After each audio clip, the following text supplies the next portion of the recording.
Thank you very much. Excellent job, as always, there from Ewan and Cam, talking us through the last couple of hours of what has already been an intriguing 2023 iRacing 12 Hours of Sebring, the second of the VCO Grand Slams for 2023, and it has delivered on all fronts so far. We've packed plenty of drama into the first 6 hours, and the great news is we still have 6 more to go around what is, as we've been discussing at length, such a demanding circuit, such a challenging race for teams and drivers simply to survive. Actually, we've seen some big names already dropping out or hitting trouble over the first half of the race, and typically in these long distance races, the deeper into it we get, the more of those incidents and moments we seem to see. So stick around, everyone, make yourselves comfortable. We've still got 6 hours of top quality entertainment coming your way. As you had said, Andy McEwen joining you for the next couple of hours. Delighted to be joined for the first time in the RaceSpot commentary booth by Zach Sweeney. Zach, what are your thoughts on the race so far? It's been pretty non-stop, hasn't it?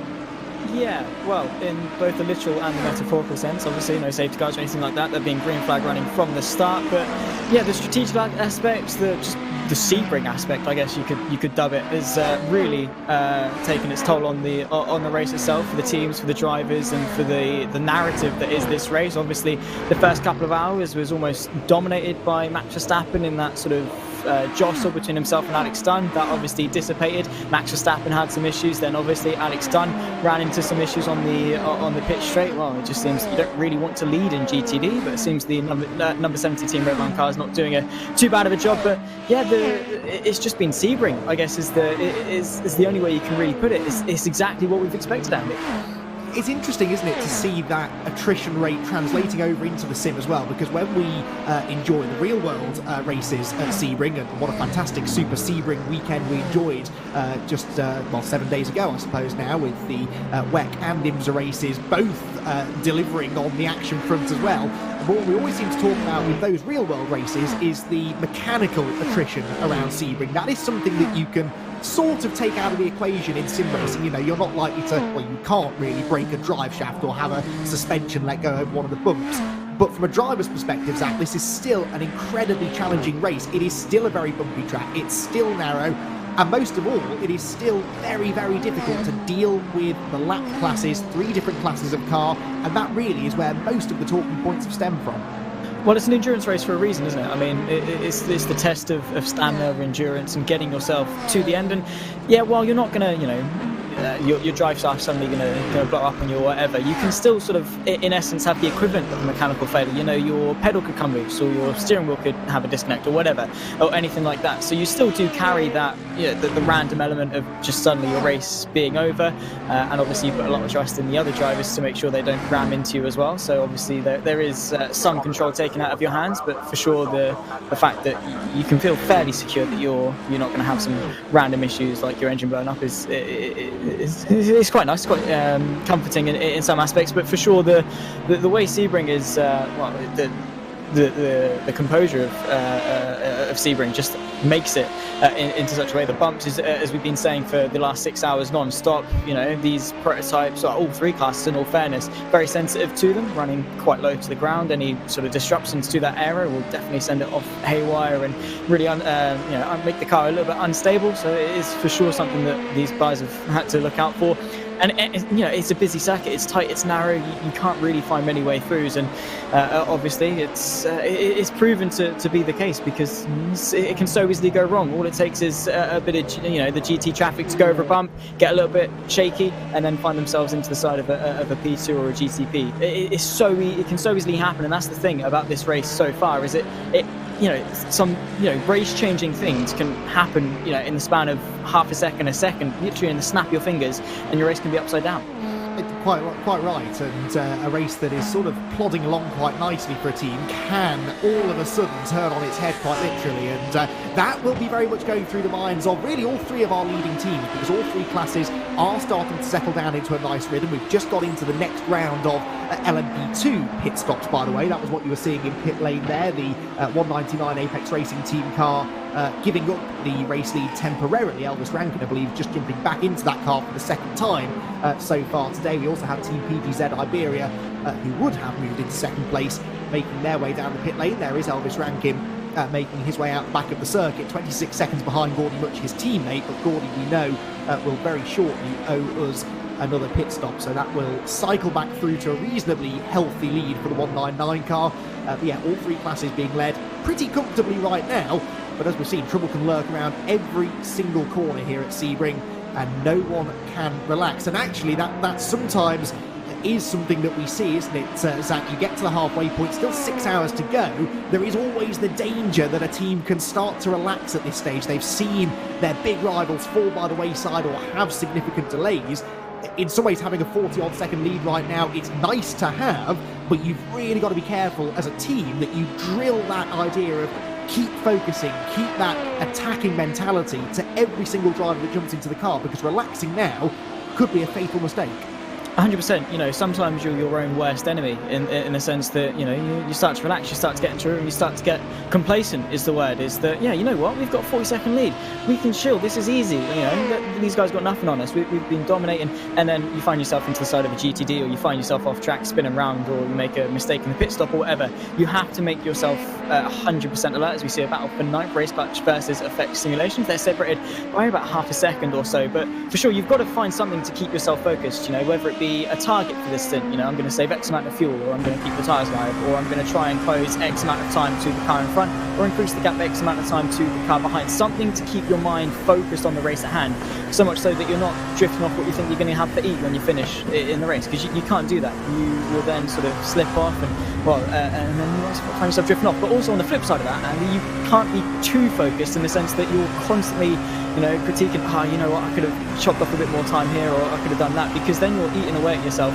you're becoming too focused, and in some cases that can almost sort of invite more mistakes than, you know, relaxing. So it is definitely a sort of a golden medium between the two.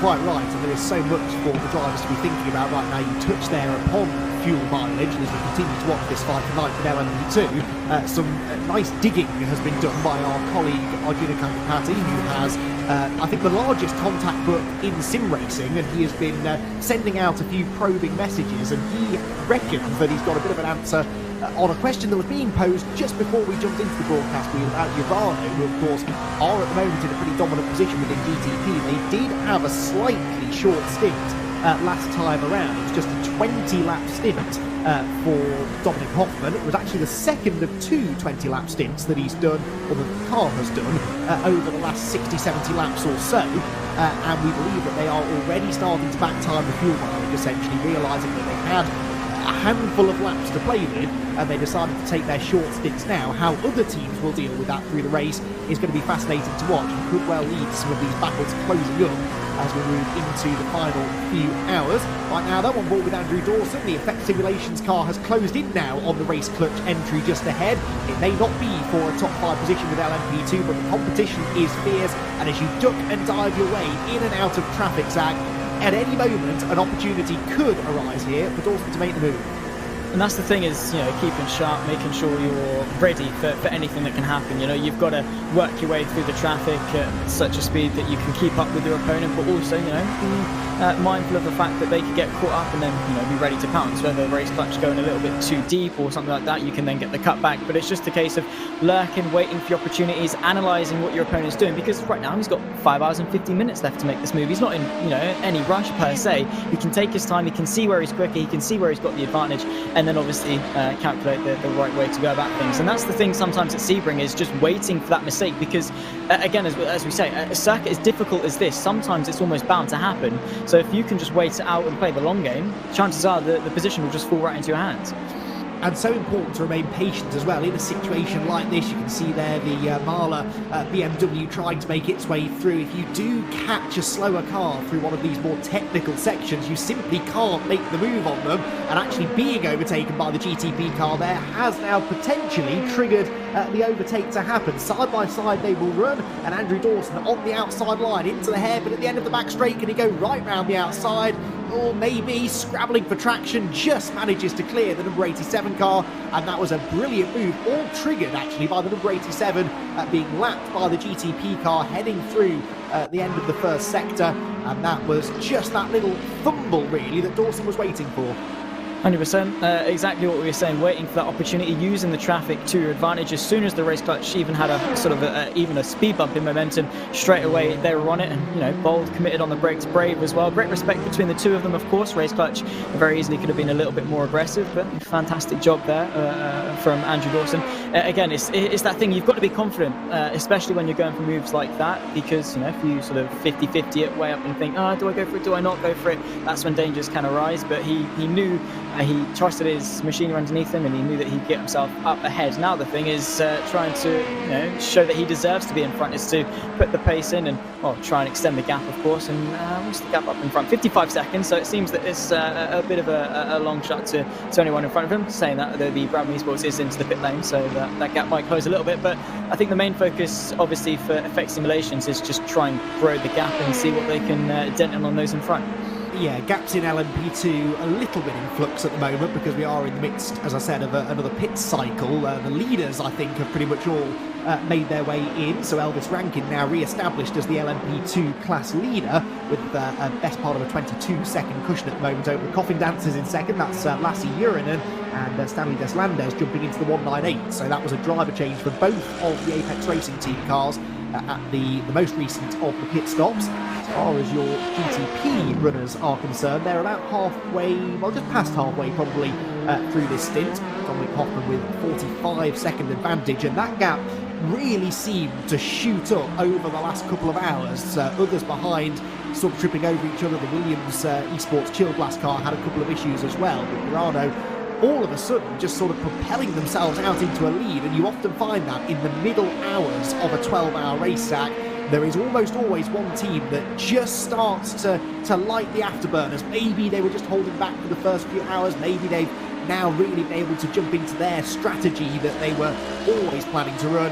And today it is Urano Esports who have really asserted their dominance in those last few hours, and really a sign of the professional team that they are. They didn't panic in the early stages. They knew they had the race pace to pull out in front. And that's the thing, is not sort of succumbing to desperation. Urano knew the strategy they had at hand. They obviously had put in the hours and hours of practice to sort of have that confidence in themselves and their team. And when you get to a point like that, you just have to commit to it. And fortunately for them, it's a commitment that has worked out so far. I mean, they've still got just under half the race left to go, so we'll wait and see if there's any more fluctuations. But yeah, sometimes it is the ones that sit back and the ones you least expect that maybe can catapult themselves towards the front at a moment's notice. And well, that's exactly what Urano have done in spectacular fashion. It's just a case of sitting there waiting as RaceSpotTV get themselves ahead of Brabham after the pit stop phase.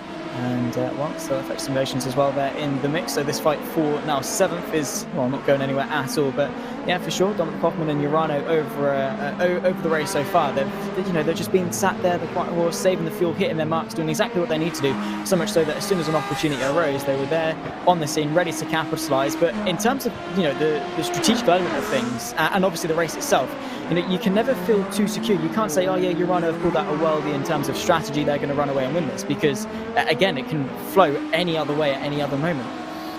Absolutely, as we've said, they have sort of played their strategy hand in a way a bit earlier than some others. We believe there will be other teams who are able to have a shorter pit stop or two at some point, and they're perhaps just waiting until the end of the race. Now, whether they'll gain 45 seconds is another matter, but they might at least be able to get a bit closer to Urano when the time comes and start applying the pressure, which is exactly what we're seeing happening here in this very entertaining battle inside the LMP2 ranks. As Zach just said, this is 7th, 8th, and actually I would throw in 9th place to this battle as well, because Jordan Backmeyer in the Brabham Esports car has just come out of the pit lane, I think, and he is the next car behind these two. It did look as though Andrew Dawson was going to have the pace to pull clear a couple of laps ago when he moved up ahead of the race clutch car, but that has not been the case. Whether that's traffic or just the fact that these two are so evenly matched, I don't know, but it's producing some really, really close quarters racing. And there you can see the Brabham Esports car in the background as well, starting to close in. In fact, I would venture that is at the moment the quicker of these three cars. So a nice little three-way battle developing here, and this is what LMP2 has always been about, Zach. The cars so evenly matched, and a class that I think these days, especially with the introduction of GTP, we can sometimes be guilty of overlooking, but there is always action. If you need a battle, you need to find a battle in a long broadcast like this. You can do a lot worse than turning the cameras towards LMP2. wasn't it Daytona where the LMP2s were like side by side across the line? Yeah. Do I remember that right? Yeah, I think so. So, you know, the LMP2s have always been reliable in providing some really fun action, and you know, they're a good car and good class as well. And in a field like this, as competitive as this for Split 1, you know, you've got teams that are, you know, so towards the top echelon of sim racing talent that naturally gaps are going to be quite close. And it's nice that even over halfway through, we've still got 3 cars that somehow everything's aligned so well that they're separated by, you know, only a couple of cars between all 3 of them. It just goes to show how sort of even their races have been so far, and well, hopefully this continues for quite a while they're, you know, not quite close enough to really spark anything major as of yet. You know, one bit of traffic, one of them overtakes a GT at the wrong place, gets caught behind one of them, goes over the grass, anything like that can really spark you know, a monumental fight here for well, yes, it's not like a race lead or anything like that, but racing's racing at the end of the day, and well, if they can put on a good show for whatever position they're in, then well, no complaints from me. Absolutely, and the drivers in the cars at this stage kind of past caring really what position they're fighting for. You do get into that mindset, don't you, where even if you're not in the top 3 or 4 positions, every place you can gain is still valuable. You want to finish as high up the order as you can, and when you see a position sort of tantalisingly close in front of you, then all of a sudden the intensity starts to build, the drivers start to really push the envelope a little bit further. And that's what we may well see now, particularly from Jordan Batmire, who, as I said, was the quicker of these 3 on the previous lap, about half a second quicker than Dawson, and nearly a full second quicker than the race cut black car, which is the car he is approaching now. They both dive up the inside of a GTD Ferrari into turn 1, and inch perfect on the way out of the corner. They will head, the gaps ever decreasing between these 3, and yeah, one little fumble in traffic could properly ignite what is already a pretty competitive battle. Bit of damage on a couple of the cars, that's pretty standard fare really for halfway through a Sebring 12 hours. You kind of have to expect, don't you, I think, in a race like this, Zach, that you're not likely to get through all 12 hours without trading a little bit of virtual paint with somebody else. It's a little bit of luck that decides how bad that damage is, but we see time and again, don't we, these LMP2 cars, they're pretty difficult to kill, aren't they? And even carrying some damage here, they're capable of running competitive lap times. Yeah, that battle scar is really more than anything. It's a long race, you know, you're going to have door scrubs and things like that. Maybe you have a bit of side-on contact with the GTD while you're trying to lap them, anything like that. But I'm definitely right in saying these LMP2s, while they are quite small and nimble, they do pack a punch in terms of their strength. So it's nice to see that they're still carrying on. But yeah, definitely a couple of ways have gone the way of a couple of teams in terms of that damage getting a little bit too much. But yeah, for sure, it's a race of attrition, as we've always said, and that definitely does come with a couple of dents and bumps along the way. And so, as long as they don't exceed 50 instant limits, they can get away with it pretty scot-free, as well, as long as the fact that they don't get a meatball flag along the way as well. No harm, no foul for sure. And again, that's just part of racing. While it's a no-contact sport, and obviously, you know, you don't really want to come into contact with anyone else. It's sort of one of those things that you sort of have to expect, particularly when you've got 3 classes of 3 different speeds hurtling around a circle like Sebring. You know, while yes, in the rule book it says no, you don't make contact, sort of as a driver and as a team, you've sort of got to expect that at some point something's going to happen. Indeed, I think we do slip into this tendency of always trying to find somebody to blame when that happens. Very often it is just multi-class racing, no one's really at fault particularly, just lots of cars all trying to share the same bit of real estate, and that can lead to that little bit of casual contact, which in the sim racing world is always a little bit more perilous in some ways than real world racing, because you've got to factor in things like netcode as well, and perhaps some slightly dodgy crash physics, but hopefully these 3 will stay a suitable distance away from each other. They don't have to worry too much about that, but we would like to see a little bit of side-by-side racing. Gaps just ebbing and flowing, actually. The Brabham car fading back a little bit over this last lap or so, as they have actually found themselves that rare thing in this race, a little bit of empty track. No GTD cars, no GTP cars looming up behind them, and a rare chance for the drivers to really show their relative pace to each other. Of course, that won't last long. There is a GTD car just starting now to loom on the horizon, but these little moments where the drivers can properly suss each other out, because from a driver's perspective, Zach, that is tricky as well. That was Dawson, I think, tipping a wheel on the grass there as he headed into the turn 14, 15, 16 sequence, just gets away with it. But yeah, drivers in a battle like this, they're all clearly fairly evenly matched, these 3. but when you're in amongst traffic, it can be a little bit deceptive. You can find yourself catching another car quite quickly. It lulls you into that feeling of, I'm quicker than this guy, I need to get a move on. But actually, when you get into clean air, that might not always be the case. So it's hard sometimes to gauge exactly how racy you need to get with the cars around you. And that's the thing, is you always have to take everything with a pinch of salt, because apart from sort of the first couple laps where everyone's sort of in their own classes and doing their own thing, you don't really have an opportunity of clear track, which is obviously, as you say, it's a nice thing to sort of have in a race, because not only as a driver you can make the most of it and try and put out some good lap times and maybe pull out a gap to the car behind, or close the gap to the car in front or whatever, or just enjoy the clear air, enjoy some calm before the storm. But also, if you're on a train like this, as you very rightly say, it's a nice opportunity to say, you know what, yeah, into Cunningham I could probably gain a couple more tenths relative to the person in front of me. I could probably do a little bit better here. He's quicker here, though I'm quicker here. And then when it actually comes to getting onto the back of them and trying to racing them, you can sort of use that information to your advantage. If you know that you're quicker into a certain complex or into a certain corner, you then know if that you're a certain distance back, that you've got that confidence and that arsenal in your pocket to be able to whip out in order to make those crucial moves. So it's good to know. And obviously, yeah, exactly, you need to know how racy you need to be, because you don't want to force yourself as well. Team really can't get almost forcing himself into the barrier there with a bit of a slide.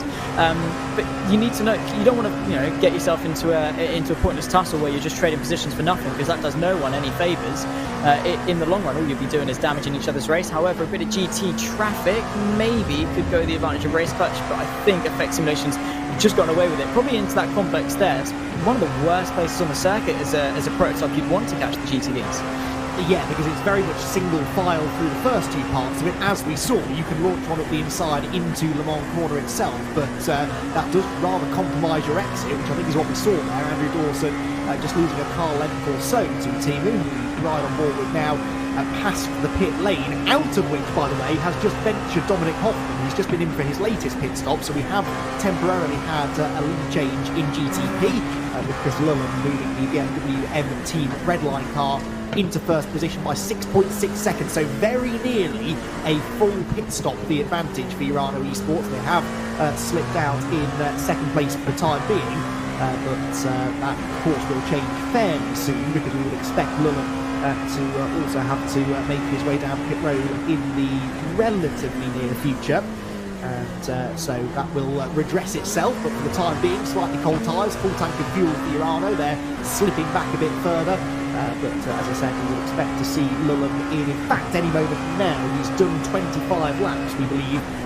No, he hasn't. He's done 19 laps, I think, hard in this stint, so another 4-5 before we see the new GTP race leaders into the pit lane. Fascinating onboard pictures here from the Race Clutch car. We've been on board now for virtually a full lap, and we've seen 2 or 3 pretty hairy moments already, Zach. Hairy to you and I. I'm sure that for Temu, he has got this all under control, but it is one of those tracks, I think, that is maybe a bit underrated in just how demanding it is. We talk about bumps a lot and the curbs and how easy it is to make a mistake, but little things like running out wide onto the grass. If you run even an inch too wide, just there, you get a wheel on the grass and you're likely to find your way pointing the wrong way round. The same is true out of turn 1. Easy to lock up into some of the tight hairpins. Any and every corner on this track has the potential to trip you up, and the fact that these drivers are able to do stint after stint after stint, rarely putting a foot wrong, is seriously impressive.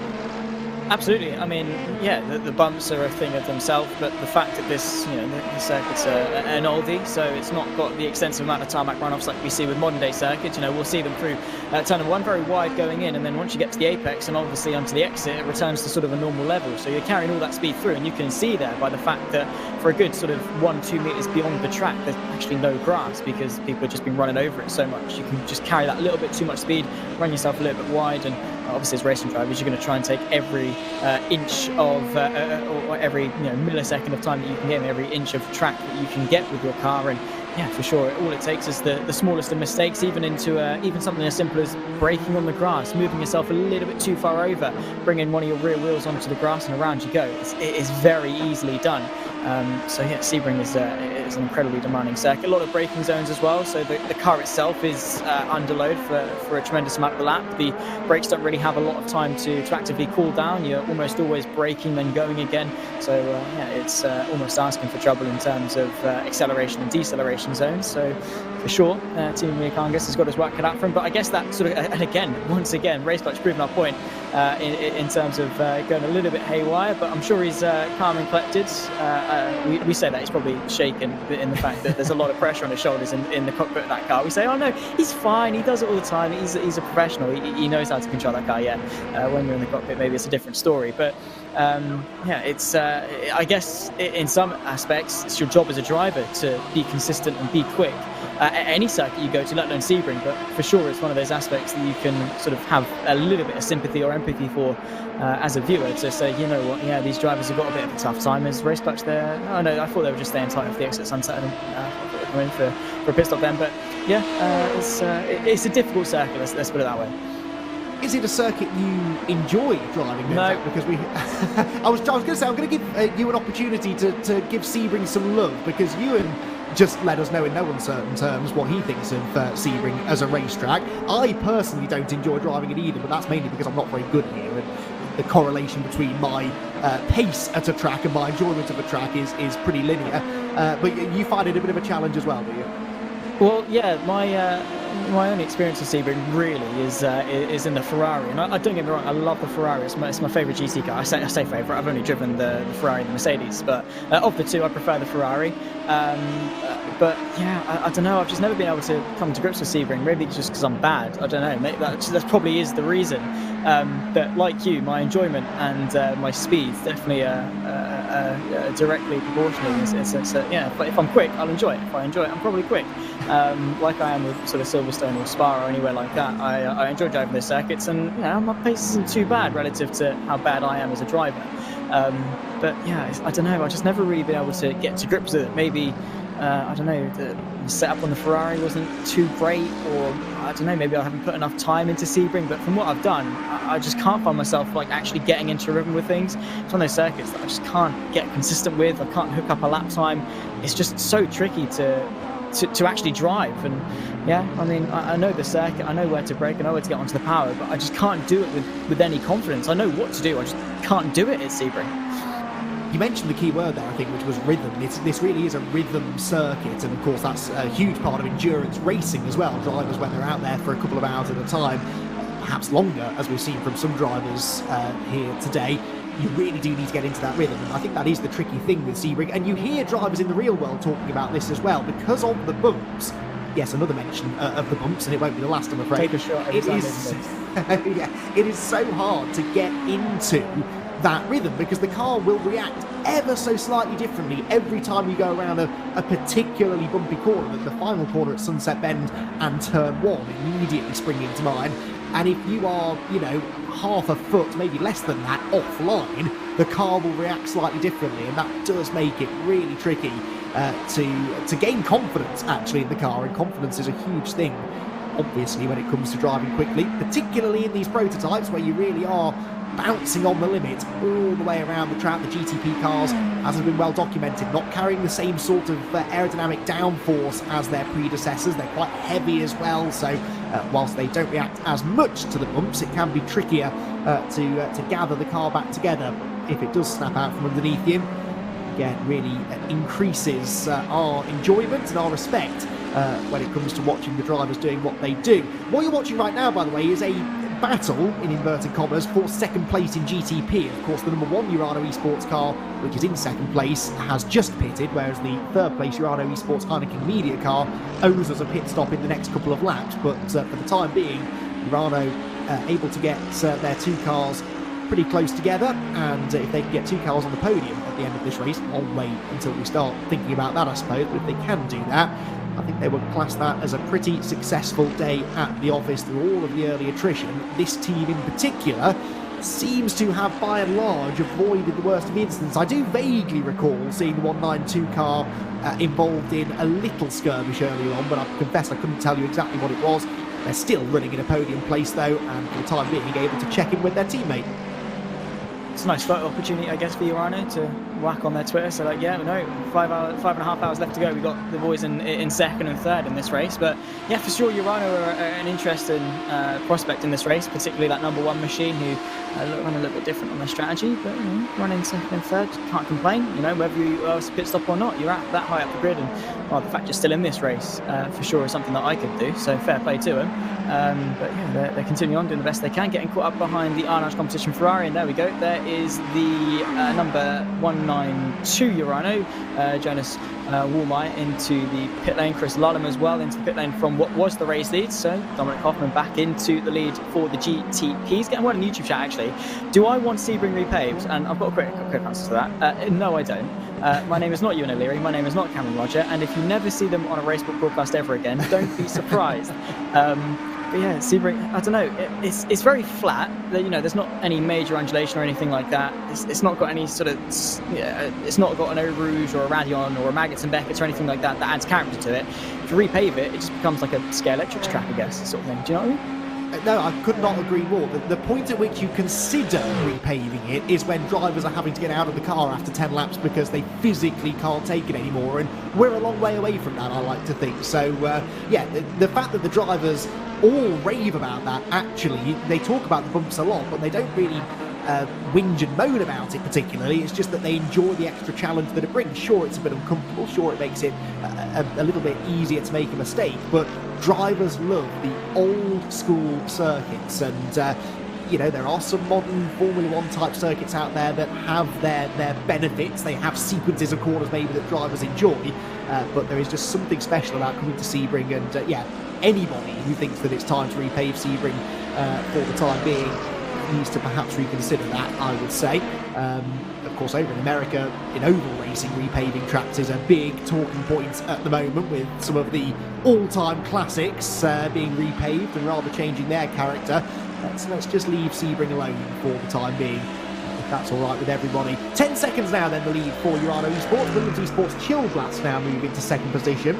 That is Josh Ladd, and again, he too is nearing the completion of this next stint. So, in fact, right on cue, in he comes. So the Williams Esports Chilblass, it's almost like I know what I'm talking about, or that I'm just reading it off a timing screen. Josh Ladd comes into the pit lane. He will rejoin some way, I think, behind the rest of the podium sitters, but yeah, slightly strange period of the race earlier on for that car, wasn't it? They were up there in the lead battle, and then all of a sudden they really weren't.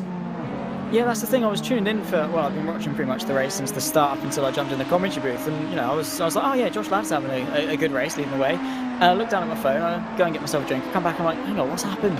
And I was like, wait, what's going on? And I was just completely out of it for the majority of the race. I was like, yeah, actually, no, what is going on? I've been watching it, but I've not actually been taking in a lot of what's going on. But yeah, Williams Esports, of course, I did tip them to win in the GTDs. That was my prediction. Unfortunately, they're actually not in it anymore. They're out. You can see in the bottom there, P13 and out. So there goes my chances of beating the commentators in my quote-unquote expert opinion of how the Sebring 12 hours is going to go. Yeah, I don't know. There's still plenty of opportunities for them to sort of bounce back. I mean, there's so much that can go wrong for everyone in front of them, but they definitely do have a tall mountain to climb in order to get themselves back onto the podium. At the moment, running P5, 12.5 seconds up to the Marley Racing team with Pedro Sanchez Albert, about 3.5 up to the podium of the Urano Esports number 192. So they definitely do have a lot of time to gain. But when you think about it, some open wheel championships, they've got sort of 20-30 second gaps in the span of an hour and a half a race, or a 2-hour race or something like that. The fact that things are separated by that margin after 6 hours, or 6.5 hours, with still 5.5 hours left to go, still definitely a lot on the card. Still a lot of things can happen between now and the check. And with no safety car intervention. That's the thing that always impresses me when it comes to these special events on iRacing. We don't have safety cars. I think it would be interesting from a neutral perspective to throw them in, but of course the drivers really don't like that. They don't like their race being interfered with, understandably to be honest, with safety cars and caution periods, especially if they last about half an hour, as they tend to under IMSA regulations. Unfortunately, it does rather break up the race, but yeah, we've been racing for 6.5+ hours now, and we still have some really, really close battles out there, and that is completely naturally forming battles as well. No outside interference to generate the close racing. and it makes it all the more enjoyable then when you get to the end of the race and we've still got something exciting to talk about, because you know that we got there in a completely organic way.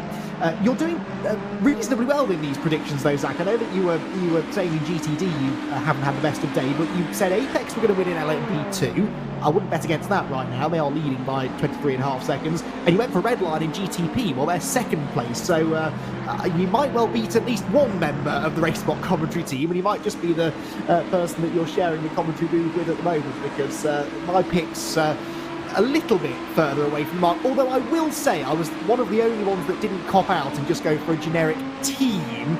Bearing in mind Apex and Redline make up probably about a quarter of the grid entirely. That was maybe slightly low-hanging fruit, if I may say. Well, you know, easy peasy, got to win what you can, can't you? You know. But in all fairness, I was looking at the entry list. I was like, who's actually driving those cars, or do I just trust my gut and go for the team in general? But yeah, Apex Racing Team always a good shout in LMP2. GTDs, I don't know. It was, you know, the Team Redline have got they did have two really competitive cars until one of them sort of, you know, which of them. But yeah, they've still got the number 70 going around, which is doing quite well. Steam Brand at the moment at the wheel.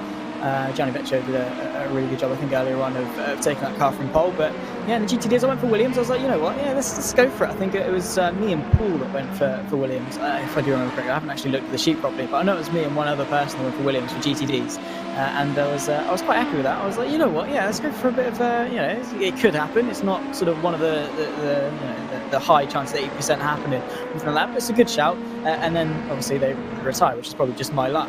But yeah, in terms of GTP and LMP2, I'll definitely take my chances in terms of who I've gone for. And in all fairness, Andy, if I'm not last, I'll take that as a success. Much the same attitude I have when I'm racing, it must be said. It's if I'm not right at that, then I'm having a surprisingly good day. I went for Apex 98 in GTD simply based on what they did at Daytona, the first of the big endurance races, of course, of 2023, where they just utterly dominated the 98 and 99 car, working together for the entire 24 hours. And I think there are obviously lots of reasons as to why they're not doing so well in this race, but it does kind of go to show that Daytona, as challenging a race as it is, and it is twice around the clock as opposed to just once, and you've got the high banks to deal with, and it is a challenging circuit. It's a very different beast, though, to Sebring, because really what they were able to do at Daytona was qualify at the front and completely take control of the race. You cannot take control of a Sebring race in the same way you can Daytona, because there are so many things that can happen. It's a completely different track, it's a completely different style of racing. You don't see that drafting, that bump drafting, that significant fuel saving that you can do by working with a teammate, and that is why normally you don't tend to see one team dominating here at Sebring as far as numbers of cars that they can get up into those podium places. Yeah, I mean, endurance racing in of itself is a whole different kettle of fish. It's a whole different discipline of racing, a whole different mentality compared to sort of, you know, 1 hour races or whatever. But also, you know, the subdivisions, the different circuits that you go to sort of definitely do change, not, you know, as a different branch of endurance racing mentality. You've got to think, long run, where do I want to be? What's my track position looking like, etc., etc. You definitely a lot to think about. And obviously, while Daytona does have its quirks, does have its difficulties, like the prototypes of Daytona had a really tough time through the Le Mans chicane, because you could get it, you know, marginally wrong. You could go slightly offline and you'd find yourself towards the barrier. Obviously the traffic and things like that did play its factor in Daytona, but definitely amplified to a decent extent here in Sebring. So it'll be interesting to see, obviously, over the course of the special events that we've got, how the different teams come to limelight, because obviously they've got their specialties, they've got their comfort cars or comfort formats, if you'd like, and well, it's the best ones that can do decent in all of them. Absolutely right. And as we move now towards 5 hours to go, it's going to be interesting to see who can keep their cars out of trouble into the closing stages of what has been a very demanding race. A little bit of a mistake there from the number 80 car, that was, and that was, I believe, just heading up into turn 10, which is possibly my least favourite part of the track. I always struggle to get the right braking point there, and then 9 times out of 10 I turn in too early and clobber the curb, and The other 10% of the time, I miss the apex completely and find myself out on the grass, but you're dealing with fine margins around here, especially late into the race now. We saw a great shot earlier on of the marbles that were littering the side of the road, the dust and dirt that gets kicked up. It's not quite as bad in the sim, actually, as it would be after nearly 7 hours of green flag running in the real world, but it still will add to the treacherous nature of the track. And of course, you've no choice but to go offline when you're trying to negotiate slower traffic. But that was not the reason for the number 80 SRC Movano Corsa car running out wide just now, just a little bit too late on the brakes. And I believe, Zach, I've not actually raced, I've not driven the BMW GTP car just yet, but from those who have driven it, they tell me that probably the trickiest part of driving that car is getting the thing stopped into the corners. It can be very, very snatchy, very easy to lock a brake up, and that is something that if ever there was a track where that would catch you out, it's going to be Sebring.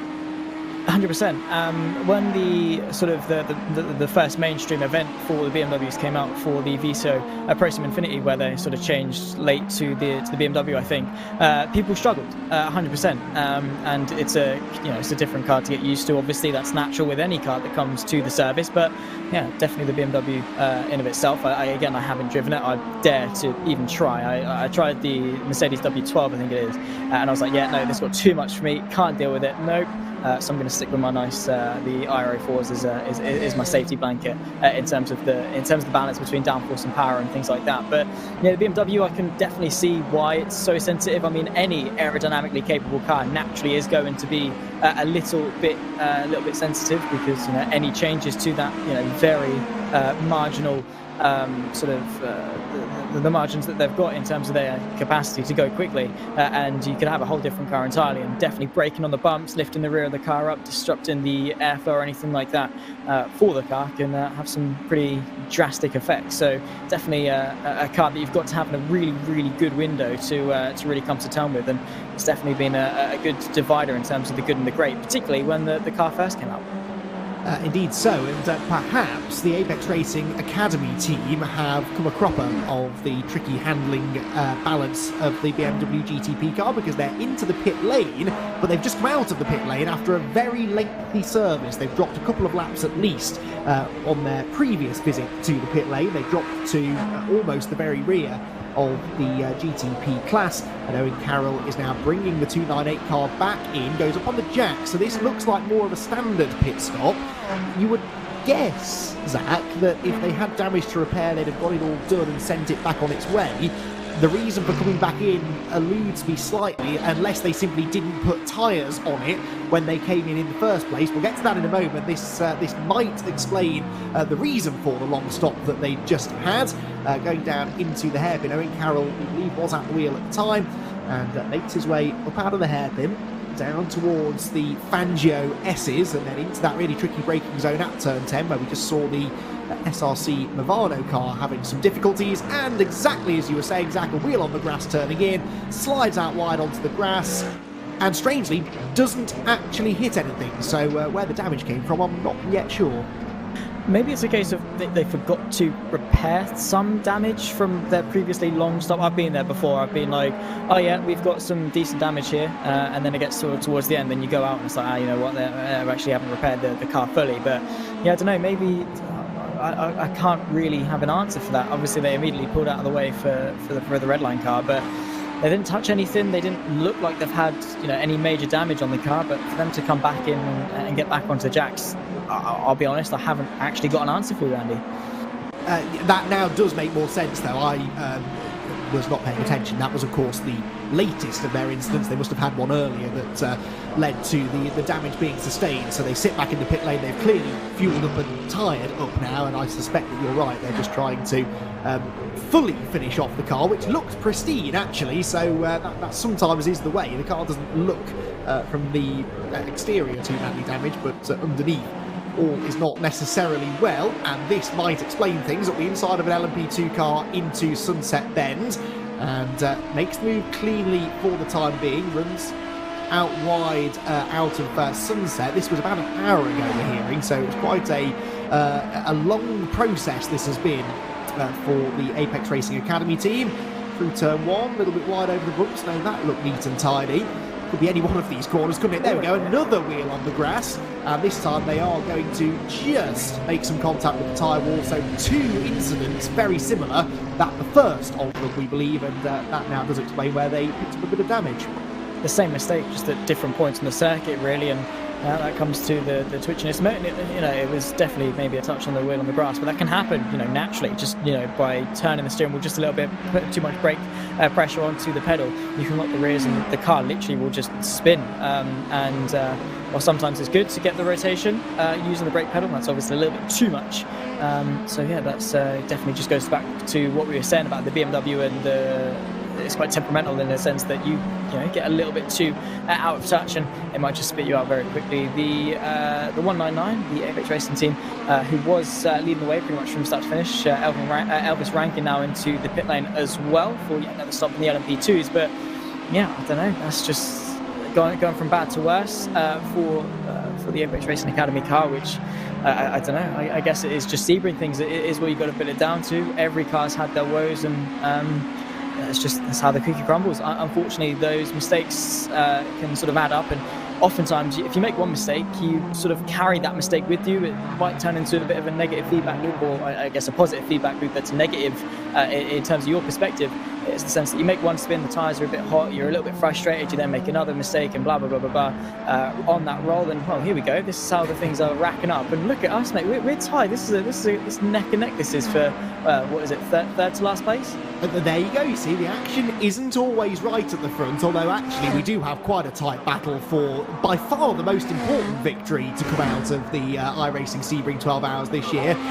Arjuna and Peter just 1 point apart, and that all rests actually on whether Team Redline can get up there and steal the victory from Urano Esports. So there you go. Those two teams who already are feeling the pressure a little bit.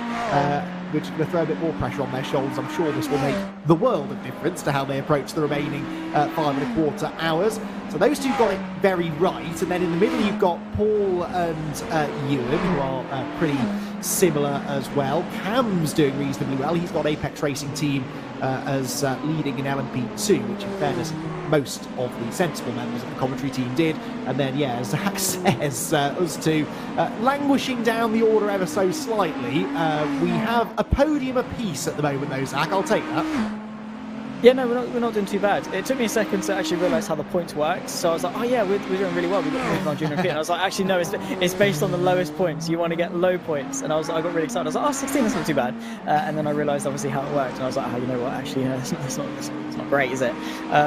But to be in all fairness, my predictions came the moment I woke up, and I was like, oh, you know what? I'll put some predictions in. And I was looking for the entry list, so half awake. That's my excuse. Yours is probably the fact that you didn't take the low pickings in terms of going for a broad spec of team choices. You went for the specific car, so I guess that gives you a bit of a moral boost in terms of your point. That might give you the extra point that you get to tip the scale. I don't know. Maybe we'll see Redline take the lead versus Urano towards the end of the race, and maybe that will bump me up ahead of you, which I don't know. As long as I'm not last. So it seems that Joey he's secure in last place, which I don't know. I said it obviously in the Discord before, and I was like, I respect that. You're going for a bit of an outlier. You're not going with the vast majority of people. You're being your own person, which is I respect that. Unfortunately, I respect it a little bit more if it actually turned out. I was like, it'd be an absolute hero if that come through, and unfortunately, it hasn't. So at least we're not last. But it does mean don't rely on what me and Andy say ever when it comes to predictions, because chances are we'll be very wrong. So whoever we say, take the complete opposite of that team and you might be on for a good shout. Thing is, we probably won't be very good when it comes to gambling, and to be honest, I think I'm not going to be heading my way onto bit 365 for any future. It's not that I'm old enough to gamble or anything like that anyway yet, but for a note from my future self, I'll steer clear of any gambling, because it's just not going to come through, is it? No, I mean, honestly, this is part of being a commentator. You learn is that you think you know what you're talking about, and racing drivers and racing teams are only too eager to prove you wrong in that one. And I learned a long time ago that making predictions rarely ends well, and yes, it's caught me out a few times. It must be said, over the years, I had no expectations of doing any better today, and glad to see that I'm absolutely sticking to form for the time being.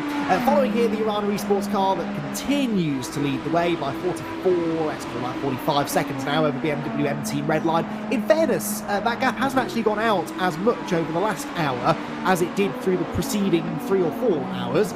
So decent job being done here by Chris Lullum in second position to more or less match the lap times of the race leading car. In fact, on the previous lap, half a second quicker, but no doubt traffic having a part to play in that. But that gap keeping within a minute, and crucially keeping within a pit stop's length. That's when it's very easy to lose focus completely as the chasing team. When you're more than a pit stop's time behind, then you sort of start wondering what on earth is the point, and start to believe that it's just not going to happen. Only 10 seconds though, 10.5 seconds between Chris Lullum second and Jonas Vollmeyer in third, and then he is only 6.7 ahead of Pedro Sanchez Albert in fourth, who is 10 seconds ahead of Josh Ladd in fifth. So second, third, fourth and fifth are 26 or so seconds across the 4 of them, and that is an awful lot tastier as far as battles for position heading into those closing hours are concerned. We're about to get another lead change in LMP2 as the 198 car of Stanley Deslandes is back in the pit lane. Elvis Rankin will reassume his position on top, and Stanley pulls into the garage, makes absolutely sure that he doesn't overshoot the mark, and there is Elvis Rankin, who's in now for at least his third stint in a row in the 199 car. Will come through and reissue the race lead in the GTD. It is Ole Steinbratten in the Team Redline car, who we were following a while ago, 44 seconds clear of Nicolas Rubilar in second, and Mats Stipulia in third for the first of the 2 Team PGZ cars, who actually are quite close together, 1.9 seconds at the moment between third and fourth place in GTD. 2 teammates there, the 119 and 114 cars, and they are starting to get themselves reasonably close together for a position there within the podium places.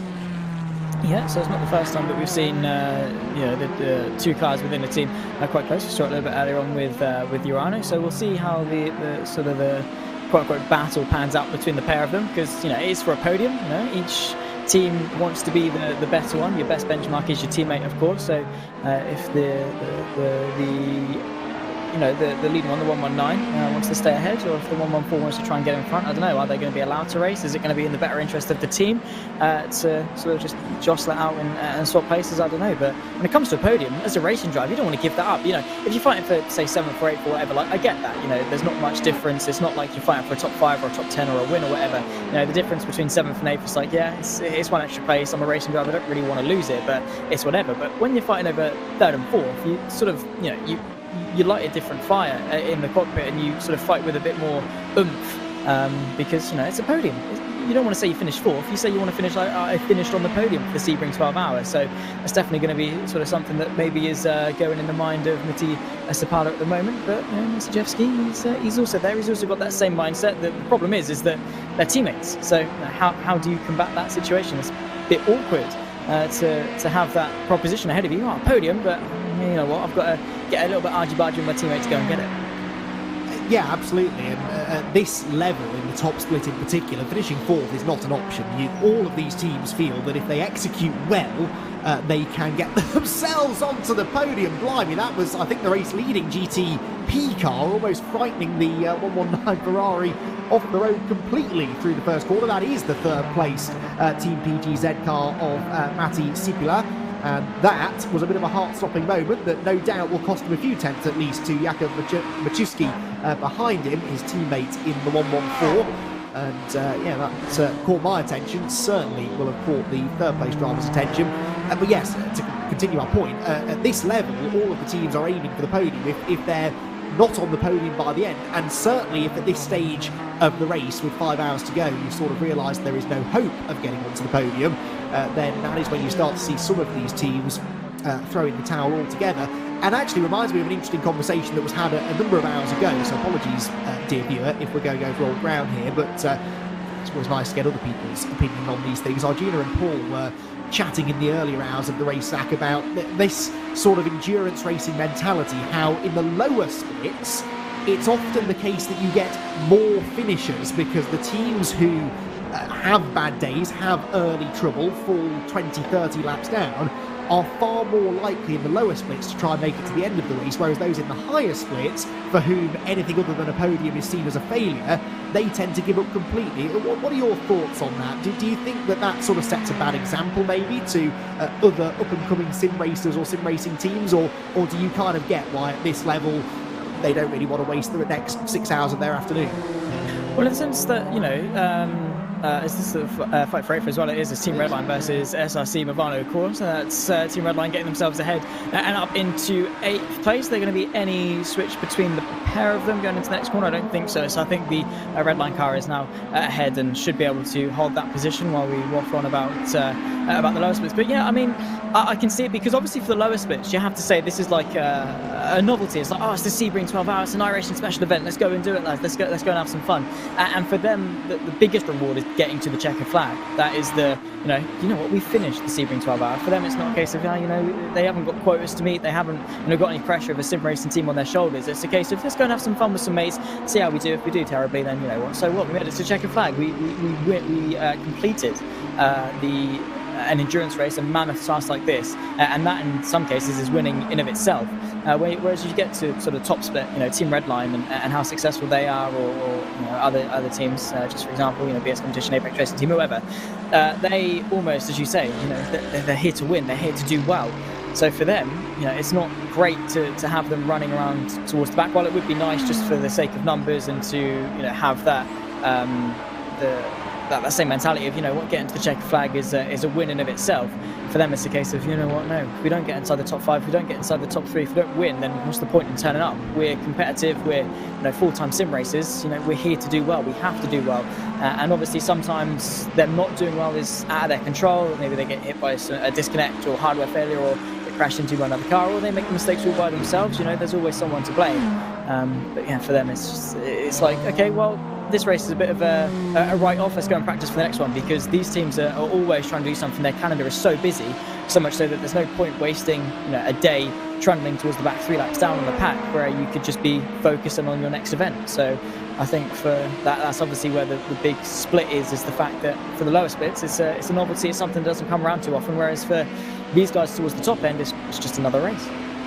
Likewise, though, the higher up the splits you get, and certainly when you've got this top split, fully broadcast race, you have sponsors often who are involved in helping to pay drivers, which is something that a few years ago we wouldn't really have been talking about. You can make some money now as a sim racing driver and as a sim racing team. You've got sponsorship commitments, sponsors who have given you money to have their name on the car.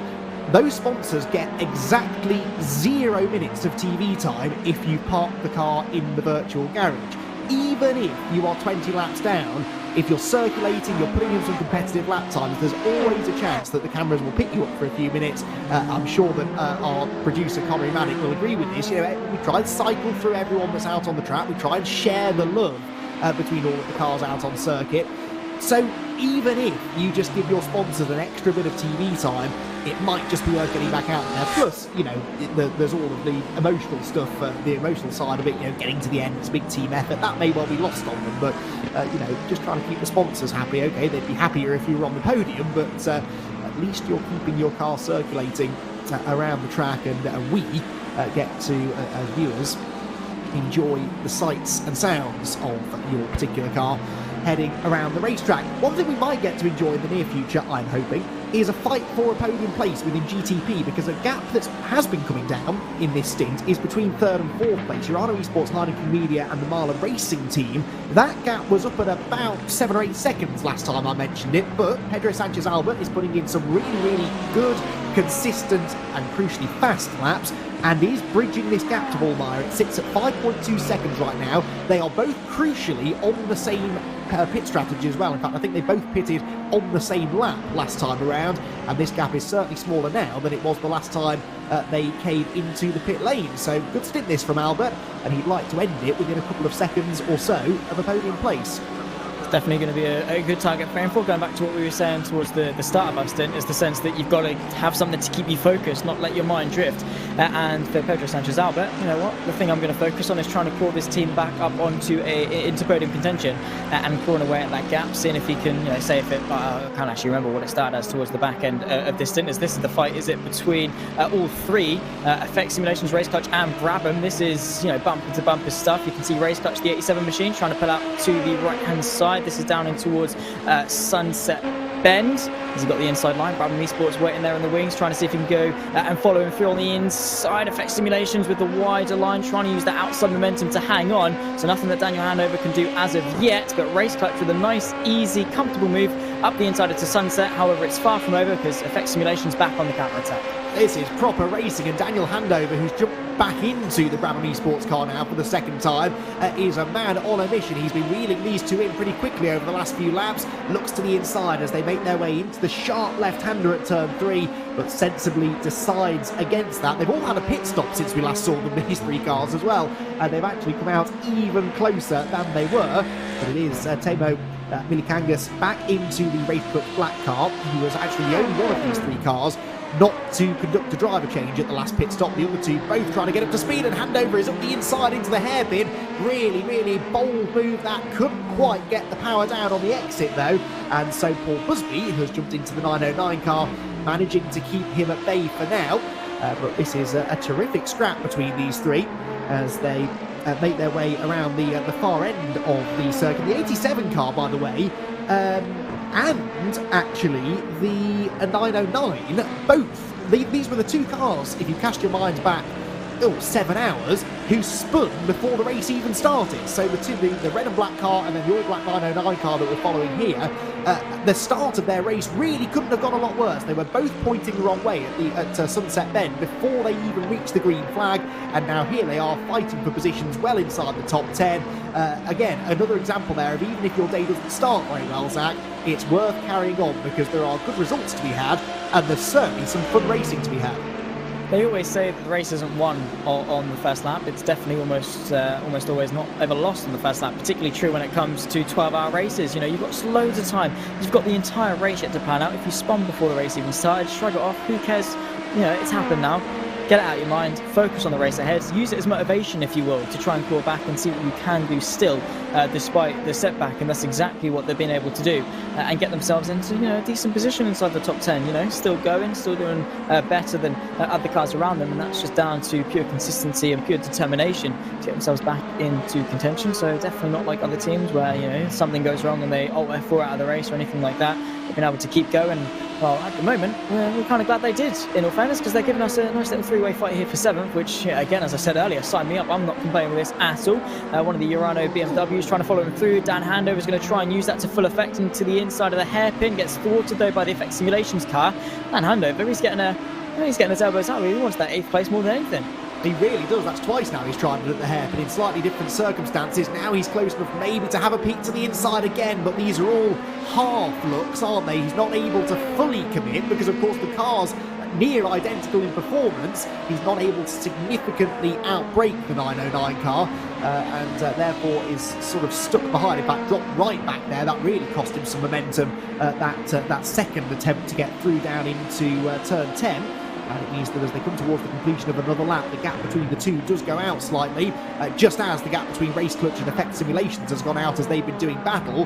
As I said, those two cars spinning before the green flag, they actually made contact. It's all coming back to me now, as a famous Canadian songstress once said, and they did touch going into Sunset Bend. It was different drivers on board at the start of the race. The Race Clutch black car was Benjamin Frigero at the wheel. Andrew Dawson, who just got out of the 909, was in at the start, and it is funny how these things happen sometimes. Those two cars are fated, it seems, to spend the entirety of the 12 hours. Their stories intertwined over the course of the 12 hours, and I'm sure this won't be the last time we see those two cars sharing the same bit of racetrack.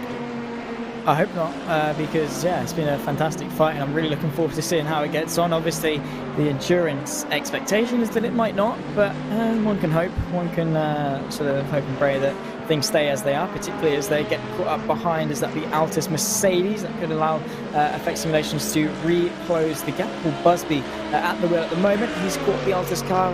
It's a good time. It depends if he can get back ahead before the braking zone. Indeed does, which means that no time lost there. However, Dan Herndorf of Brabham getting overtaken by the GTP, and still to get past the Mercedes means that it might turn itself back into a two-way fight here for 7th as opposed to the three-way fight. But again, Dan Handover very, very quick. What can't that man do? He's dabbled in some commentary, he's done some broadcasting, and well, now he's racing the top split of the Sebring 12 hour. That man, he's a man, a jack of all trades, if you will.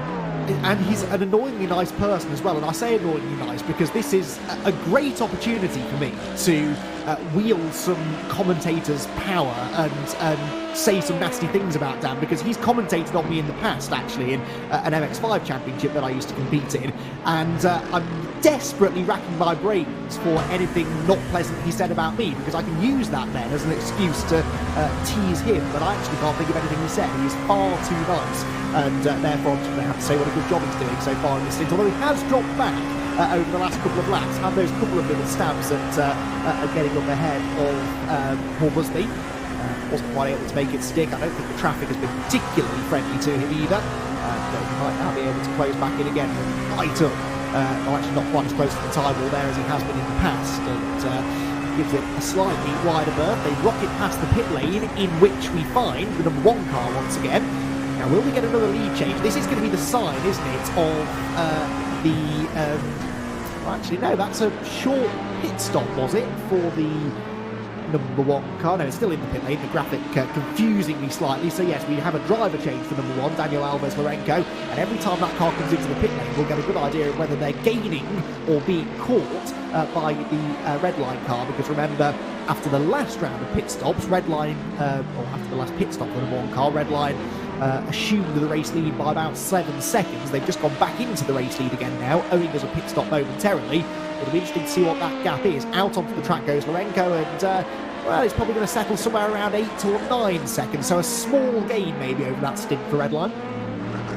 Yeah, but still interesting, obviously, with how the number 1 machine is slightly off sequence relative to everyone else. So it'll be an interesting dynamic depending on when they have to take their last pit stop and what the gap is. But an 8-second swing is definitely not a lot. It's a couple of seconds, about 1.5 seconds more than it was last time. So Chris Lallam has put in a good job over the course of the last stint to cause some time. And while, to those of you at home who might be a bit new to endurance racing, it's like, it's a couple of seconds, what does that mean?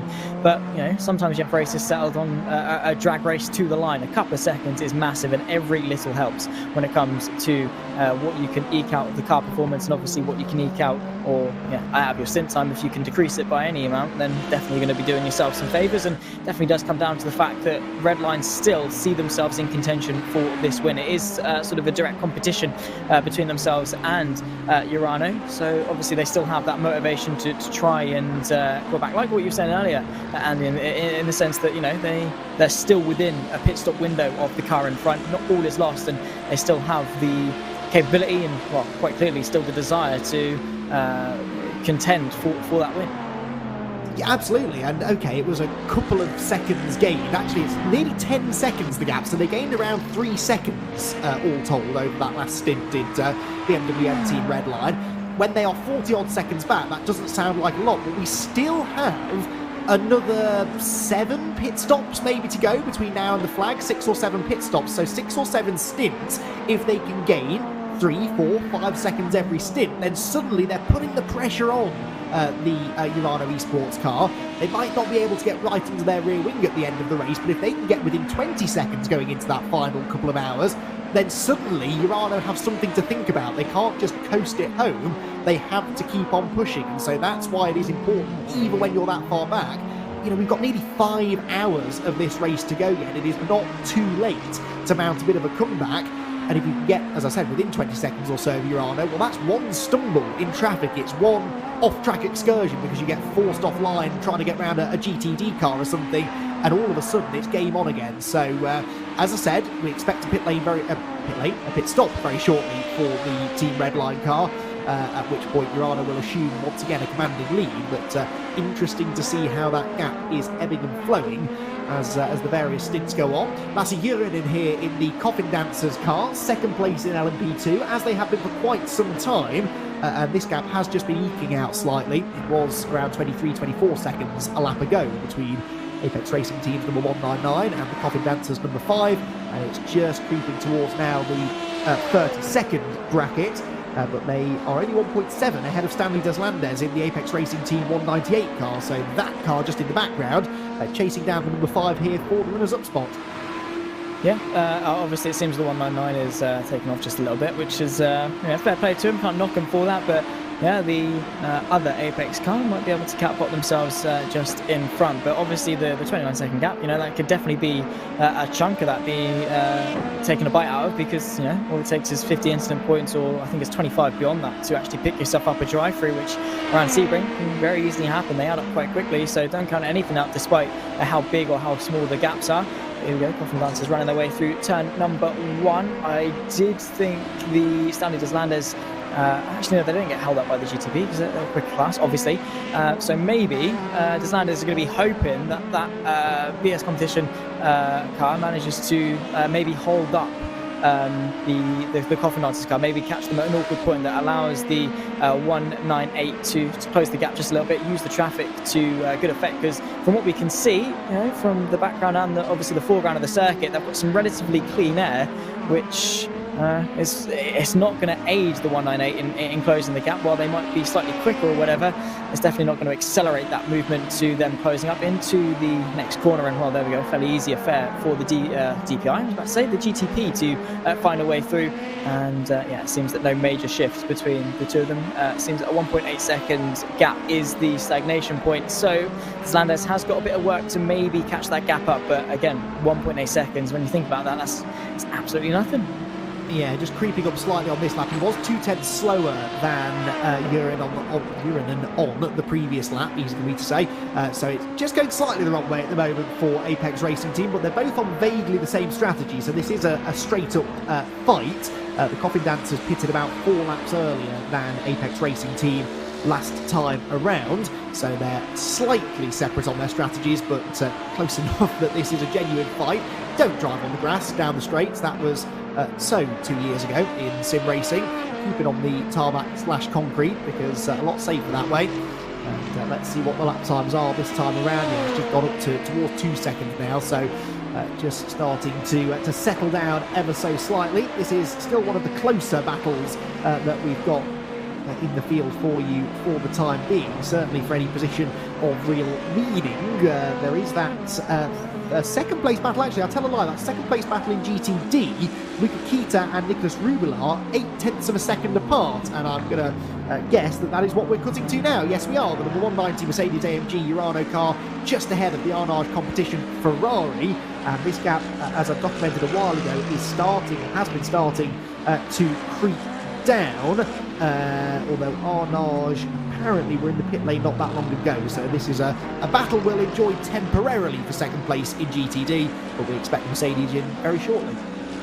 Yeah, so enjoy it while we can, I guess. I don't think they're really going to put up much of a fight, considering the fact that they're not be doing themselves any favours. It would be nice if they sort of jostled over second place, but Urano are doing quite well across the GTPs and obviously in the GTDs as well, running second in both. Obviously the number 1 is chopping and changing that race lead with Team Redline and Chris Lullum towards the top end of that field, and well, maybe we could still see some sort of resurgence or maybe stagnation in terms of staying in second place for the 190 machine, but that remains to be seen. For now, the pace does look good, but it seems that battle with Arnage might have to wait a little while, because it stops unfortunately but out of sequence, which I don't know. Sometimes it's a good thing about endurance racing, sometimes it's not such a good thing, because it leaves quite some long periods without any how do you say it? No, it's not in the class, it's just in the class battles between people in the same class. Speaking of the different classes though, Chris Lullum I think I saw coming into the pit lane, which gives the lead back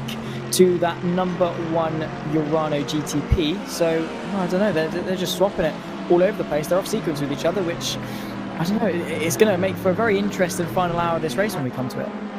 Yes, and there are far smarter people than me that can work this out, but we often get this situation, don't we, where cars keep passing each other almost like ships in the night throughout the race, but then they converge at the end because the car we thought was leading on that pit cycle actually had to make an extra pit stop come the end of the race. And this is the job of the strategist, really, and the teams who do have strategists able to work these things out for them, always at a big advantage because of exactly that. They can back time the race, they can put the drivers on a strategy that is ultimately going to put them in a race winning position at the end of the race, and the drivers just kind of have to have the faith, don't they? It's one of the things that infuriates me the most about watching Formula One, for example, is when a strategist on the pit wall who's got a bank of computers in front of them, their sole purpose for being there that day is to work out the ideal pit strategy.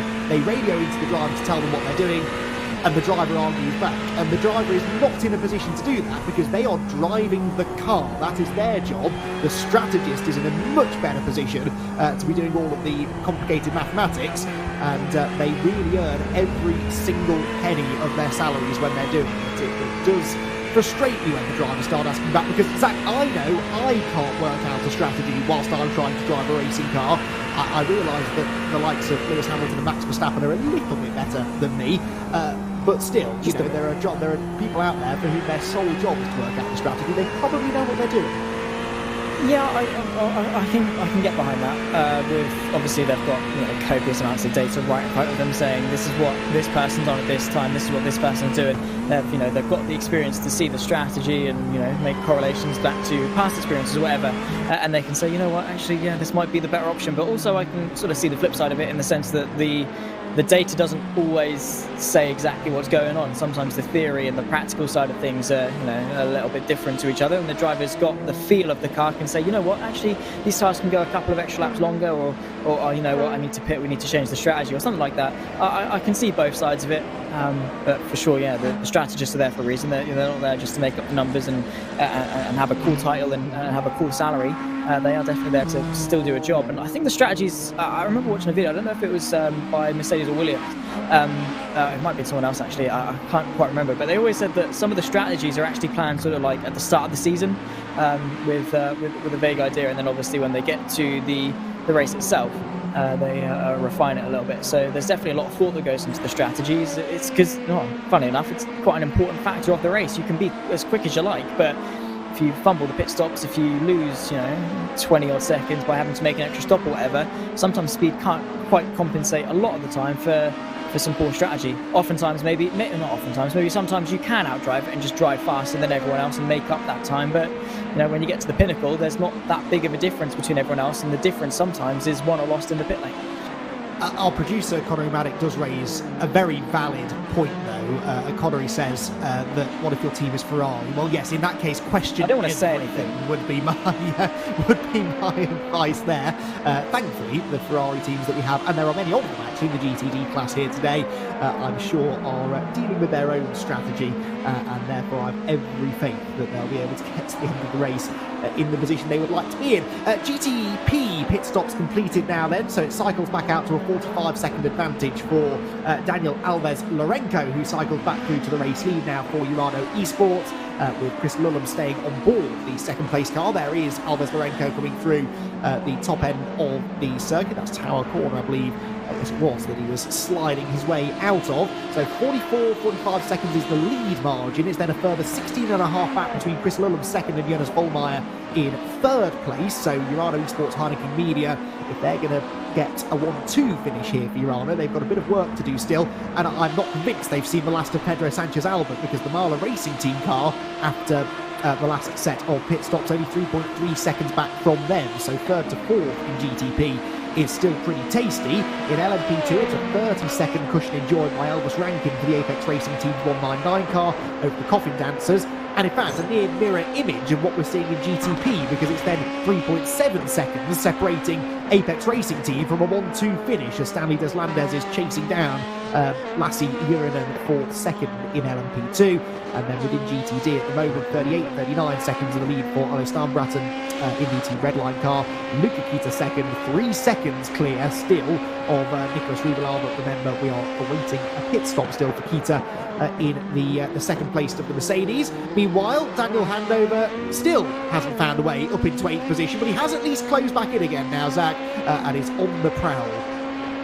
Yeah, he's no stranger to going for some, bold moves into the hairpin, let's put it that way. So, yeah, I'm sure Paul Busby is not going to be too happy to see Dan Handover in his rearview mirrors, because, he's definitely not one of those people that I'd want to defend with, for sure. Not that he's like overly aggressive or dirty anything else. That's not what I said. As much as I'd love to slate Dan Handover, I'm not going to, because he's a lovely lad. But he has proven to go for some bold moves. Not quite worked out in his favour just yet, but that pressure that he can put onto Paul Busby, because Paul Busby knows he's experienced it firsthand a couple of times so far in the last sort of hour and a half or so. Daniel Handover will go for those moves, will be a little bit aggressive. So obviously looking back to see the Brabham Esports car sort of might lay some seeds of doubt in Paul Busby's mind that might cause him to focus more backwards than forwards, which is always a dangerous thing when you're looking in your rearview mirror more than you are the track ahead of you.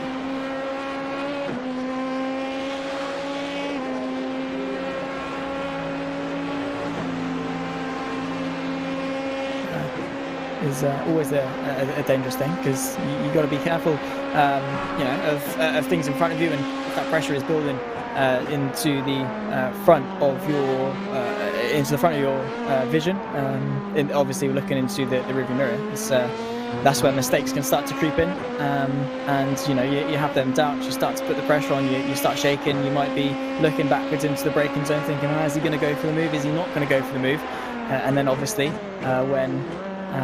when he doesn't, you might actually find yourself, when you actually look back forwards in front of your car, you might find yourself braking a bit too late, which is obviously coming into the psychological game in terms of the battles, where Dan Handover, if he just sits here, in all fairness, could be a bit of an effective battle strategy, because he's got the time to do that. He's not exactly in any rush. So if he can just sit back, get into the mind of Paul Busby, maybe lead him into a sense of false security or anything like that. There are so many different psychological tactics that the 62 machine can employ to sort of make his life a little bit easier. So, I wouldn't want to be in Paul Busby's shoes right now, let's put it that way, Andy. No, and that's another interesting conversation that I have with drivers quite often. Do you prefer to be the hunter or the hunted? I would always prefer to be in Dan Handover's shoes right now, because being the hunter, I just feel like you've got a bit more control over the situation. Yes, you're the one who has the pressure on them to make the overtake, but I don't know, I personally prefer to be looking at my prey as opposed to feeling the heat from the car sat behind me. But different drivers react to that situation in different ways, and of course at this level the vast majority of the drivers we're seeing more than capable of soaking up the pressure, and that definitely is the case for Busby, isn't it? Because he's been soaking up this pressure for a little while now, and hasn't yet relinquished the position to Dan Handover as they wind their way up through the turn 3, 4, 5 section. Really tricky, tightening left-hander. It's very easy just to clip the curb on the apex. That will unsettle the car, but Handover got a good run through there, and as they make their way through Big Bend, he is going to force a defensive move out of Busby here. Now, we've seen Daniel try the inside line at the hairpin a few times. Now he tries to go right round the outside. That doesn't work either. At this point, the only option left is to try and drive over the 909 car, because he's tried going under it. He's tried going round the outside of it as well. And there is just no way through. This is a brilliant defence being put up by Paul Busby. Yes, like the book kill. Actually, a little bit wide there. Could invite Dan over to maybe have a look. I don't think he's quite got the overlap as they run their way through the left. Yeah, no, I think he's just been able to tuck back into in behind the effect simulations car. But the children's book, we're going on a bear hunt. You can't go over it, you can't go under it. He's obviously got to go through it in some capacities, I suppose. But it gets to that point of, well, you've tried everything. What else can you do? But sometimes it is just a case of being patient, waiting for a mistake like that one, maybe from effect simulations, where you could find yourself just nipping your way to the inside or whatever, just being there, being patient. can definitely still give you that opportunity to spark a bit of a fight, put that pressure on and force him into a mistake is oftentimes maybe the better course of action rather than trying to initiate that pressure. But through Sunset Bend, it always scares me because they go so wide through there that I think they're just going to go completely off and actually into the pit lane. In all fairness, from the 909, he tried to get it stopped there. That was, well, you can tell he was definitely scared of getting a speeding penalty for that one. Well, let's hope he did get it stopped, because that was very much at the last minute. The car slewing sideways as Paul Busby tried to avoid going too quickly over the pit entry line. Up onto the jacks he will go. The Brabham Esports car, the other Brabham Esports car, that is, of course, is in the number 9, which is for some time, hasn't it? Because Hunter McDaniel is some 143 laps off the overall race lead. So that car has been in for some fairly extensive damage repair, but in fairness, doesn't look like they've retired the car for the time being, which is good to see. Must be down off the jacks, tyres are done, they're finishing the refuelling now for the LMP2 machine, which will get back out into the race very shortly. Number 5 is in, and that is Lasse Uren, and that's from second place in LMP2, the car that just came in behind Paul Busby. So that means that Stanley Deslandes temporarily makes an Apex Racing Team 1-2 at the head of LMP2 as we cycle into the latest round of LMP2 pit stops. Good point you make there, though, Zach, about that final corner, Sunset Bend. I noticed that a little bit earlier on in the race as well. Clearly, this is where I've been going wrong, because I always turn in, aim for the first apex, and then drift out wide through middle, cut back to the late apex. But these drivers, pretty much universally, not even bothering with the first apex, trying to carry the momentum around the high line. It is the corner of 1,000 lines that I heard someone mention earlier on, and that is so true, isn't it? I'm not convinced there is one correct way to tackle that final turn. It really comes down to what car you're in and perhaps what driving style you have. I think it was Peter that said it's the corner of 1,000 lines right at the start of the broadcast, and Arjuna came back and said, you know, no, it's the corner of 1,000,000 lines, yes. Which I can agree with, in all fairness. I think it's circumstantial depending on what you're trying to get out of the corner. Do you want a better exit? Do you want a fast line all the way through? What type of car are you in?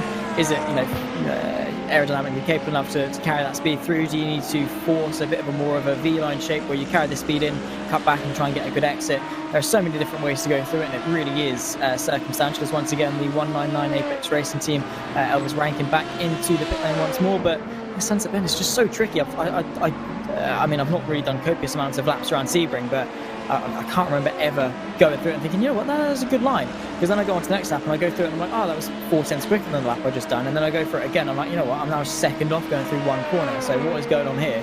It really is just so tricky. Where do you brake?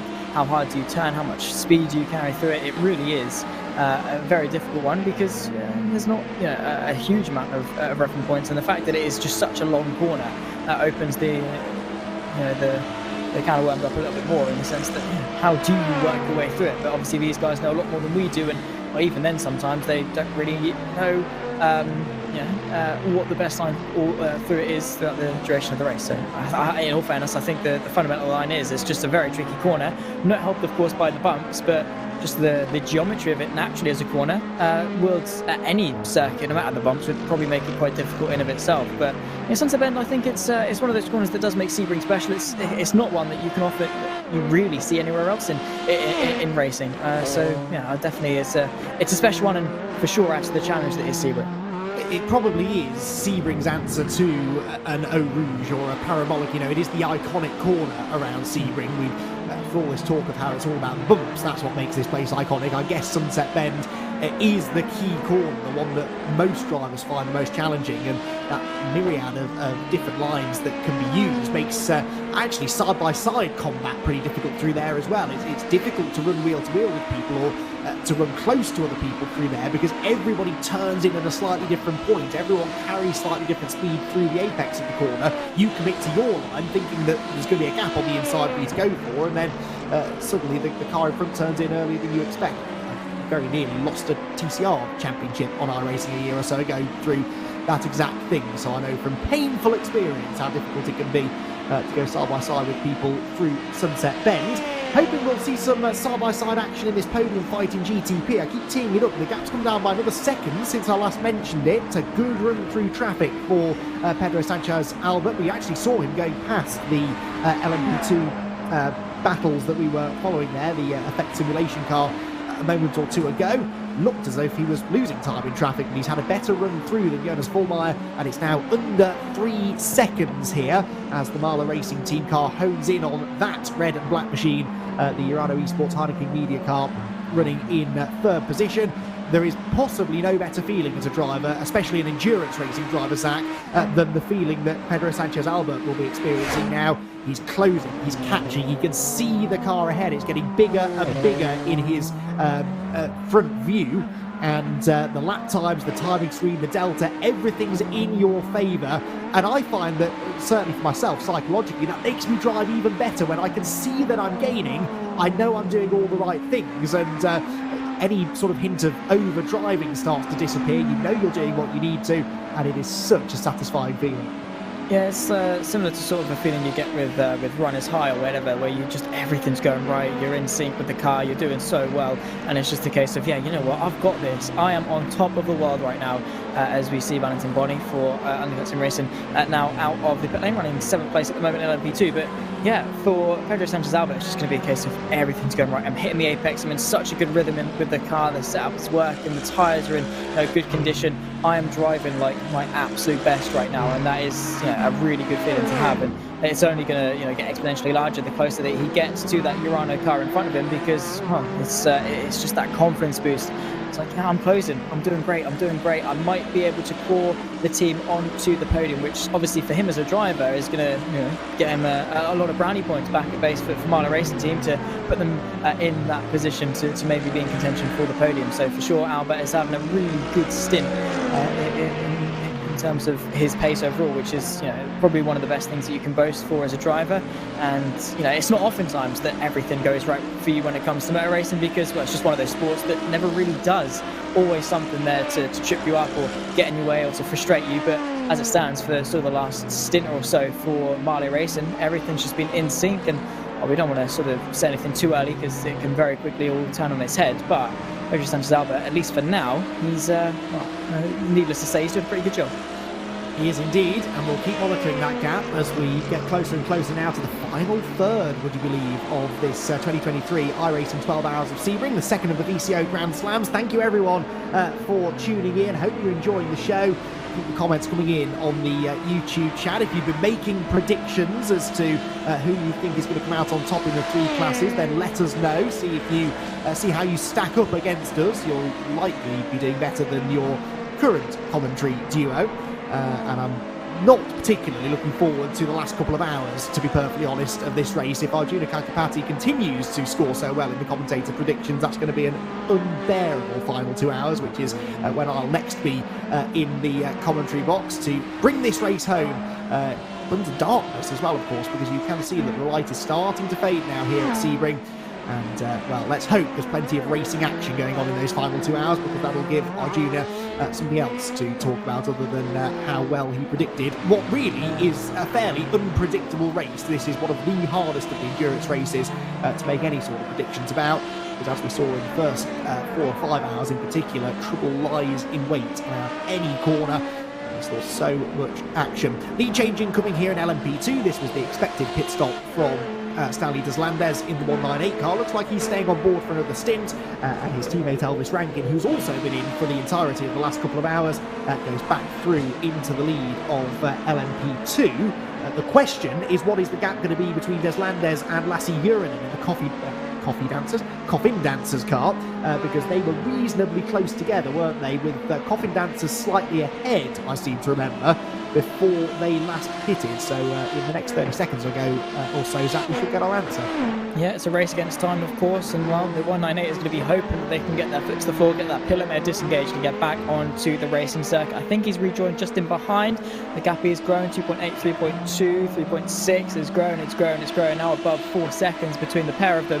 So I think that gap has grown between Coffin Dancers and Apex Racing Team, the 198 machine. So yeah, not the best run through pit lane for Stanley Deslandes, but that gap is still relative to, as far as endurance races go, in terms of what are we now, quick maths, 6, wait, hang on, I'm not mathing. 7.5. 7.5 hours, yeah. Honestly, I promise I'm good at maths, I just can't do it on the fly. But yeah, 7.5 hours in, 5 hours, 5 seconds between the two of them. See, I'm just having brain it's just not it's not worrying, working. Zach, that you're the numbers man out of the two of us. I'm not. No. Yeah. I don't know why I am. I promise I did well on my GCSE maths. I really do. But yeah, not today, obviously. But maybe I need to get some caffeine or something. I don't know. Maybe I just need to go to sleep. Who knows? But either way, yeah, this far into endurance racing, 4.5 seconds. That's nothing. Again, all it takes is locking up into one of the hairpins, a bit of a spin off one of the corners, a bad run through traffic, and that gap can very, very quickly close. So for sure, it's not all over until it's over. So still keep an eye out for it. And again, the same sort of, I guess, not necessarily bad luck, but slow pit stops that fell the way of the 198 can very easily switch and go back to the way of the coffin dancers, which then works into the favour of the Apex Racing Team car. So the whole thing about endurance races is the fluctuations. Things are different at different points. Teams are running different strategies, and the whole flow of the race is different depending on what team you're driving for. So that battle for second, for sure, is far from over, I'm sure. But the Apex Racing Team, they're going to want to get themselves into a 1-2, which I guess is extra fire under the backside for Stanley DeSantis to get a bit of a move on. Speaking of battles for second, we just cut away actually from one that is, at least for the next few laps, going to start to kick off, because Dino Lombardi in the Altus Esports Mercedes, there you can see him, is closing in on the pink and white number 4 Ferrari of Arnage Competition. It's Nicolas Rubila in the Arnage car at the moment, who of course was doing the chasing for second place earlier on, but as is often the case at this stage of the race in GTD, everyone pretty much running on completely different pit strategies. The Mercedes is the car we expected next out of these two, but hopefully we'll get a few laps of battle in between. The gap is coming down, and this, I suspect, is a result of Altus Esports Mercedes being a little bit lighter on fuel. The GTD cars do go through this cycle over the best part of a 60-minute fuel stint, where they start off really quick. You've got a very heavy car, but a car that is on relatively fresh rubber, so you go very quickly in the first few laps of the stint, and then the tyres start to disappear on you through the middle 20 minutes, and then it all comes back to you in the final 20 minutes. The tyres are gone, but you've lost all of that weight as the fuel's burnt off, and I think that's the part of the stint that Dino Lombardi finds himself in now. This gap is coming down pretty rapidly. On the previous lap, he was 3/4 of a second quicker than the Ferrari, and he's almost within striking distance now. He's got some prototype cars coming up behind to lap these two. Could this maybe, Zach, become the opportunity for Altus to move into second place? Very easily could. Maybe we'll have a look, because the gap is definitely not very large at all, as you can see. Nothing separating the Ferrari versus the Mercedes, which has been two fairly decent cars in terms of the GTD field, and practically pushing out of the hairpin.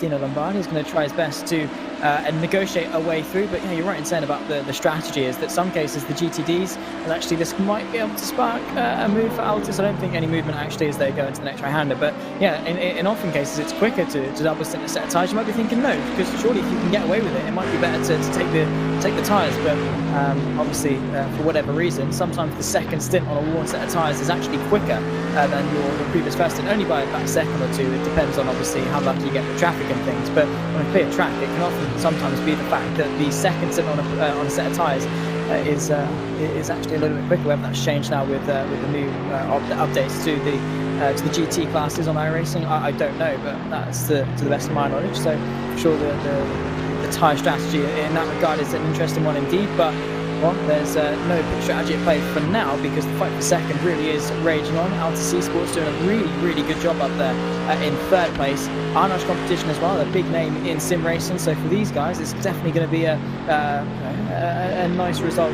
to finish in. Obviously they've still got over 4 hours left to go, but for sure it's a nice position to be in if you can pull yourself up that one extra place up in the second. So, as the Mercedes rumbles along, I could sit and listen to that 6.3 litre V8 engine all day long. Oh dear, that was a slightly awkward rejoin for one of the LMP2 cars, and the race-leading GTB car then also gets in on the mix. That almost opened the door for the move to happen. In fact, it might now happen into turn 4. Sideways up the inside goes the Mercedes, and it will slide a bit too wide, ultimately handing second place straight back to Nicolas Rubila. But that was an opportunistic attempt at a move for Dino Lombardi. Saw his chance, went for it, but there is the flip side to what we've just been saying. You're late in the stint. You don't have the grip available from your tyres to be making those late lunges up the inside, and that was exactly what we saw there. The rear of the Mercedes-AMG breaking loose from the braking, offline as well, of course, on the dirtier side of the road, and Lombardi actually quick hands to catch that and not ricochet into the side of the Ferrari as he was doing it. That tyre model that Zach mentions really has changed the game a little bit in GT racing on iRacing. Double stinting really a thing of the past now.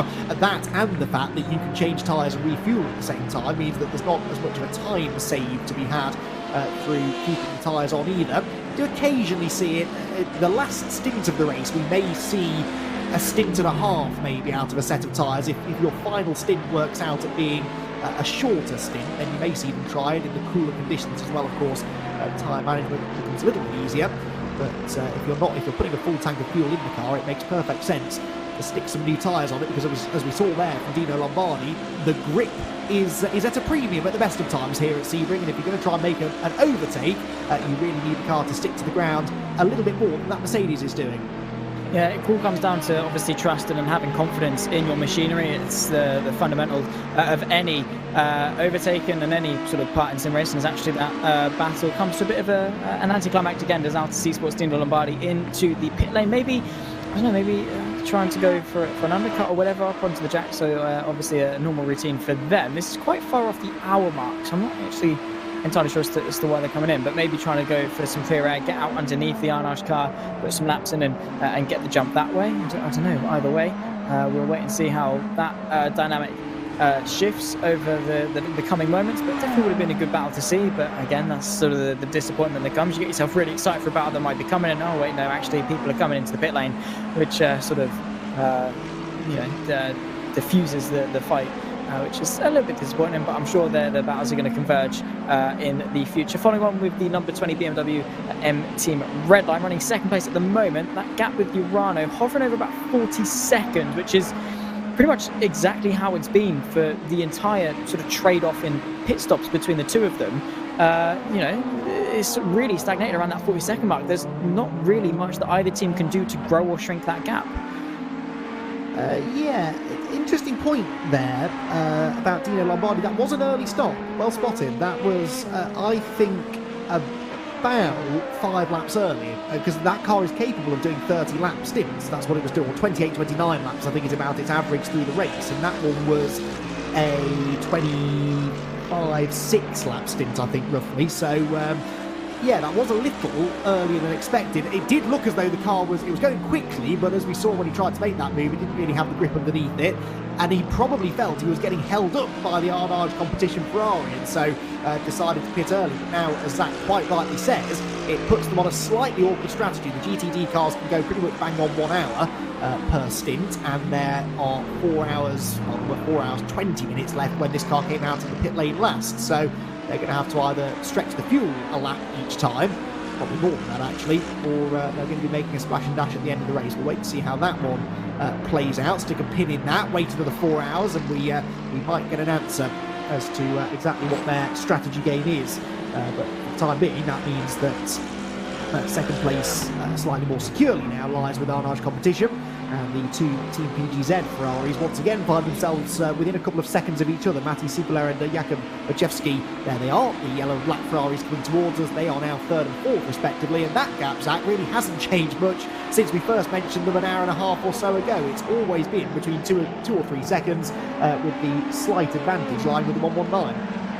Yeah, I mean, I remember talking about them, a few minutes ago, and then, not a few minutes ago, a little bit more than that, obviously, and then sort of forget about it, and then obviously we come back to them, and they're still quite close, which is good from a Team BGC perspective, as the sense that they've got 2 really quick cars in 2 really good positions. Obviously, probably a bit frustrating for the 114 of Jakub Maseniewski, who is obviously the trading car of the 2, can't promote himself up onto the podium as of yet, but for sure promising signs for Team BGC, who in all fairness probably could have actually be in contention a little bit further up if it wasn't for Alex Dunn having a bit of a moment earlier on in this race. The reigning British Formula 4 champion, of course, getting into the wheel and doing a really good job in that sense, but I guess misfortune has gone the way of quite a few people, but with both cars, I think it's definitely, there's going to be no complaints back at base for Team PGZ because, well, third and fourth in split one of the Sebring 12 hour in such a competitive GTD field.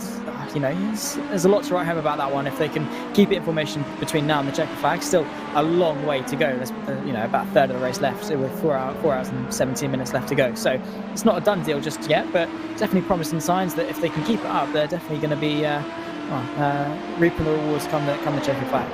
Yeah, and they, I think, should both be able to fairly comfortably get to the end of this hour before pitting again. So they will have been quite happy to see Dino Lombardi heading for the pit lane in the Altus Esports car just now, because that probably takes him out of their battle for third, I would think. Say that tentatively, because things can change with still nearly just over a third of this Sebring 12-hour race to go.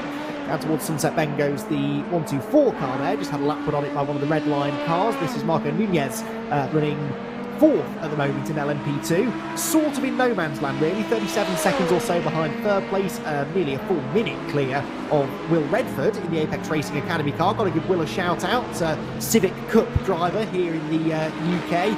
I was commentating on him throughout the duration of last year, signed with a new team for the 2023 Civic Cup, and will absolutely be gunning for his first real world car racing championship, so looking forward to seeing how Will gets on as the season goes on. And I promise, Will, I won't mention that Snetterton race that you should have won at the end of last year. Oops. Fifth place at the moment for the Apex Racing Academy car then, and looking to try and hold on to a top 5 before the flag. But here for 11th place in LMP2, Zach, still battling going on, the Culture team. Now, somebody predicted good things from Culture, didn't they? Well, we'll hear about this. I'm no sure surprises. Because it is Joey Tebben who went for the 19 car in LMP2. He is going to be jumping into the broadcast booth in the next few minutes alongside the returning Arjuna Kankapati, and I'd very much like to get his thoughts on why he went for the 19 car, because I think it's fair to say, Zach, the day has not gone as Joey would have hoped, and I'm certain how the Culture team would have hoped either. I'm pretty sure. I'm reading the Discord just now, actually, to confirm if my memory is right. He thought that everyone was going to pick Apex for LMP2. So basically, he just said who finished second at Daytona, and then said the risk has not paid off, and then put some emphasis on the word yet, which I respect the optimism. Definitely a glass half full kind of guy. However, interesting stuff. It would take, I don't even know, a rocket ship on the back, and there's the dive actually potentially into the next right-hander. Oh my word, that was late, but fair play for at least giving it a go from Axiom Motorsports. That was a bold attempt, but yeah, I'm sure Joey's not going to want to see the Culture team go any lower than they currently are. Part of the problem with that strategy, I admire Joey's strategy for how he picked his LMP2 team, but it is a flawed strategy because LMP2 was the class that nobody wanted to win at Daytona. It detonated inside the first 3 or 4 hours of the Daytona 24 hours. In fact, within the first minutes, we had some pretty high-profile LMP2 cars in trouble, and that did lead to a slightly jumbled-up order, it must be said, when we got to the end of the race. Of course, Apex came out of it pretty well, but there were a few surprise finishers inside the top 3 or 5. Not to say that the Culture Racing team are not a good team, clearly they are. They've had their troubles here today, but Sebring a very different kind of race, and that's yet another example of that. Here they are desperately trying to hang on to this 11th position. It is Jose Soria at the wheel of number 19 right now. Nate Grzelski in the Axiom Motorsports car right behind, and in traffic, the number 12 car almost seeing an opportunity to attack into turn 3, but the gap was well and truly shut on the inside line. We'll have to wait for a better opportunity, perhaps, at the hairpin. Yeah, potentially so. Bit of GTD traffic as well to negotiate. That is the lead. Team Redline Ferrari as well. Unfortunately for Jose Soria, he's been able to get through pretty much before the braking zone. The number 12 very late on the brakes. Oh my word, for a moment there I had my heart in my mouth, but unfortunately no harm, no foul in that regard. The number 12 machine still carrying on, and well, didn't really, you could tell that was a move that was like, yeah, you know what, no, I'm not being conservative here. I'm not waiting behind the lead GTD car. I'm just going to go for that move. I'm going to get it stopped, and I'm going to stay right on the back of the Culture team car because, well, you don't really want to lose any ground if you can help it. And while going for that move definitely was decisive and paid up for him. But, well, oh, wow, there we go. That is definitely proven how much on the limit he is, going very sideways off the exit there, which well, yeah, definitely shows that he's on the limit. But unfortunately, going over the limit, as cool as it looks, it's not going to gain you any lap time, and well, might actually decrease the lap time over the course of the stint, because well, you're not doing your tyres any favour by doing it either. And no, that will definitely have aggravated the rear tyres on the number 12 car. Here is the battle I was about to mention. There we go, Connery Maddock once again proving the psychic powers of the producer are still in full effect today, because this gap is for third place in GTP. This battle is for third place. The gap is under a second. Well, just fractionally over now, but it was when I first looked at the timing screen. Point is, Pedro Sanchez Albert is really putting in the couple of stints of the day, really, for the number 3 car, and it now has a real shot at moving into position number 3 in the near future. It will be pitting before the 192 car, but they're pitting within a few laps of each other. Oh, don't come in now, Pedro. Oh, there we go. Teed up the battle beautifully, and in he came. I was right in saying that he was going to be pitting first. I was hoping it wouldn't happen just yet. What is it with you and just the good timing? I don't even if you can call it good timing in that case, but yeah, but you know, you hit the nail right on the head there with that one. Fair play. But yeah, into the pit lane, diffusing that battle. But maybe the gap is still close. Beyond the next pit stop, we could still see the battle reignite a little bit later on, maybe in the coming moments after the pit stop phase has filtered itself out. But definitely a good stint there for Pedro Sanchez Albert. Now Valtteri Landa at the wheel, so maybe could take a couple of laps for Landa to get back into the rhythm of things and well, get comfortable with the car again, which might, you know, stall their progress just a little bit. But it's definitely down to Valtteri Landa to step right into the shoes of Pedro Sanchez Albert and keep that pace up in that fight for third.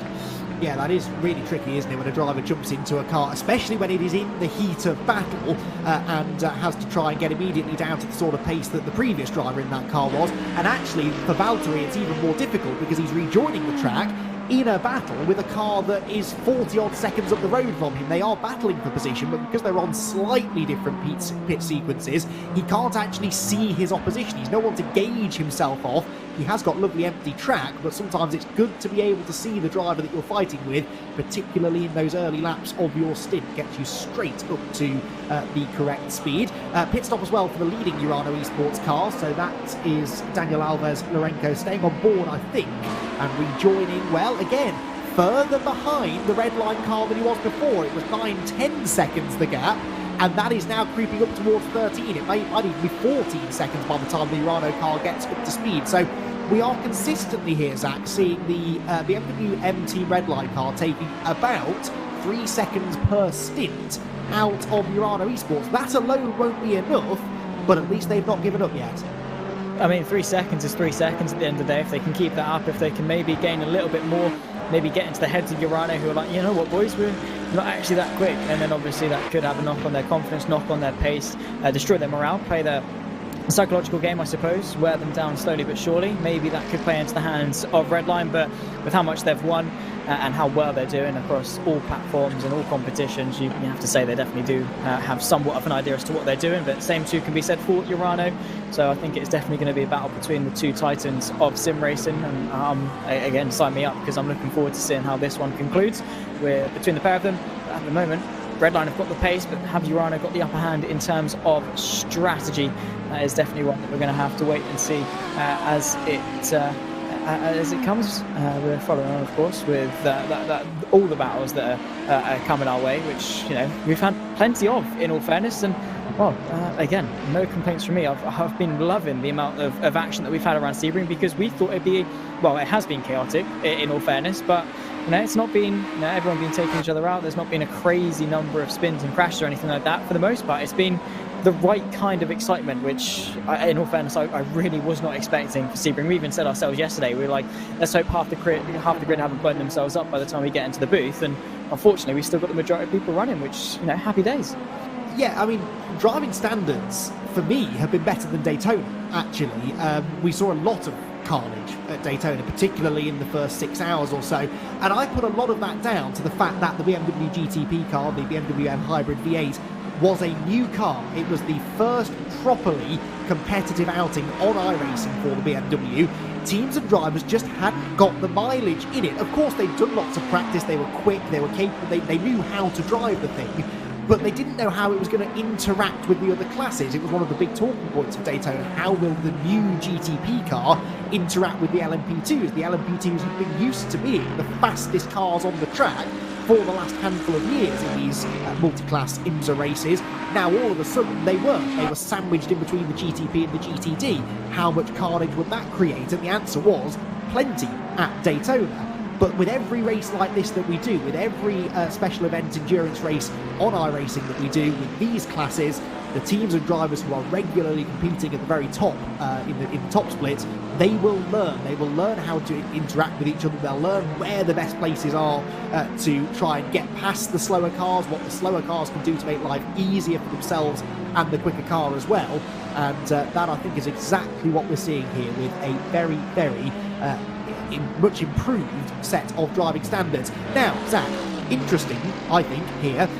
Look at that number that has appeared between Chris Lullen and Daniel Alves Lorenco. It is 19, nearly 20 seconds all of a sudden, and going up quickly. Is this a problem for the one car? What's going on? I don't know, because we haven't seen it. The last lap for Lorenco was a 44.9 as opposed to Chris Lullen's 42.9, but well, yeah, I don't know. Where's this pace come from? You can't lose that much time going through traffic unless something drastic happens. I mean, maybe if they fight you that hard. We'll take another look as to how it happened. Here's the 450 GTD. There is said Urano car working their way through Sunset Bend. All is good up till now.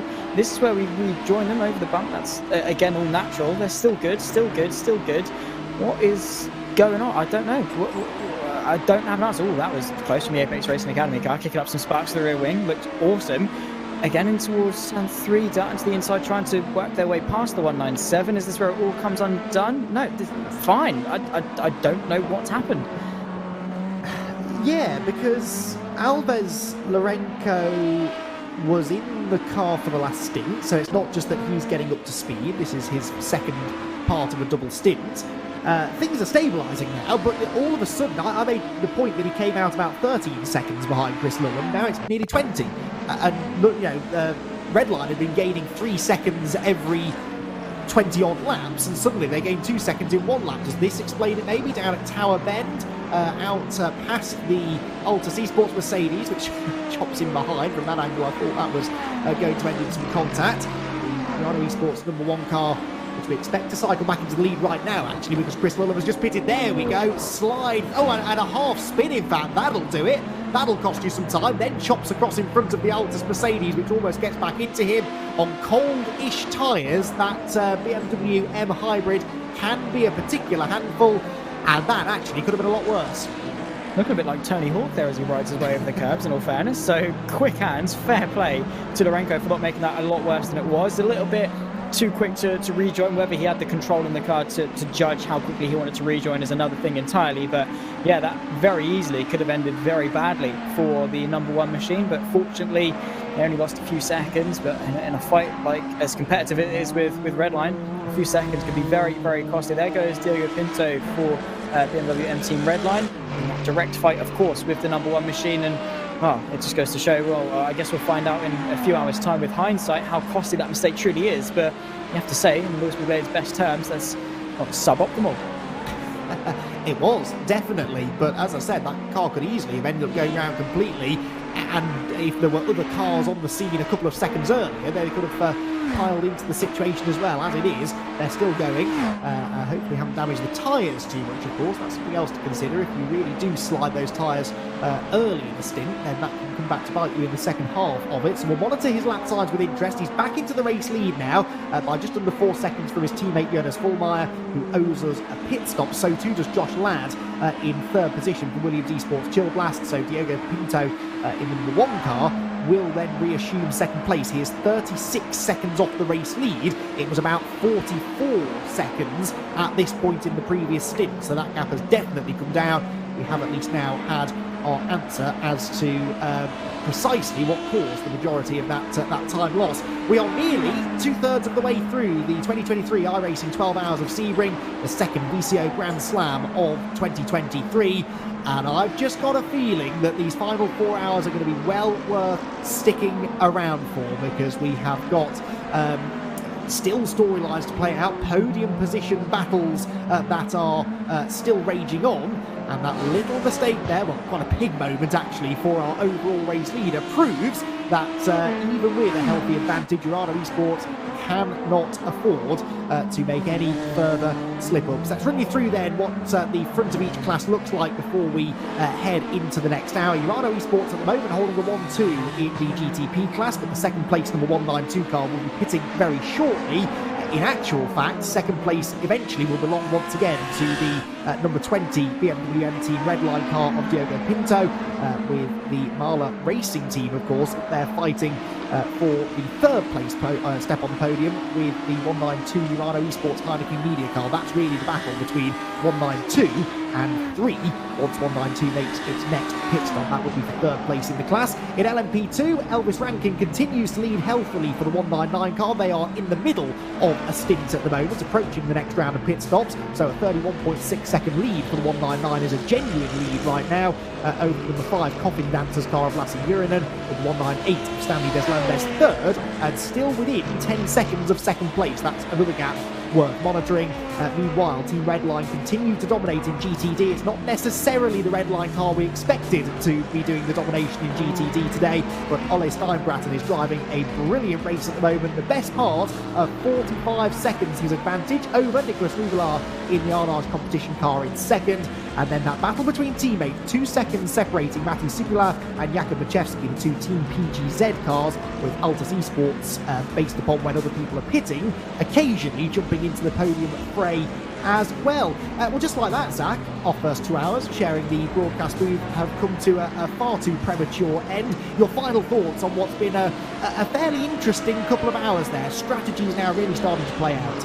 Well, first of all, it's been a pleasure to be alongside Andy. It's nice to sort of get in the booth together. It's been it's been a really pleasurable experience, and it's been a really, really good race. And while some might say, oh well, you've not really been had side-by-side fights to lead or anything, but that's not really the excitement that comes from endurance racing, particularly at this stage in the race.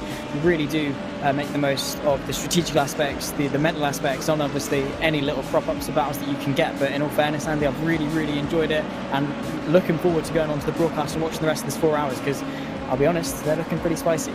Absolutely. Don't go anywhere, everybody. 4 hours to go here at Sebring. Another quick driver change here in the broadcast booth. The next voices you will hear will be those of Joey Tebben and Arjuna Kankapati to take you through the next couple of hours of the 2023 iRacing 12 Hours of Sebring. Well, hello everyone, and welcome along to the final blast to the end. Joey Tebben alongside myself, Arjuna Kankapati. Joey has not seen as much of it as myself because I've basically been tracking the entirety of the action. Joey, though, Sebring, you know it, you love it. It's a bumpy old track, and it's one that is a car breaker in the real world, somewhat of a driver breaker here in the sim. And we just almost saw it be a driver breaker for our overall race leader right now, Daniel Alves Lorenzo. Like Zach Sweeney said, going Tony Hawk style there through the final sector. We were talking, Arjuna, before we got in the air here, that this Urano Esports lead in GTP might be unbreakable. It's basically a full pit stop gap, but I think with that one mistake, you see that any lead at Sebring is never breakable. It can always bite. It was really interesting talking with Peter Mackay about how there are race-winning cars here at Sebring that are broken. And when I say broken, cracked chassis broken, which I guess means those cars either have a significant build to go racing again, or B, just get thrown out the door.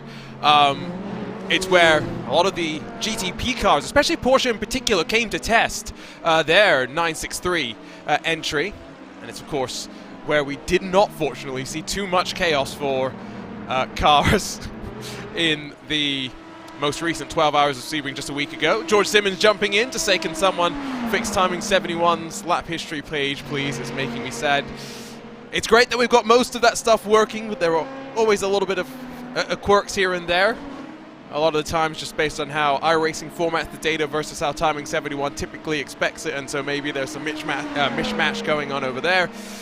If there was anyone that you want to chase down at the Urano Esports team, though, it might be Diogo Pinto, although having said that, a mistake earlier today, Joey, something that shocked, I say absolutely shocked to the core, Paul Smith, the voice of the Porsche Tag Core Esports Super Cup.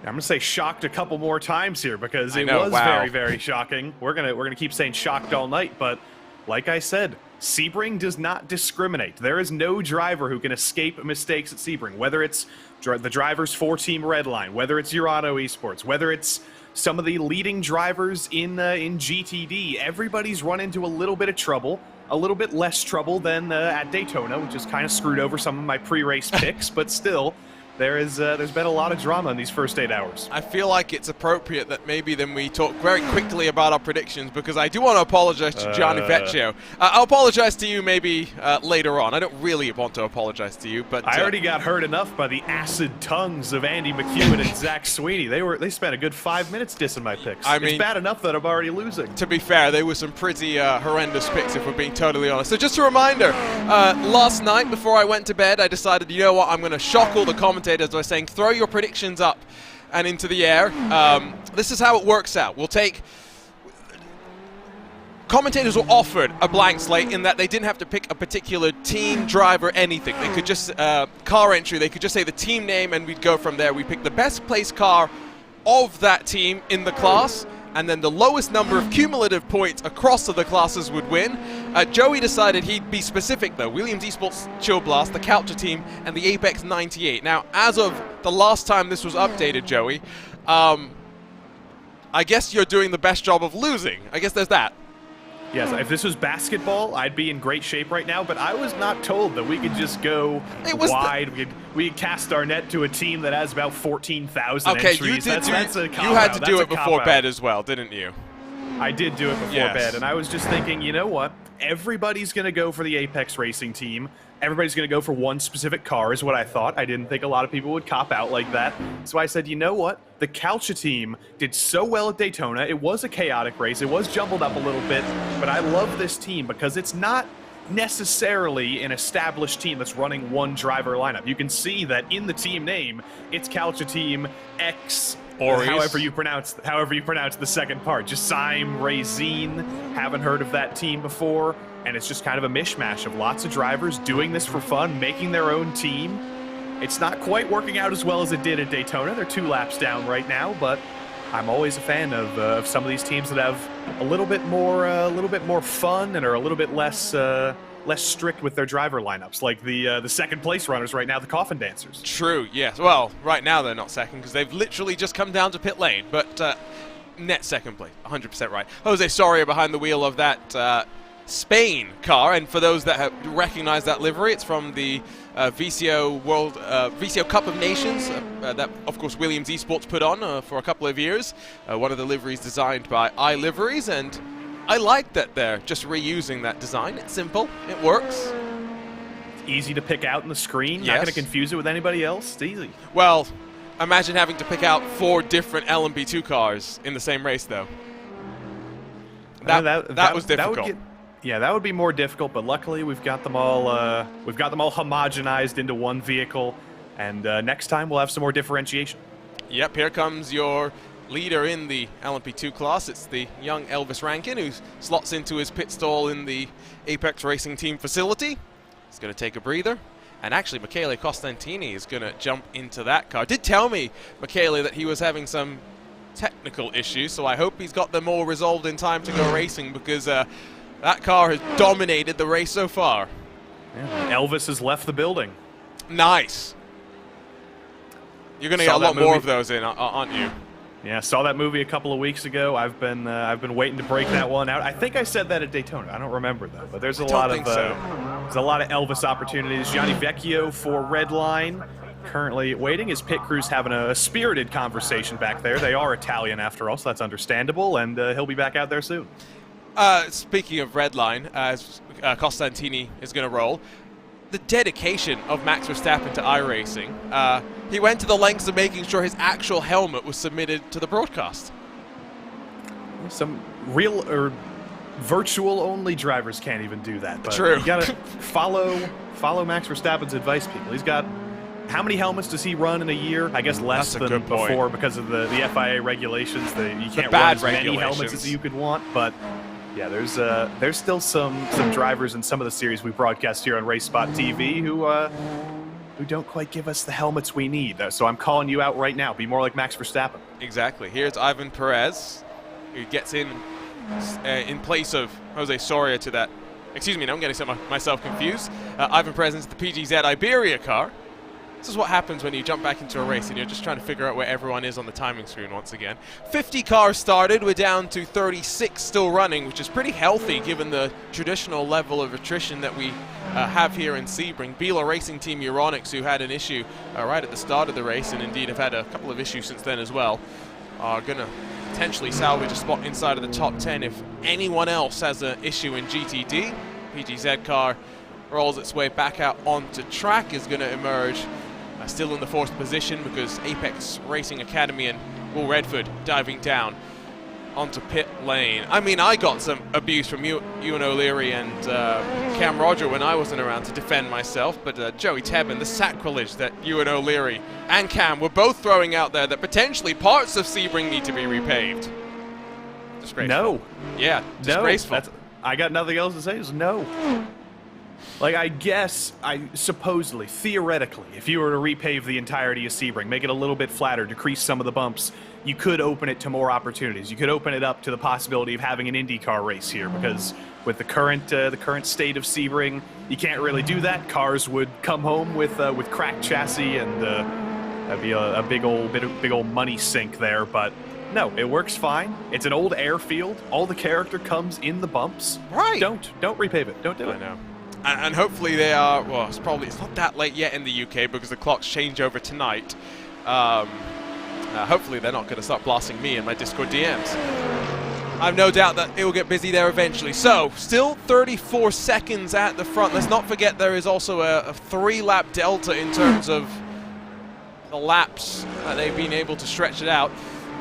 It was really interesting hearing from one of the Urano Esports drivers who was telling me that you can't cut out a fuel stop here, Joey, so you effectively have got 20 laps of short filling to play with over the course of 12 hours. And that kind of openness is where you really want to have a big team on your side. You want to have multiple people, or just one very smart person, doing strategy for you in the background, counting those stops forward. Because right now in the booth, we are famously not very good at doing math. It's going to be impossible for us to calculate any pit strategies into the end of the race in about 4 hours' time. But for a team like Urano Esports, they're running the number one. They're fittingly in the number one spot. I have a feeling that they basically have their entire strategy planned out to the end right now. And as long as nothing more comes unstuck, it's looking like it's going to work out very well for them. I'm glad he talked about the numbers because traditionally in most iRacing events, those would be set by iRatings. There are a handful of teams, Joey, that had to change their plans or focus their attention on different classes because the GTD strength of field for today's race is apparently upwards of 9,000 iRating, which when you really think about it, is ridiculous. It meant that BS Competition, for example, were telling me they focused their attention only on the GTP. We're so used to seeing them in that BMW M4 GT3 machine, for an example. Johan Hart was meant to be racing with Peter Berryman in a two-man entry, a grid and go entry, but because, again, one of the Apex Racing Team Mercedes needs to get into the top split GTD, they split them up, and Berryman not racing, Hart jumping into that Mercedes with very limited practice. I think he said 8 laps before his first actual run in the car. And if this was 18 years ago, I would make a very funny joke about over 9,000 right now. Because it's not, I'm not going to do that. I think you've got to make the joke now so people just make sure they're on the same page with you. So what's the exact number? What's the exact power level of the GTD class? And then you say, it's over 9,000. See, it's in the past. We're digging up 2008 memes. I've made a critical error. 2008 memes. Oh. I wasn't very memey in 2008. Good. Stanley Deslandis, pit lane for the 198. This is the second Apex Racing Team machine. Still in its fight with Lassi Urainen, who's had a bit of a slow lap. Not sure if he's got checked up behind some traffic of his own. wonderful livery on the side of the car that you do have to question if it's really appropriate for iRacing's paint policy, but we'll let it slide on past. Working through Jean de Bion into Le Mans, back onto the power with the lights flashing just to indicate to the Monaco Academy car that he wants to get on past. I do like to see that we've got a few different teams from back at Daytona. It's not an identical lineup. There's some teams that are the same that have just taken on a couple of extra partners, like the Calsa team, for example. But Coffin Dancers, if I remember correctly, we didn't see them in top split at Daytona. I think they're here. Were they there? We see them on and off, that's for sure. They weren't in contention. I think we can say that much if they were there. So I don't think they were there. Monaco Academy, I believe they were at Daytona a couple of weeks ago, or a couple of months ago now. Yeah, a couple of months. Their fortunes have reversed a little bit, but that's the magic of these iRacing special events. It's not just a singular list. It's not a singular entry list of teams that all apply to be in this. You have to have your iRating. You have to get split in the top split, and that always leads to potentially some surprises on race morning once the splits do come out. Yeah, especially for us as commentators, which is why we tried to make a generic pick, Joey, in case there were teams that didn't make it to the top split. Well, you know, I will take my infinite points. It's okay. If the team I pick doesn't make top split, I'll take it. Don't worry, we'll have a new strategy in place for the next time we do it. Down the inside for Dino Lombardi in the Altus Esports number 42 Mercedes, past David Toth, the Hungarian for Arnage Competition, who has just come out of pit lane, so has a full tank of fuel, whereas Lombardi is already halfway through his fuel window and is really charging down below 159.5 yet again is the Italian, whereas David Toth up above 2 minutes that last time by. Fastest GTD on track, though, was Konstantin Scharf in the 190 Mercedes AMG Team Urano Esports entry over here, as he has the just left pit lane Jordan Backmeyer in the Brabham Esports hissing Sid car sliding through. Urano Esports, I think, came into this one knowing that the Mercedes maybe would be on the back foot, and if it wasn't for the demise that we had of Team Redline, well, then it would have been two Ferraris running at the front, but outside of that, we have seen a handful of others, and of course Team PGZ, so 119. Outside of that, Mercedes definitely have fought to stay in contention, although I know Apex, I was talking with George Simmons just before I came back here, Joey, who was saying the Mercedes, they were maybe expecting a little bit more in terms of BOP. Yeah, there's a couple of these Mercedes in the field. I think they weren't expecting to be this far off the Ferrari. They weren't expecting it to be this big of a gap. But sometimes when you're comfortable in a car like that, when you have a team that's especially comfortable in one car, they've done all their preparation for that one car. The Ferrari has been very, very planted. It's been known, I think, over the past entirety of the time we've had this car on iRacing, it's been known as a very easy car to pick up. It's a very attainable car. That's why we have the Ferrari Challenge in both real life and on the service. It's very, very easy to drive. It's also very, very fast with the BOP this week. So that combination makes it very, very difficult to beat. And even if you are comfortable in the Mercedes, it's going to be hard to be more comfortable than the Redline Ferrari. I really don't like this car, I'm not going to lie. Out of all the GT3 cars, it was the only one I could never really get a feel for. Well, I'm the exact opposite. This is the only one I've ever had a feel for, but that's also because my road iRating is probably a good 7,000 below the SOF here. Fair enough. I did always drive a lot more of the BMWs, the Mercedes, the front-engine cars, but even the Audi, when I've driven that in the past, has been fine when it's not also trying to kill you, which is most of the time. I remember a couple of seasons ago at the Spa 24, I drove the BMW Z4 before I took that off the service. That was not an experience for me either. I think that's a car for far more competent hands than mine. Well, to be fair, that is also a car that was very old at that point. It had very much lived past its life cycle. There was a time when I remember a Bathurst 12 Hours where it was just a rocket ship, and it was amazing. Also, it's the Z4. It's Team PGZ. Well, if it's a Spanish team, it might be like Team PG. I mean, technically, he's based in Brighton. So is Brighton part of Iberia now? Has Nope. the peninsula expanded? Last I checked, Brighton was in the UK. It's just Is that it- Pablo Castro has injected himself there. I guess Jakub Kwiatkowski is also not from Iberia, No. so it's Alex Dunn it's is from- Iberian is- in name only. Yeah, Alex Dunn is decidedly also not from Iberia. The young open-wheel driver that Lewis McGlade will have a great time commentating on in GB3 this upcoming season.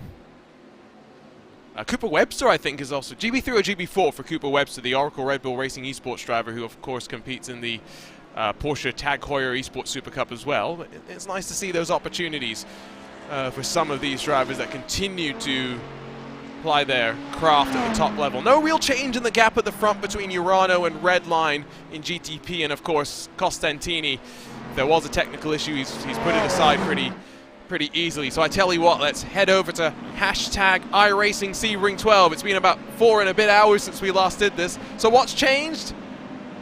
So much happening in one picture, says VCO Esports. What do you see in this one, Joey?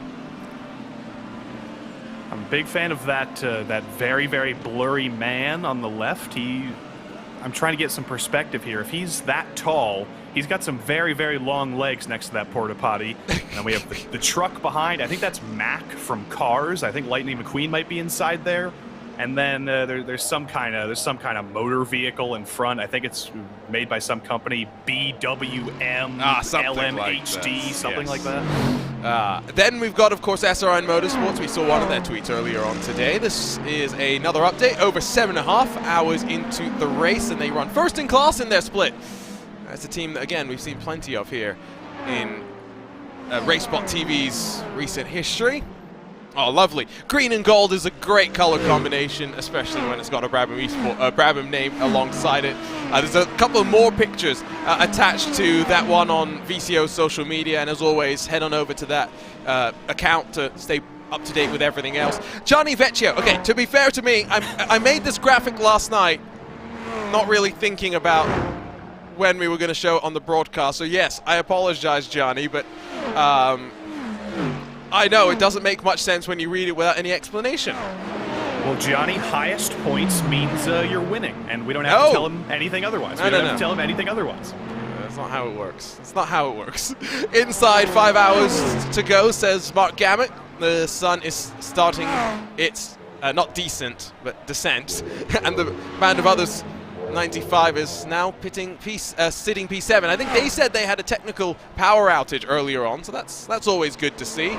Let's check in with another team. Started 49th, and they're up to 10th. I mean, you can't make much more progress than that.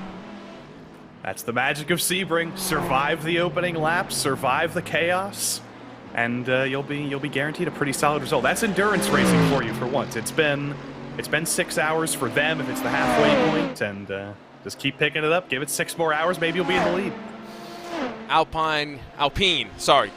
Got to make sure I say it correctly. Alpine Esports. Seen our car for the Sebring 12. Come take a closer look. 7 hours left to go. Unfortunately, we haven't. I think they're down in second split, but it's great to see that some of those drivers that usually compete on some of your other platforms are venturing on over into some of these iRacing special events and giving us a bit of a showcase of their talents. Don't forget as well, if you're a team, head on over to the VCO content database, photos.vco-esports.com, to be able to check out all of the incredible images that both Josh Chin, who is a sim racing wizard, and Gary Paravani, who is a real world wizard, who's come over to the virtual world and having his own little bit of fun, doing his own little bit of content as well. Always interesting to see. And now, Joey, you didn't put your own tweet out, but apparently I'm not crazy.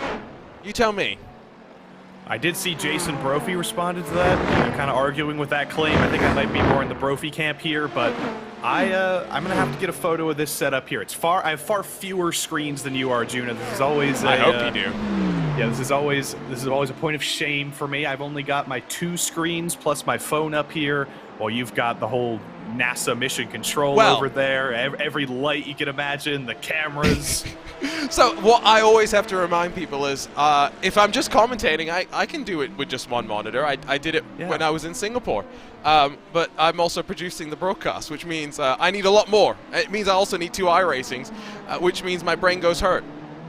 Well, listen, English I hard. think I know how we can solve this. You're going to fly me to Singapore. I'll bring my laptop, and I'll try and commentate a race there, too, and I'll see if I can live up to that. But, okay. I see what you're trying to do here. Free trip to Singapore and coming for Joey Tebben. That's the grand plan. I mean, it's going to be... I don't know how much I'm going to like it over there. The air You'll seems like to it. be It's very clean. dead thick.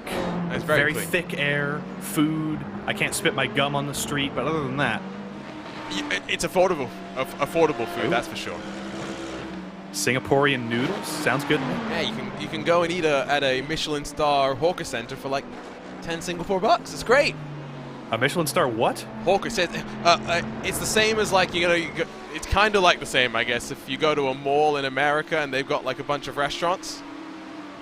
A hawker center. Yes, it's like Okay, that, okay, except it's not a bunch of chains. It's like local restaurant kind of deals, stalls. Okay, I would just call this like a food market, but yeah, I'm going to be using the term hawker That's center what we, now. that's what we call them in Singapore.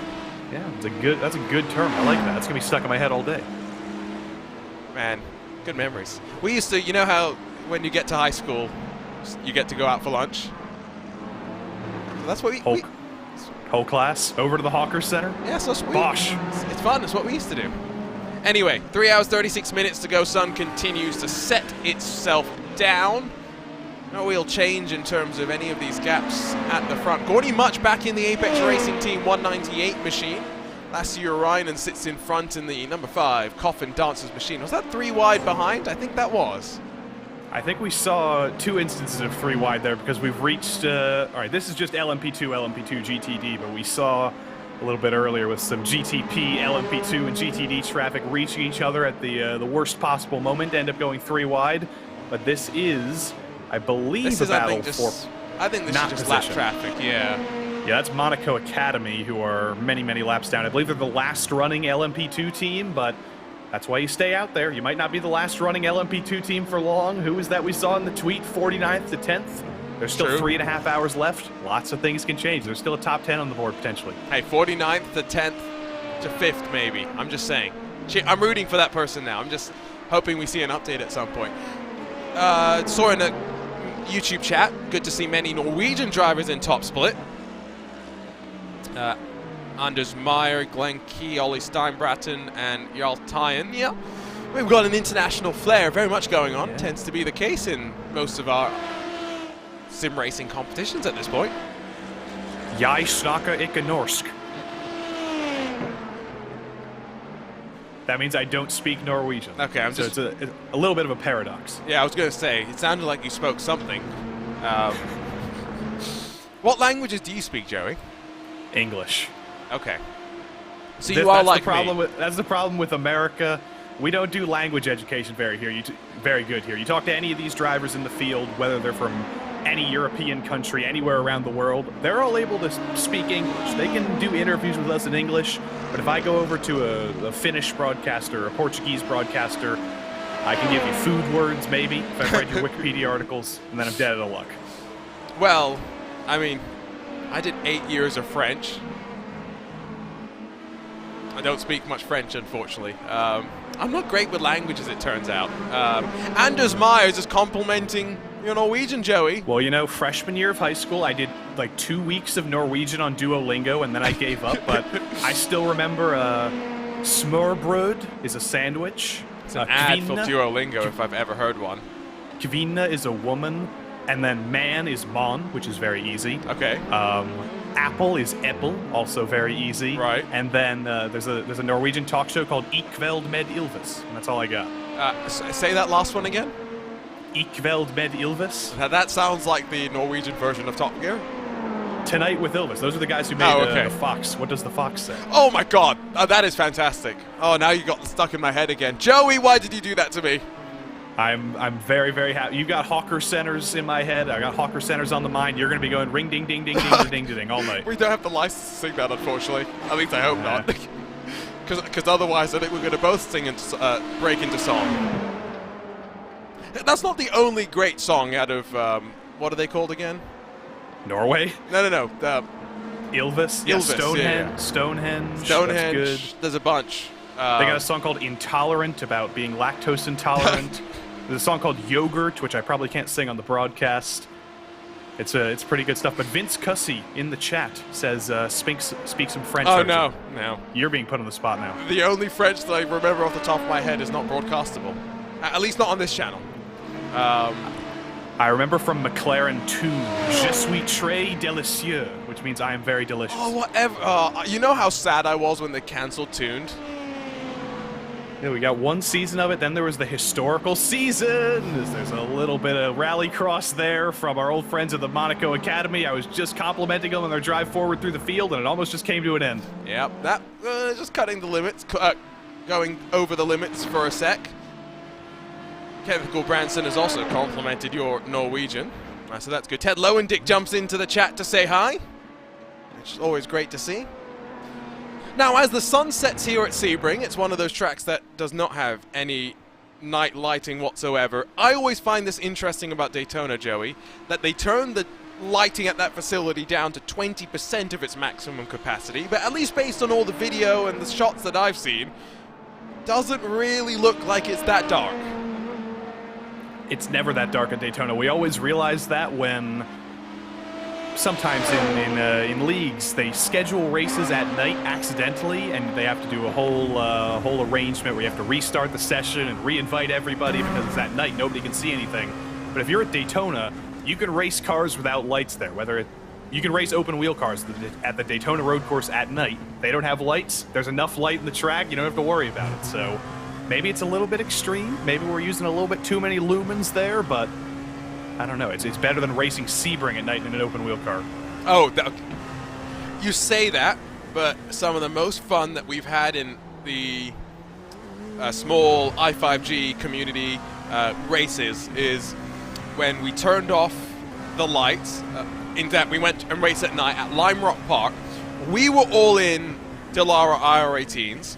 We had AI that were, I think it was in Formula Vs, so you could only see them if there was one more class that had headlights, but you could only see these cars, A, if they had headlights being shone on them, or B, because when they shift sometimes there's smoke that comes out the back, so you could see that. And then we had, it was either TCR or GT4. But we flooded it with AI, and we were all in the Dallara IR18s, and it was fantastic, the amount of fun that we had. I think Dinner with Racers did a Sebring with no lights at one point, or they did their 12 or 24 hours of Sebring, and they had classes that didn't have lights. So some of the drivers just elected to find. Oh, yeah. Vlad Kimichev in the Urano Esports Hiking Media, number 192, now sees Valtteri Alander slide on by in the Mahler Racing Team car. Now, was that self-inflicted at the hairpin? We know these GTP cars can be difficult under braking, or was it maybe a bit of desperation in traffic? It looks busy, that's for sure. Into the braking zone, alongside with Redline, your race leaders who tag third place in GTP. Just a little bit of a touch there. I did think that was our leader for a millisecond, but no, it's the second of the Urano Esports GTPs. Just a little bit late in the brakes, a little bit of a slide gets going, and then the left rear tire kind of ramps over the side of the Redline number 70 and loops that BMW around. Not going to be any real damage here, but that's going to be some hurt feelings between the two. I don't think Team Redline really did anything wrong there. They left the door open. It was just a teensy little bit of a slide in traffic that got everything undone. Yep. Hopefully no major dramas moving forward. iRacing Twitch chat. De Silva Racing. Here in Luxembourg, it's normal to speak 3 to 5 languages. To be fair, in Singapore, there are 6 or 7 national languages because it's just like a melting pot of the region and whatnot. I am just terrible at languages. Max Verstappen apparently speaks Dutch, English, and German fluently. Yeah. Again, I can write multiple programming languages. Does that count? Come on. If my intro to linguistics class says anything, computer languages don't count. But I do have a language-based fact for you here. Okay. What country in the world has the most unique languages in it? Most unique languages in it, you say? Yes. Living languages, too. Right. Okay, so living languages. So I'm just going to assume that, does dialect mean language? No, a dialect, I should really remember this. A dialect is a language just spoken differently. It's all right. unique No, that's living languages. Okay. Well, I guess geographically big countries. I'm going to draw this out so people in our chat can also throw their guesses in, and we'll see if anyone can guess it before me. So I'm guessing geographically it's a big country, because I guess that gives you the most wide-ranging languages that would get spoken. I'm opening my iRacing Twitch chat here to see if anybody's guessed. Right, it. no still one only yet. see Luxembourg. Nobody's guessed yet. India, that's what I would assume, but no. No, it's not India. yeah, I don't think it's India. As someone who's from India, Russia. I don't know. I feel like geographically big is what I'm thinking, because that's where the most unique languages would be. But I also feel like I'm very, very wrong right now. Russia is not correct. Somebody in the chat says Africa. That's not a country. That's not a country. South Africa. No. South Africa is a country. They might have 3 capitals, but that's not the answer. True, but China, a lot of languages there. No. I think we've extended this long enough. You want South the answer? Africa's got 11 apparently.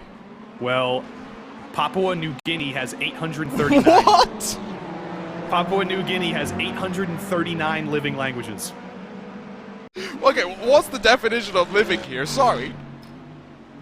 I think it just Wow. it means there's active speakers of it, and there's 839 of them. I was amazed when I learned this too, but it's totally true, and it's not just because they've been researching there longer or they've spent more time in the country. They've spent equal amounts of time studying languages across the world. Wow. There's 800 of them in Papua New Guinea. So basically, a living language is a language that one person can speak. It doesn't mean there can be a conversation in it. I think it means there's 2 speakers. Okay, I think so that's like the definition. So that. So there has to be. Okay. Wow. Because the definition of a language means you have to be able to use it to transfer information and receive information. And you can't do that if there's only one person. And our race leader is in as well. Yeah. So we could focus on the racing for a sec while I try to get my mind back in my head, because it's just been blown. That's incredible. 839. Yep. So many languages.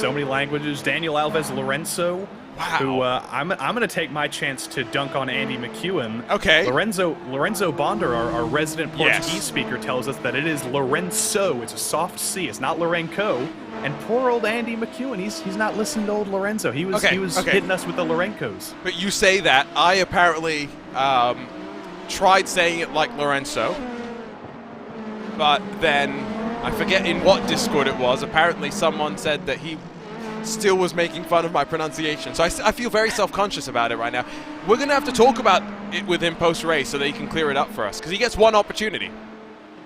I hope it's not like a Charles Leclerc situation where he's been racing in English-speaking media environments for so long that he calls himself Charles Leclerc now just to fit in.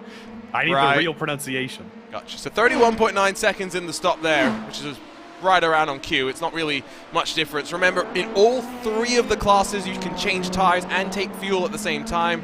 So there's not really much strategy in terms of when you take tires and whatnot. It's realistically just about trying to push the fuel window out as much as possible. Someone's in our iRacing chat says, I speak full send only. That sounds very iRacing-y. Yeah, I wish I could speak full send. I'm only halfway there. Ah, I see, okay. Just gotta commit more. Yeah. Duolingo doesn't teach you full send yet. So the gap between Pinto and Lorenzo is now down to 15.5 seconds. Now remember, after the mistake that we saw from Lorenzo, what was it, 40-odd minutes ago, that gap had grown to about 19 seconds before we saw Pinto come in. So at least based on what I see, Urano Esports have at least managed to build up what I think is a slight advantage net once Pinto gets back down to pit lane.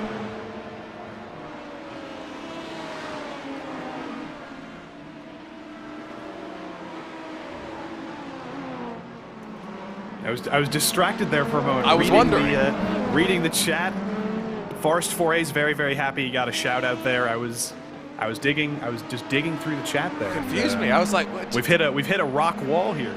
I was like, did Joey forget to unmute his mic? Because that's already happened today. Did his internet disconnect? Because I'm sure that's happened to some of these drivers today. That was a bit wild into the hairpin by Lorenzo, if we can be honest. I think that's going to cost him a couple of tenths, just committing, trying to get past and overly committing eventually. If you're watching on, don't forget hashtag iRacing Sebring 12. You can keep in touch with us on social media, and we can run you down through some of the highlights of what's been going on and feature you on the broadcast as well. David Lawrence asks, we had a graphic here at RaceSpot at one point that showed all the drivers in the car. Something we're working on, David. We have some plans.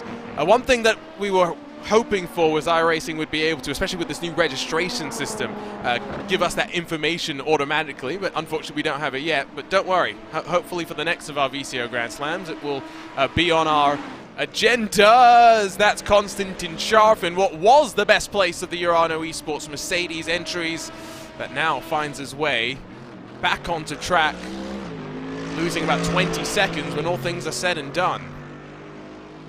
Yeah, that's been one Urano GTP around. That's one Urano GTD around. They say bad things come in threes. I'm not saying Daniel Alves Lorenzo should be worried, but it is entirely possible that something comes up there. Diogo Pinto is finally in. Now we'll see the legit lap between, or the legit gap rather, between first and second, or we will in a moment actually, because the second Urano Esports GTP is still out there waiting for its stop. Yeah, we'll get a good sense of it though in a few moments' time. Let's check out, if we can, on the replay machine, which misses nothing, especially if we get pointed in the right direction, what happened here. So it's through. That doesn't seem like we got the right replay. There we go. That's the right one. Ooh, contact with Biela potentially, as Biela got a bit loose on the exit and ran itself over the curb.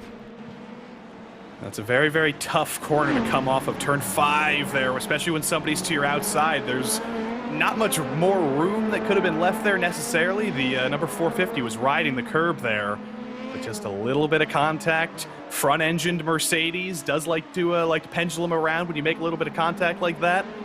That's even more trouble for Urano. They were already on the back foot from the start of the race in that Mercedes. Let's see if we can also show the moment that I'm sure plenty have been wondering about, which is what happened to Max Verstappen in that Team Redline 101 machine, because they had been leading so well. Verstappen saving fuel, building the advantage at the front, and then in just one blink of an eye, it all came unstuck. This was with what? Just under 3 hours done in the race. You can see plenty of daylight still in the air. One of the Urano Esports machines, the GTP, is just coming on through. The most innocuous of runs, the smallest of gaps and net codes, and Max Verstappen, right rear suspension broken after previous contact with another LMP2 machine, and just like that, Verstappen's day was done. And did Alex Palou actually get a chance to get in the car, or was that it? He, I think the plan was for Verstappen to do as many hours as possible at the start, then hand over to Palou to likely do the same, and then back and forth and back and forth. Maybe 3 hours apiece. I'm not sure if that was the plan, but yeah. No, unfortunately, we saw the two-time F1 World Champion. We did not see the 2021 NTT IndyCar Series champion. Well, maybe Alex Palou is sitting on the couch right now at home. He's enthralled by our Papua New Guinea language facts. Definitely not. I think he's in the UK right now after getting a seat fit at the McLaren Technology Center for his upcoming reserve driver duties. So, Alex, if you've got nothing else to do on a nice British evening here, come talk to us over here at RaceSpot. We want to hear all about that seat fit. Good point. I could send a message over to someone at Redline and see if maybe we could get Max as well, but I'm sure after how that race ended, he maybe does not want to talk to us. It'd be good to talk to him about sim racing, and also to disprove this article that's been going around that apparently Max Verstappen has a sim rig on his plane. He does not have a sim rig on his plane. He's a sim rig in the motorhome, is what we have been told, which is a much more reasonable thing to do. Max Verstappen can race on the plane with a controller if he really needed to. That is a true story. Maxence Godino in front now of Nicholas Laubish as the Apex Racing number 98 machine gets up in front of the 91 Mercedes AMG Team Urano Esports car. That's a mouthful of a team name if I've ever had to commentate on one. It's not the worst one today though, because that would be the Gimmicky Tree 559, Dan Ladd, Arturo Melgar Setup Shop 559. It's so long that when you see it come up on the ticker, it's still coming up even though they're out of the race. It just looks like some lines there. You can't read any of those letters. Here, wait. I can even do that. There it is. It just about fits on that lower third. Just. That looks like a song title from a 2013 indie band. So this is where the greatest team of all time came from, Joey Tebben, is when Lewis McLeod, myself, Dan Kell, and Cam Roger met up for Jimmy Broadbent's 23 Hours of Zolder. We had, as I said, the greatest team of all time, and our team name was so long that, guess what, it broke the RaceSpot graphics on purpose.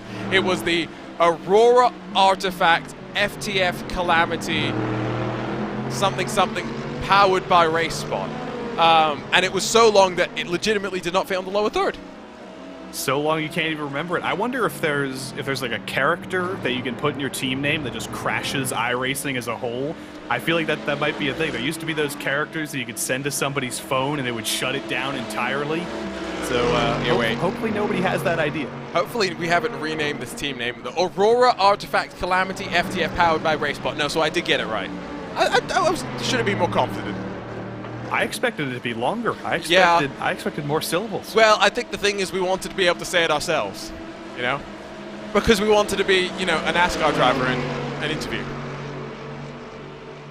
I think we just got a fastest lap of the race there by the 199 Apex Racing Team LMP2, or fastest lap in LMP2 at least. We did. So they got the fastest lap in LMP2. The sun's going down, track's getting cooler, it's golden things are hour. getting faster.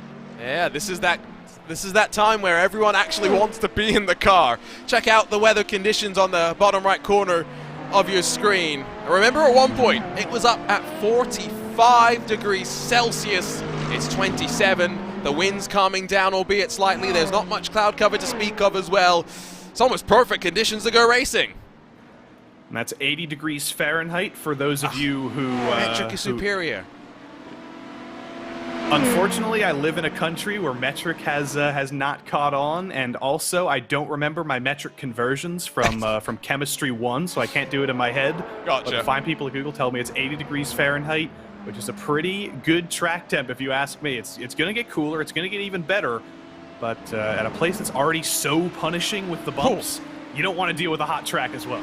You don't want to deal with running off the track at turn number 1 too many times, especially given there is a 50 incident limit drive-through penalty that will be handed down as Vlad Kimichev tries to recover from the moment that he had. He's got Valtteri Alander up the road in that Marla Racing Team number 3 with Pedro Sanchez-Albert sharing the driving responsibilities. Urano qualified, at least the 192, qualified down in the 9th spot. Marla qualified up in 4th with Pedro Sanchez-Albert continuing his fine form with the pressure on and go fast time, but it's these moments where the GTP drivers really have to separate themselves from the rest. The patience behind various bits of traffic. The difference between LMP2 and your GTP cars in terms of raw lap time is only about 4 seconds or so, and so it takes a lot, even with that hybrid boost, for the GTPs to work on forward. That was a great exercise of patience right there for Valtteri Alander. There was the PGZ Iberia entry in front of him, holding him up a little bit through the middle sector. Could have gone for a little bit of a send, but he didn't. And there's a little bit more rallycross off the final quarter for the 192. That's the difference between these two drivers, I think. We've seen Kimichev get a little bit out of shape, get a little bit nervous. Alander didn't do that at all. He forced the LMP2 into a mistake. He got through cleanly. He's got the fastest lap of the race, while Kimichev seems to be wringing the neck of this thing. Yeah, now, traditionally, you know, flying Finn, you'd say something along the lines of he's cool, calm, collected. He's not likely to make any mistakes.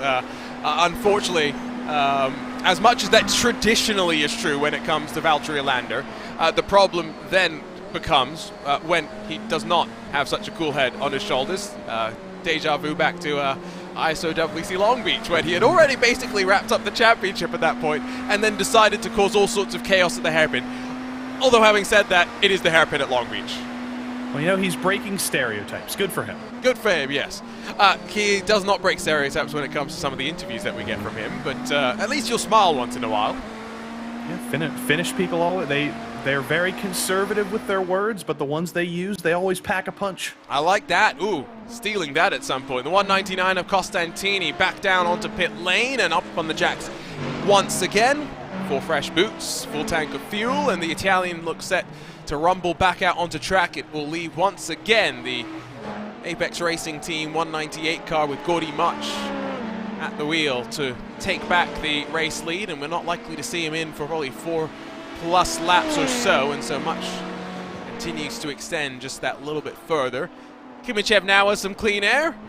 And as the sun continues to set, remember, 3 odd hours to go, it's at this point, Joey, I would start to say that even though they're only a minute off of your leader, they are a minute off of your leader. Realistically, they're going to be more focused on one another while they're still hoping for the top two, hoping for them to trip up.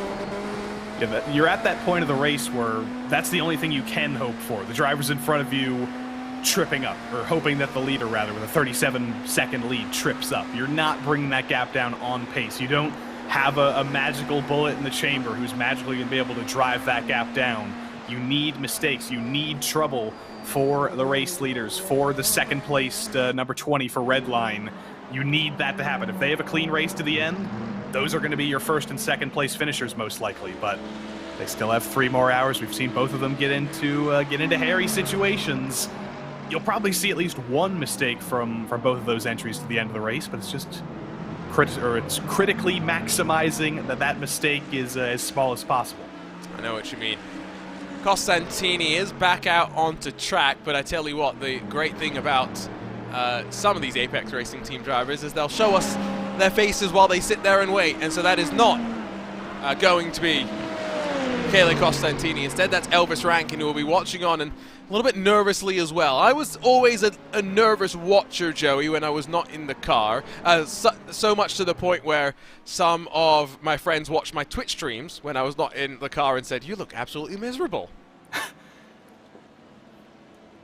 Yeah, in my small amount of experience in endurance racing myself, before I decided that my contributions to the driving part of the team was not as important as my contributions to the commentary part of the broadcast, I was around, you know.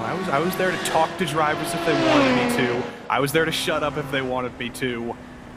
It's just I don't necessarily get nervous about the car generally because we were already in pretty bad situations that I caused in my few attempts. But yeah, I can understand being a nervous wreck. Elvis Rankin, he's calm, cool, and collected though. He's young, that helps, and they probably got good food over there at the Apex Racing headquarters. That's probably helping too. Oh, you love your British food, don't you? Oh, absolutely. People crap on British food all the time, but it's basically American food, just in a different shape. Apologies for Joey's language there. I know what you mean. See, Bangers and Mash gets a bad reputation, but I don't know why. Maybe that, as someone who grew up in the UK until I was 5 years old, it feels like home to me. Yeah, it's very, very homely. I say it's a different shape because American food, we love meat, bread, general cheese. In Britain, they love meat, bread, cheese. But in Britain, they'll have like a meat pie. In the US, we'll have a chicken pot pie. They're just basically dead even. They're just like slightly different, and I don't understand why there's so much anger between the two countries. It's more similar than you think. I guess. I don't know. I just like enjoying all the food. Yeah, it's why I'm fat. Food's good. Food is very good. Costantini still works away, settling in. I had this conversation with both Paul and Peter earlier on. Joey, in your opinion, Sebring is one of those tracks that is demanding, right? But yes. as a driver, how many hours would you realistically want to do it in a stretch without getting in trouble? 0. As a driver, I would want to do 0 hours. But as a commentator, I'm here for as long as possible. I see what you mean. I feel like 2 hours is a decent chunk of time at Sebring. I was really impressed by Josh Ladd in that Williams Esports Chill Blast car to have done 3 hours and 40 minutes at the start of this race. And he made, I don't remember any incidents involving Josh Ladd whatsoever. I think he was completely mistake-free and issue-free for those 3 hours and 40 minutes. He had to avoid almost getting almost absolutely T-boned by Race Clutch's LMP2, but yeah, other than that was pretty clean for what I can remember.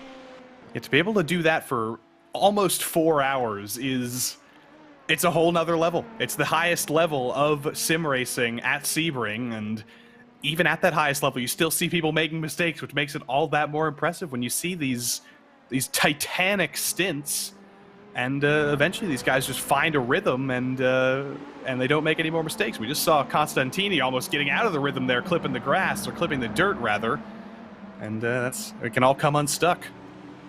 So, iRacing Twitch chat agrees that there is good English food. Fish and chips is also a great meal. Someone says it's the best meal ever. Don't know if I'd go that far. Although, yes, with mushy peas. Come on, surely.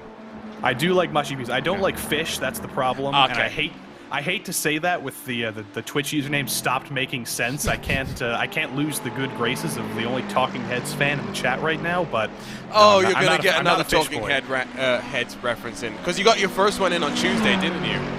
Yeah, I'm going to make sure it wasn't once in a lifetime. Yeah, you were very happy about that as well. Ugh. I was.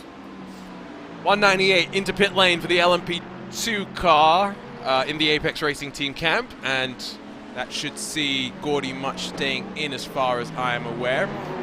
PGZ's 114 has just gotten in front of Altus Esports and the number 42, Simona Maria Marcheno, who a couple of rounds ago in the Porsche Tag Heuer Esports Super Cup back at Long Beach, won his very first round in his rookie campaign. That was at Long Beach. Imagine how the rest of it went behind him, Joey. Yeah, that's a place where you want to start first, second, or third. Other than that, you can likely write your survival off at turn 1. I can only imagine how many cars were involved on lap 1. How many did we wipe out? I think I had the line Oscari Rene is going to be invoicing for some lawnmower services. So take from that what you will. How many cars total were in the field? We're down to 30 this season. So I'd say the over-under of being involved would be like a good 20 cars, maybe? Yeah, Diogo Pinto, the defending champion, went up and over at one point. Because guess what? Hairpin. Yeah. Long, and the best part is Paul Smith, the lead commentator alongside myself for the Porsche Tag Heuer Esports Super Cup, kept reminding people, you the people chose this, and then Porsche used that for the highlight video. I do love Long Beach. I just I don't think I love it when I'm in the hairpin coming to the green flag. The race is not boring, and that's not why we're babbling about. This is just what tends to happen in endurance races. We've got 12 hours of racing. As much as there's plenty of stuff that's always happening, it's not always important. And right now, as we've checked in with Olander and Kimichev for the last 15 or so minutes, it's really not changed too much. The traffic gives and the traffic takes away from them in equal measure, it would seem right now. If you don't like fish and chips, you can tell us what you think about them, though. That's the thing. Again, hashtag iRacing Sebring 12. What's your perfect motorsports meal, Joey? I think tomorrow I'm going to sit down and watch some NASCAR Cup Series racing. Maybe get a pizza? I'm not sure. I would think in Austin, Texas, it would have to be something barbecue themed, but I'm not in Austin, Texas. That is true. Good barbecue is also something hard to find, you know? Yeah, in California, finding good food as a whole tends to be difficult, but I won't take that type of slander. It probably from the is man slander. in Philadelphia or Pittsburgh. Sorry, Pittsburgh. You got the good thing about California is you have population there. You have actual cities. You have people who are making some great diverse food. But in Pittsburgh, we got a similar thing on a smaller scale, and I'm gonna have to decide tomorrow. Do I find a place that has barbecue? I don't think there really is. Now you're gonna make me think about this for the rest of the night. I was gonna say I'm throwing Philly under the bus, but Philly cheesesteak is always decent. Once in a while.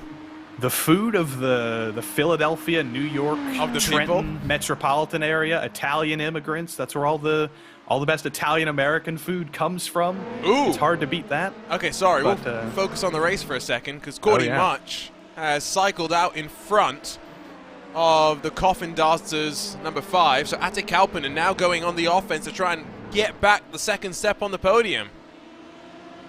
Yeah, we've got many battles for the podium here. In GTP, one's managed to shape up. In LMP2 now, we got the battle for second. So who said the race was boring? We got battles for position right now that legitimately matter. And Ate Kalpinen, who has the most fun name to say in sim racing, Coffin Dancers has been running second for the majority of the past couple of hours. They want that position back. Gordy Much has been I think a little bit faster generally over the course of this stint, but there's the opening with the GTP coming through, and here comes Attrition. It's the corner of a million lines, but outside for much should give him the momentum off of the corner and still has some drops. Most fun name in all of sim racing is Lasse back, because you can repeatedly say back is back again, but Kauppinen with the lunge to the inside forces his way on through. Says thank you very much. That was a nicely executed pass, but not much defense put up by Gordy Much, who still again is at a slight fuel advantage. What's the difference in stint length between them? 4 laps so far. Gordy Much may be tucking up behind Kauppinen. This is the closest that he's been, although Gordy Much just get back on past. Is that not Attrition? Getting myself very confused right now. That is Attrition. Oh, that was the Apex Racing Academy car. That was the other one. That's the problem. They're painting their cars so similarly. Okay, no, they are different colors. They are different colors. You can't blame them. You got to blame us. Yeah. Again, commentators blame Arjuna. Commentator's not smart. I have been on this broadcast for way too long already. To be fair, I still got 3 hours to go. Poor viewers. What happens at Joop de Ligt? Because while we were talking through all of that, at least something else was happening out on track. This time of the dramatic variety for your Urano esports driver. Over to the replay we go, and it's into the hairpin, where Spy himself doesn't even lock up that much, just has to take avoiding action and finds his way around the longer version of the hairpin. They've not had a fun time at the hairpin at that camp there, but that was just kind of a bail here. We're right on board coming into the hairpin here. Driving directly into the sun, which is always a little bit distracting. It comes back into your view as you drive onto the bridge. I think he knew he was just a little bit too late in the brakes, wasn't going to make the corner, so he elects to bail over on the old layout of Sebring with that old hairpin, and does stay out of trouble, but will still get an off track for that. They're already... And a slowdown. Yeah, and a slowdown as well. They're already 3 laps down in that camp. Don't want to add a penalty in addition to that, hitting those 50 incident points. Yep, absolutely. Gap at the front up to 40 seconds. So I think that's up about 3 seconds since we last really checked in with it, about 37 seconds or so. So Lorenzo builds over Pinto with, just look at the orange in the background. We're going to get plenty of nighttime running as well, don't forget. Even though we're racing in what is the sunshine state, the sunshine will eventually disappear. 7:20 p.m. So probably give it another hour or so and we'll get a little bit further into the sunset, and we'll be more reliant on the headlights that are already starting to illuminate the path in front for all these drivers around. Maxence Godino and Konstantin Scharf, they're fighting over 7th position. Spots inside of the top 10. Yeah, how about that? It's interesting that there's 2 drivers named Maxence in the field. There's Maxence Godino and another entrant in the LMP2 class. So I've never seen that name before in my life until coming into sim racing, and now we got 2 of them. But it's a 2-way battle here. LMP or GTP traffic rather coming around.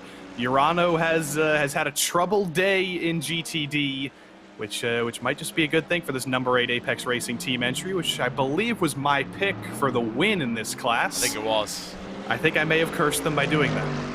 Now, it was a long time ago. I haven't had a chance to update those predictions in quite a while, so I don't really know if those scores are accurate. Still Urano Redline run 1 and 2. Movano is still 9th in GTP, and Williams Esports Chill Blast is in 5th, so those are all still good.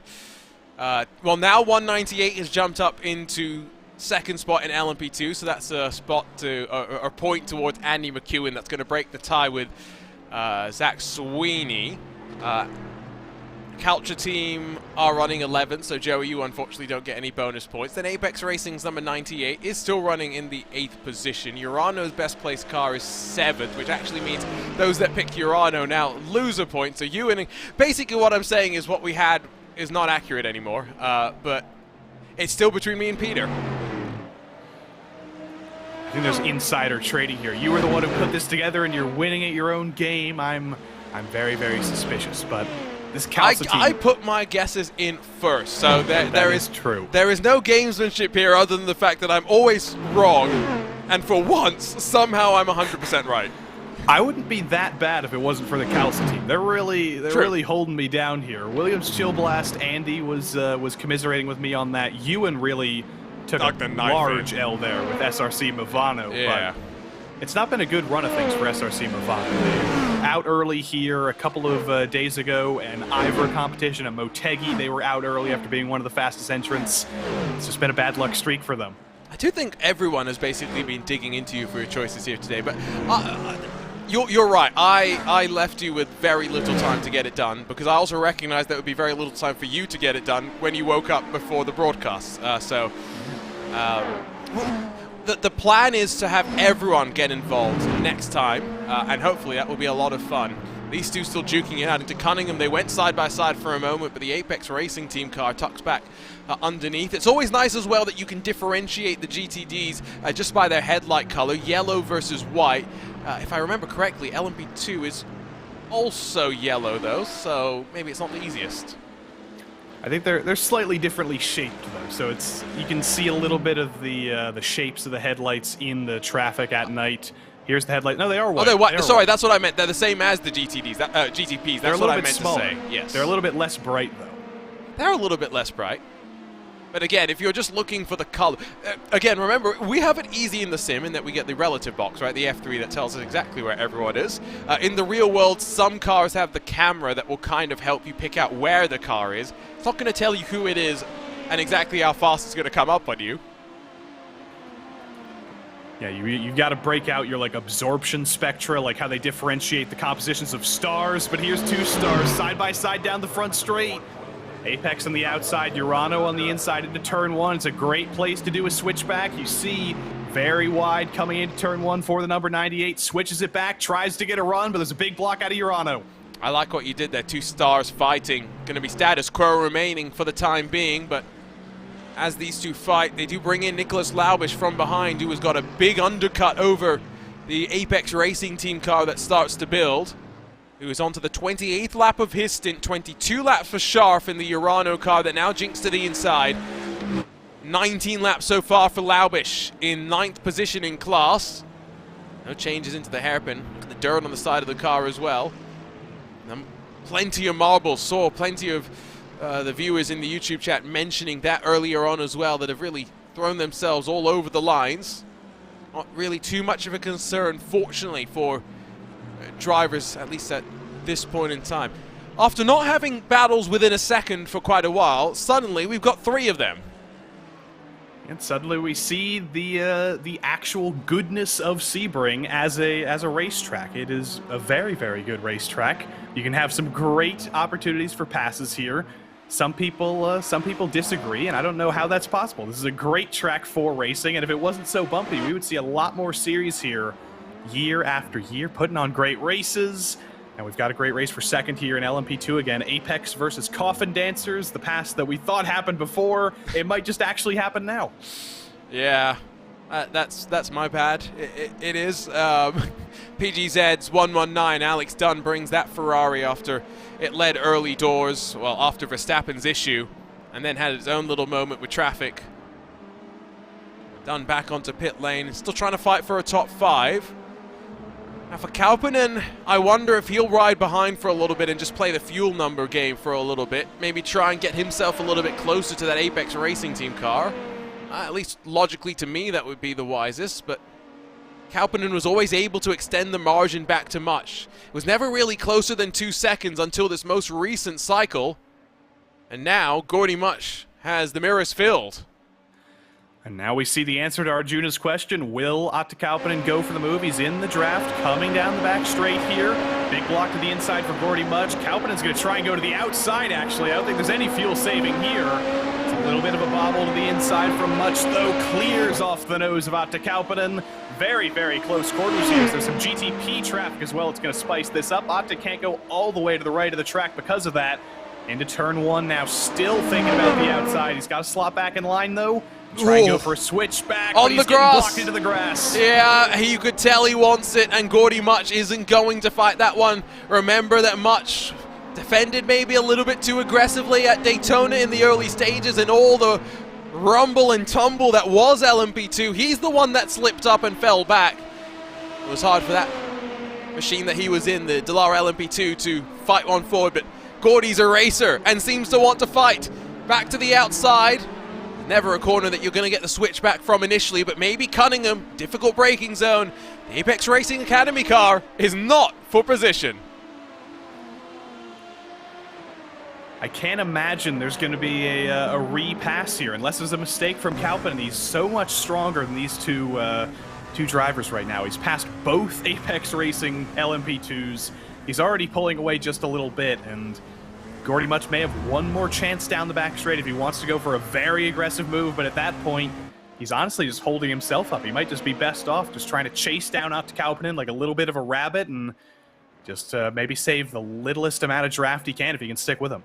We've been so focused on this battle, I think we missed that Vlad Kimichev has gone and passed Valtteri Alander, so let's check out how that one happened. Again, it was down the pit straightaway towards turn number 1. Urano on the inside, and the Mahler Racing Team car really didn't have much to fight back with. And Valtteri didn't really want to fight that back, I don't think. He backed out of it and then got some huge understeer through turn 1. I think that was a little bit worse than he wanted to, but he planned to slot back in line and I think save a little bit, but I think he may have made a mistake there. It's a 2-second gap now, so he's all in his lonesome. Second and third, again rumble through turn 1. Urano Esports at the front, Lorenzo onto lap 19, so expect him in within the next 5 or so. 2 hours and 50 minutes to go, sun continuing to set. Pressure still on from behind, Diogo Pinto trying. Urano resilient to that pressure, at least so far. Gianni Vecchio has just taken over, by the way, from, or rather got him back into the car, maybe I think in the number 70 Team Redline machine. Back out onto track as well. The lead, 38 full seconds to Simone Miramarceno, who still owes us a pit stop. Further 9 or so seconds back to David Toth in the next best car, on Arch Competition, who has already come down pit lane. It was shaping up to be such a fascinating fight, Joey. That was the great shame of things when Max Verstappen had his issue. You had Verstappen pushing and building the advantage while saving fuel. PGZ was in the equation. Apex was trying to keep close as well. Of course, the 70 red line car was in the mix too. It was really shaping up so well, and then one by one, they all fell except Vecchio and Steinbratton. That's sometimes how these endurance races go. It's a survival of the fittest. But we have a question in the chat, actually, from Liza Doolittle once again. They want to know what happened to Alex Dunn in the PGZ entry a little bit earlier. Yeah, just came down pit lane. That's what's happened to him most recently.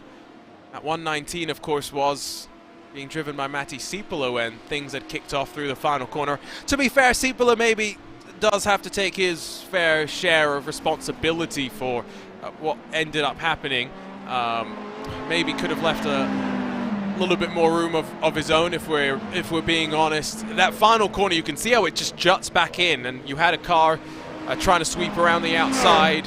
Sipola just maybe not recognizing that he needed to give a little bit extra room, and so as a result, Alex Dunn, who was really charging hard. It was fascinating to see Max Verstappen, of course, two-time world champion, versus someone in Alex Dunn who is continuing to shine bright on his rise up the open wheel ladder. Here we go. We can go back in time all the way to when it was sunny outside. You'll just see undercut trying to get on through. There was Netco between them, yes, but Sipola had plenty of room still on the right-hand side. Yeah, eventually you have to let somebody get off the wall there. There is a little bit of a difference in geometry there, and maybe there was a car-sized hole there, but you could have been far more safe there. And I think he probably realized that when he watched the replay back. What I found very interesting before we cut to that replay is Gianni Vecchio is running so close to the outside wall through the final corner. He's running on such a thin margin that there's occasionally times where he gets a little bit of damage on the left side of the car, and it fixes itself because it's just a little bit of latency. It's not actually damage on his side, but just with the power of the internet, when you're dealing with such close margins like that, sometimes he's so close that it does register as damage. Absolutely. It's something that we've seen scrapes on the sides of some of these Ferraris on the right side because of turn number 1 as well, right? So it's like, you could just tell how close to the limit that they're pushing it, and it's that term pixel perfect that I think very much becomes accurate, because they are very much riding all the way up to the limit and then some as well. Let's see with Vecchio, maybe from this perspective we'll get a good angle from it, just through Sunset Bend. Let's listen and watch.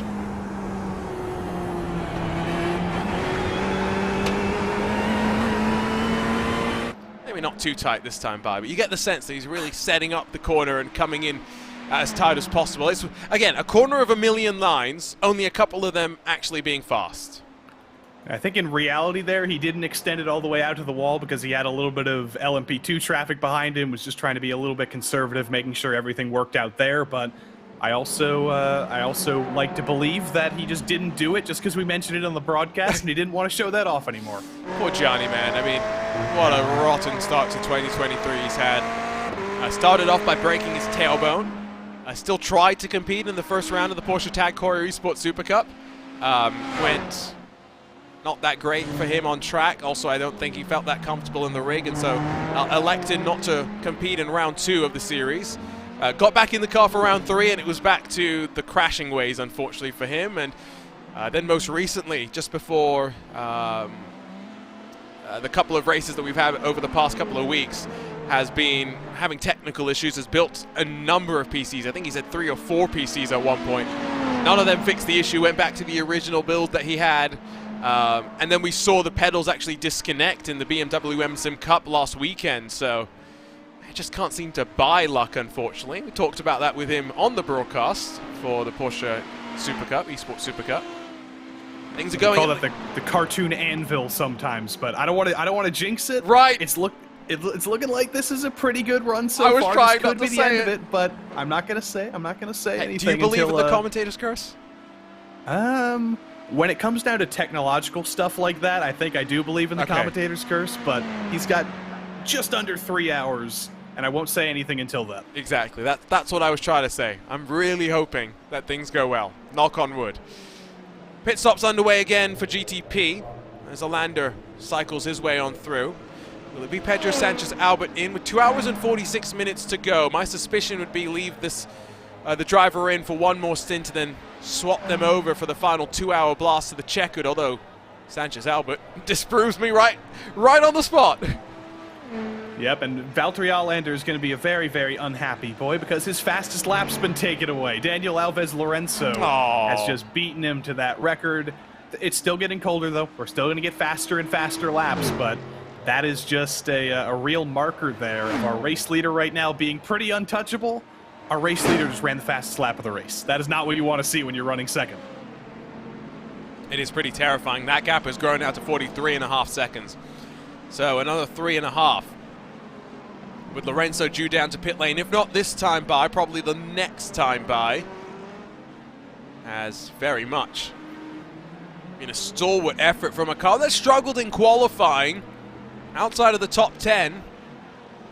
But I think for the first time, we are seeing that qualifying is not the be-all and the end-all. And so that is definitely something that is nice to see.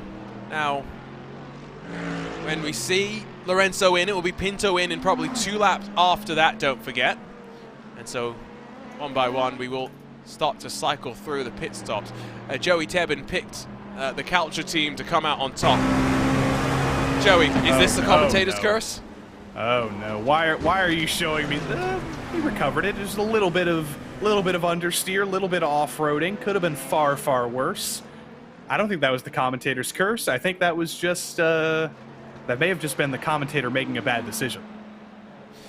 Bruno Spengler back in the BMW bank entry. He's been sharing this car, the BS competition entered car, with Dion Fiallo, formerly of Veloce. Great to see. A, endurance racing spirit. B, Bruno Spengler back behind the wheel. C, Bruno Spengler not dropping any trophies. All of those certainly work, and this is for, you know, we had Max Verstappen, Alex Palou in the race before. They've unfortunately been taken out, but we talk a lot about drivers who have moved from the sim racing world to the real world. We also have to talk about drivers who move from the real world to the sim racing world. Bruno Spengler, so successful in endurance racing, currently running for Turner Motorsports in IMSA right now, and decides, you know what, it's a free weekend for IMSA after Sebring last weekend. 12 hours wasn't enough, might as well get back in here and do a little bit more Sebring running in this GTP car. Team BMW Bank, like I said, has gotten into some trouble today. They're currently the last place GTP car that's still running. They're going to bring it to the finish, and Bruno Spengler is going to get himself some TV time. You got me confused for a second there. Bruno didn't race at Sebring. Turner You Motors. are correct. Yeah, You're correct. He was only there at Daytona. Yeah, because they had the extra car at Daytona, didn't they? Entered for that one. Got me very. I was like, wait. Well, I thought Bruno. Wait, what? Well, Bruno has been ubiquitous in endurance racing for the past couple of years. I just assume we go to any IMSA race, he's going to be there. True. But speaking of the lovely BS competition, it was great to see the split liveried BS Turner car, of course, get its showcase in the spotlight once again in the IMSA Michelin Pilot Challenge race during the Super Sebring weekend. It went a little bit better than it did back in 2021 when it first ran on a BMW M4 GT4 with Vin Barletta and Robbie Foley taking that Turner Motorsports car to victory lane. Here's a little bit more about that.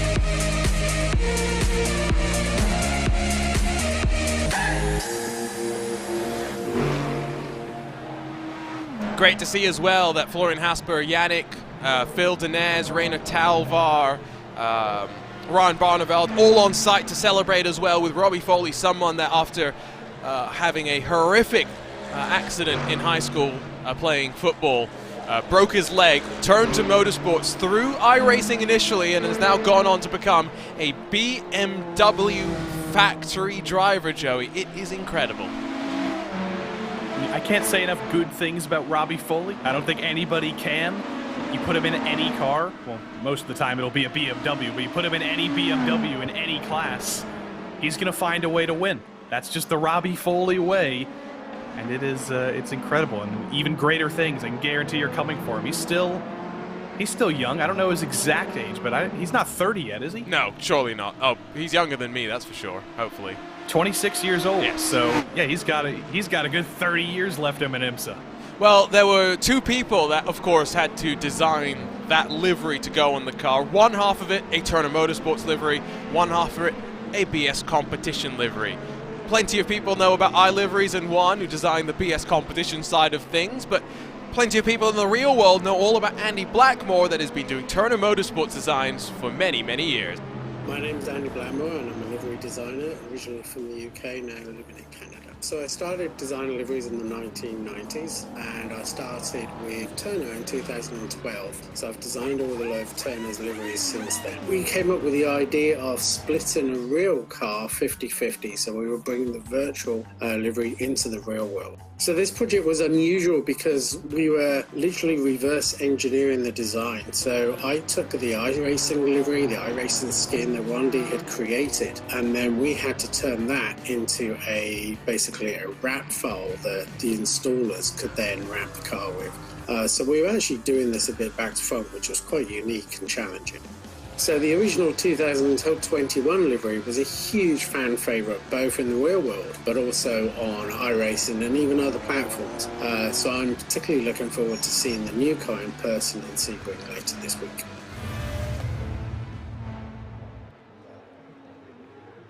Really interesting, that insight as well, that it was a reverse engineering of the traditional livery design process. Back in pit lane for BMW M Team Redline, Pinto out, lull him in. Up on the jacks for a full tank of fuel and four fresh Michelin tires to go on to that machine. And then it will rumble back out onto track, and we will get a good indication once again of the gap to Daniel Lorenzo, who's already been in and out of pit lane. 31 seconds for the Urano Esports car, 31 seconds for BMW Team Redline. Just dead even, bog standard pit stops here. I was kind of surprised to see Diogo Pinto get out of the car. I feel like he hasn't been in there for that long. It was only about an hour and a half, but I guess that is a reasonably long stint for him. Get a little bit of a break and then maybe get back in the car before the end of the race. Chris Lullum, always rock solid as well. We know him from a lot of his success in karting in the UK. He's been very successful there, been very successful in sim racing in his own right, but I mentioned Robbie Foley is young at 26 years old. If I'm not mistaken, Chris Lullum is only 16 years old. Not anymore, I think. feel like that's a few years ago. I don't know. 19 years old. 19 years Yeah. old. So just flip the 6 over, and then now we're ready. There you go. I was like, that felt like when I started commentary, genuinely. Wow, 3 Sometimes years. I forget people age. Sometimes I forget that's a thing. We age? Don't tell me. Oh, that's bad news. I know, bad news indeed. Josh Thompson gets back into the number 75 Redline GTP car that put it on pole position. Tom Burns qualified. Thompson started, don't want to say he struggled, but definitely wasn't the fastest out on track, as Daniel Lorenzo, I think, has just run himself a little bit wide through turn number 1, just trying to prove that he's not keeping it easy right now. He's very much ringing that car to the limit. Playing very, very, very close to the sun, though. You don't want to be the next Urano Esports car to get into trouble. Here it is through turn 1. A little bit narrow entry, trying to get around a GTD car, and just kind of misjudges when to get back on the throttle just because of the different entry angle. I don't think he was quite ready for that, though. But again, that number 1 is not infallible. There have been those little mistakes. There's been none of the big mistakes that its teammates have made, but they can only wait, and they can only be possible. I just got a message in the iRacing Twitch chat, by the way, from RPM Simulation of Quebec, asking if there's a French streaming of the race. Unfortunately, there is no French commentary team, but evidently, Arjuna, you gotta get back in the book so we can do that. I thought the French chat requests were limited to the RaceSpot YouTube chat, but apparently not. iRacing Twitch chat getting in on the fun as well. Arthur LeHook has come down to pit lane in the Williams Esports Chill Blast car. He's going to roll a handful of seconds behind the Marlow Racing Team entry, which is into turn number 1. In fact, no! Arthur LeHook has binned it on pit exit, I believe! Oh, no. Oh, well, Williams Esports Chill Blast. That will likely be the day done for them. It's a controversial pit exit merge as well, don't forget. So I do wonder if this is one where a car on the racing surface just flies on by. If Williams Esports has nowhere to go, but no, it's cold tires and an agonizing roll backwards into the wall. Cold tires and just a little bit of a lazy spin there. We'll ride on board with them. Looking at the nose of this car coming out of the pits, everything seems fine, but just gets on the throttle a little bit too hard on the marbles as well. There's a little bit of grass there. There's a little bit of room for error, but not enough. As Arthur LeHouk just backs it in. We'll take a look one more time from the helicopter view there. Just in the middle of the pit exit, just gets on the throttle too hard. Such an easy mistake to make in such a highly powered car. But for Williams Esports Chill Blast, they won at Daytona. Not going to go 2 for 2 this week. No, Josh Ladd and LeHook have both been looking very, very rapid, so they're going to be slightly frustrated, I'm sure. They'll bounce back for the next of our VCO Grand Slams as we continue our jaunt around of the IMSA Michelin Endurance Cup. Next up, of course, a trip and a jaunt up to upstate New York when we go to Watkins Glen for the 6 hours. That will be the midway point of June. And then, of course, the final of our Grand Slams will be October 6th, 7th, and 8th. Petit Le Mans. Head back to Georgia and Road Atlanta. That was some nice French there. Well, yeah, I was just seeing that someone wants us to apparently try doing it in French because that would be funny. Trust me, no, my butchering of the French language would only be amusing to some, mainly because I'd be embarrassing myself so badly. Just make sure you say excuse my French before anything. Excuse me, yes, no, wonderfully. You might have to excuse my French for a second because I just remembered Williams Esports Chill Blast was my pick for the LMDH win. Yeah. Well, the best they're going to finish now, unfortunately, Joey's 11th. Yep. Tragic. Maybe 10th. They might be able to get out ahead of Spengler, but no, that's not going to happen. That's not going to happen. The toe's still happening. Yeah, that unfortunately is a dagger to the heart as well. It's so frustrating. It now leaves us with just 4 cars left on the lead lap. Again, 17 started. We had 4 retirements in the GTP class early. In fact, they were the earliest of our retirees. And it's a car that's tough to tame. It's limited in its nature in some ways just because, of course, the technical regulations are such that they want to try and equalize the performance of different philosophies in certain ways, and so certain aero things are restricted, for example. you can self-restrict yourself as well, it turns out, with aerodynamics, quote-unquote, cough, rather, look at Peugeot. I like the looks of that car, though. So if they're self-restricting themselves, it's all for good, because that car looks very pretty without the rear wing. Here comes Michele Costantini onto pit lane. I believe Elvis Rankin's going to get in, because he quite rudely declined my request for an interview. So up on the jacks, will there be a driver swap? I guess not. Costantini's going to stay in. And I guess it makes sense. Rankin gets in maybe in the next stint. He's got an hour and 50 minutes left to the end of the race. Yeah, it's got to wait a little bit longer for Austin Butler to get into character and get behind the car, so give it a little while. There we go! Finally. That's no excuse for an interview, though. That might be proprietary, but I don't think we can sue for hand signals, so I think we're good. It's like I'm going to leave him up there for a bit as well. See how long he's actually happy to be up there. There we go. We've embarrassed him for long enough. Costantini rolls. Gave us the regards. He did everything he needed to. We need more webcams. It's as simple as that. We do. That's what we say every single series on RaceSpot, on iRacing as a whole. We want to see you people. We want to see the faces. It makes it so much more real. It helps us get a connection. We get to criticize people for their rooms. We get to compliment people for their rooms.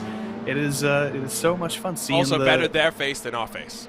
That as well. Yes. That as well. You're very, very lucky. You didn't see that when we switched commentators here. You get to see the beautiful, clean rooms of the Apex Racing headquarters there.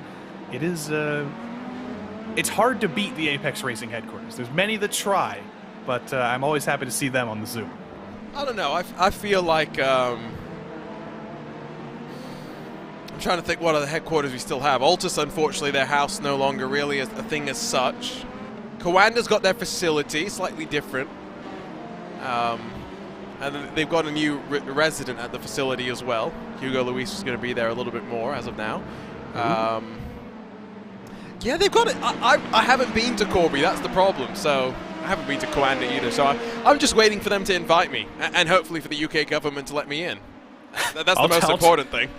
I'll tag along too. Mr. Sunak, you want to let me in? I'll be there.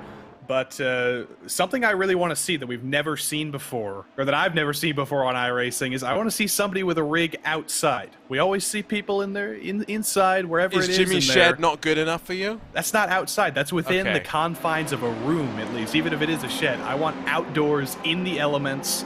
Max Verstappen's plane, allegedly, not good enough. Not good enough. I want outside. Yeah, okay, again, yes. Wrong. That's not true. He doesn't have a rig on his plane. That's why I said allegedly. Oh, I just needed to say it. Great to see Sean Bull, by the way, using the hashtag iRacingSebring12. If you're a motorsports fan, you probably want to give Sean Bull a follow because he designs your Alpine liveries. I'll make sure I say it correctly for everyone. New graphics pattern adapted from hypercluster element we are using in F1. Interesting. Good challenge to design and then develop to multiple cars. That's the other thing. It's got to look pretty good on an LMP2 car, and this is going to be very different to how the Alpine actual prototype cars in the real world look like. So, interesting little tidbit to think about from a real world design legend. We talked about Eddie, the guy that had started in 49th position with his team, now up to the 10th position. BS Competition wants you to know, Joey, who's got the fastest race lap. Well, that is outdated now. That is outdated now. So I'm sorry, BS Competition. I love you, but we got to bring that lap time down again. So tell Pedro Sanchez, you know, fighting for the podium, strategy to the end of the race, throw it out. We're going for the fastest lap. That's it. It's qualifying time right now. Remember, hashtag iRacingSebring12. You can stay in touch with us for one of our VCO Grand Slams. The Sebring 12 Roll of Honor is how VCO have dubbed it. The total class wins since 2015. Coanda have won 4 times. Redline 3. Looking like they may add to that one to tie up with Coanda. Vendaval 3. Pure Racing Team, which technically, I guess, became Redline in terms of the drivers moving over there. So could we combine 3 and 2? I mean, I guess you'd have to go look at the drivers for the Pure Racing Team victories. Radicals Online, of course, also have grabbed victories on multiple occasions. That's a great shot from up above. You can see the fans inside. Somewhere there is a rampant Mike Spangler for the Was Cooking Racing Adventures team. good. Good stuff there. Good stuff there. And I'm going to remember to pronounce Alpine correctly throughout the rest of the broadcast as well, even though they're not here. I wish they were here, because that is a beautiful, beautiful livery there, designed by Sean Bull, and is the only person on this broadcast for the whole of the 12 hours who doesn't have a British accent. It's very important for me to get pronunciations right. Fair. Chloe Faulkner asks the difference between GTP and LMP2. Well, GTPs are manufacturer-based cars, so BMW takes basically the shell of an LMP2 car, says, okay, I want to make it look like a BMW, and let's add some hybrid, and let's try and make it go faster. Is that summed it up as basically as possible, Joey? Pretty much. I think that does the job. Yeah. The difference in lap time is smaller than you'd think. 1:42.7 fastest lap in GTP, 1:46.8 fastest lap in your LMP2 class. So that's what? Never trust a commentator's math. About 4 seconds difference at Sebring. Yeah, that makes sense to me. 4 seconds. That's simple math. I can do subtraction. I can do addition. Oh, you can? Oh, you're better than me. The second you got to do some division and count back and all that stuff, that's when you're out of luck. That's when you need to break the calculator out, and you can't do that on air. We talked about livery designers, by the way, and we've already heard from Andy Blackmore about the process of designing the BS Turner split livery, but of course, half of that livery is Turner Motorsports. The other half is BS Competition, a design that started in the sim world. Let's hear more from iLiveries about how that worked. Hello, my name is Juan Sanchez, and I'm the designer of the Sebring livery for BS Plus Competition and Turner Motors. I think what makes the Sebring livery so special is the fact that we were merging two worlds, the real and the virtual. I think that the most challenging part of designing the livery was to decide which side of the livery from BS Plus Competition was going to look better with the yellow from Turner Motorsport. And I finally decided that it was going to be the light part, the white and gray. Of course, it was my first livery that I saw racing on real world. Also, from my perspective, I was very proud to see my logos on this livery. And I'm really looking forward to see it again on track this year. I also think that the Sebring hashtag was a very good job of marketing, because, you know, we are zebras. We are zebras. Love to see it. Always love to see as well that a designer gets to see his car going out and racing in the real world. We've seen that here in the iRacing painting community and in NASCAR stuff as well, so it's always great to see. One thing you'll note is it's dark. It has gotten very dark very, very quickly up from above. Headlights paving the way for the drivers as we work our way towards 8 p.m. here in the virtual Sebring, Joey. And we're past virtual daylight savings time, I believe, now that it is it's March 18th in the virtual world, so it will be getting dark a little bit later here around 8 p.m. We're starting to see the purples and the oranges show up in the sky. You can see the lights get that much brighter, and now we start to see what we were talking about a little bit earlier with the yellow of the GTD entries. You can use that to differentiate them. We also have the LED strips, which are very, very useful at times. You got Urano using some blue and some red. Not helpful differentiating the two cars, but is helpful differentiating them from the rest of the class. That GIF, that clip of Elvis Rankin coming on and doing his shenanigans is already making the rounds on various GIF websites. So good. Joey, our 2 hours together is going to at least contribute something to the sim racing zeitgeist. I'm very, very happy for that, and you know, if nothing else, we've increased the awareness of the languages of Papua New Guinea, so I consider that a success. What was it, 839 again? 839. Incredible. And we've increased public awareness of hawker centers. True. Although I don't know. I still feel like 839 just sounds wrong. It is absolutely right. I couldn't believe it either, and I can't believe what we're seeing right here. The two Urano Mercedes, they've found each other on track as well. I don't think it's going to be a battle for position. I think they're going to be working together here unless there's a little bit of team orders, maybe letting the 190 by. But both of these cars have run into their own trouble, and it's all evened out. It's 7th and 8th and separated by nothing. It's the battle to be the best place of the Mercedes AMG customer cars as well, with both the Williams Esports entries already unfortunately retired from the race. It's going to get more difficult to pick out who is who as well, in terms of not which class they are, of course, which team they are. And we'll do our best to try and let you know how it's all shaking on out. Race lead has come down by about 4 seconds. Lullum on the pace, putting the pressure onto Lorenzo, but still 40 seconds back and hoping for a mistake or some sort of an issue. But with the track getting emptier and emptier, it's not such an issue. Having said that, though, I say emptier and emptier. Outside of Arthur LeHook, we started our stint with, what, 35 still running, and we're going to be left, if all things hold as equal, for 22 more minutes, with 34 left running after 2 more hours. Yeah, so that's very, very low, and we've only seen that one real massive incident with Williams Esports. Other than that, there's been nobody who's come down pit lane to get heavy repairs. There's been a few spins. There's been a few little oopsies off the track, but other than that, it has been a very, very clean run for the last hour and a half. But now that it does start to get dark, things do tend to go bump in the night once the lights go down. At Sebring especially, that is when mistakes start to happen, so the clean run could be over very shortly. Tucked up behind is Alexander Thieber, and he will slide alongside Nessoff and get his way past the competitor in the Porsche Tag Heuer Esports Super Cup. We've got a couple of those drivers out on track. Simona Miramarceno, of course, as well as Gianni Vecchio. They're all in the GTD class right now. We've seen a handful more of them over the course of the race. So now the 190 leads the 91, and we'll see if that shakes up. Don't think we're going to see LeHook or Josh Ladd back in that Williams Esports Chill Blast entry, because they seem to be done for the day. That means, again, best that they'll finish will be 11th. With now just 10 of our GTPs left running. It's a difficult car to master, Joey. We're seeing that every single time live on RaceSpotTV. It is exceptionally difficult. It's more difficult than the LMP2s, which have dominated the top class of this event for the past couple of years. It's, first of all, been a whole new learning experience. Once this car was first released onto iRacing a couple of months ago for the 24 Hours of Daytona, we got a lot of the first race jitters out of the way at Daytona.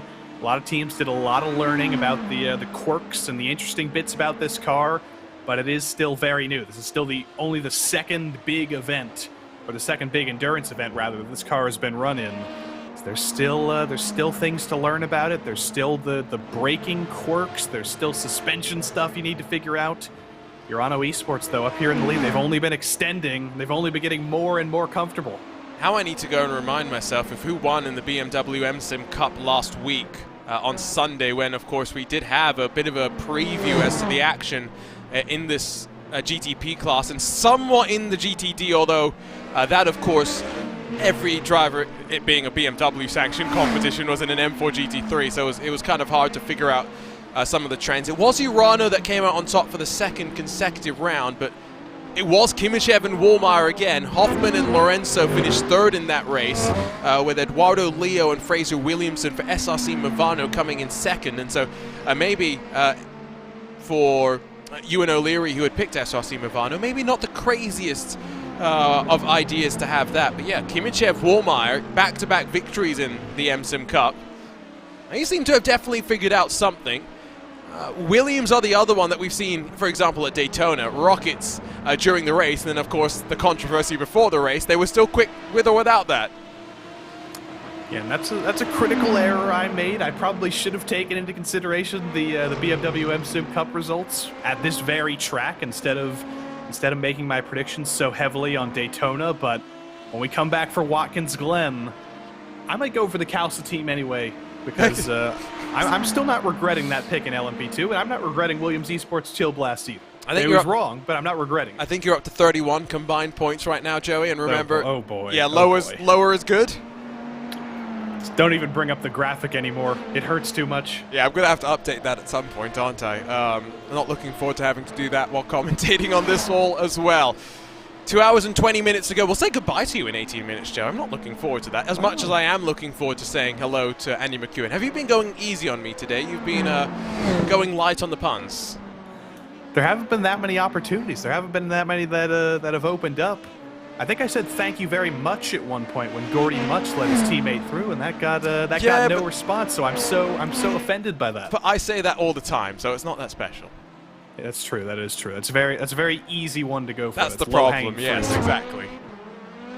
If I can come up with it, that's when you know it's bad. That's very, very true. It's better than ChatGPT jokes, at least. Oh wow! Let's not break that out again. Although with 2 hours and 20 minutes to go, we may have to. I think that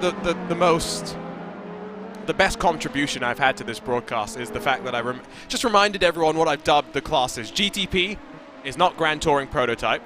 It's got to pass or get me past, depending on which driver is behind the wheel. LMP2 is not Le Mans prototype. It's let me past. And GTD is not Grand Touring Daytona. It's going to die. I'm here for it. I rest my case. 16 GTD started. Only 10 of them are still running, and one of them is 3 laps down. I think haven't there been more GTP DNFs though? So technically yes, because 17 going to perish. 17 of them started. We had 17 LMP2s start. 14 are still running. So let me pass. They can definitely get away with a lot more. It's not fair.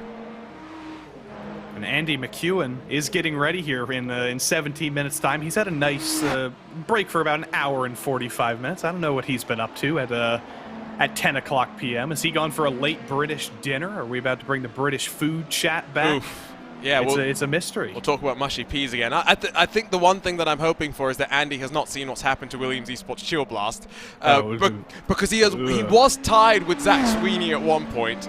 No longer the case anymore. I'm very, very happy he did pick Williams Chill Blast for the win, because that means I have somebody to commiserate with, I have somebody to share my grief with, and I'm not alone. Although I am, because I'm about 11 spots deeper than every other commentator because of Kelsa team.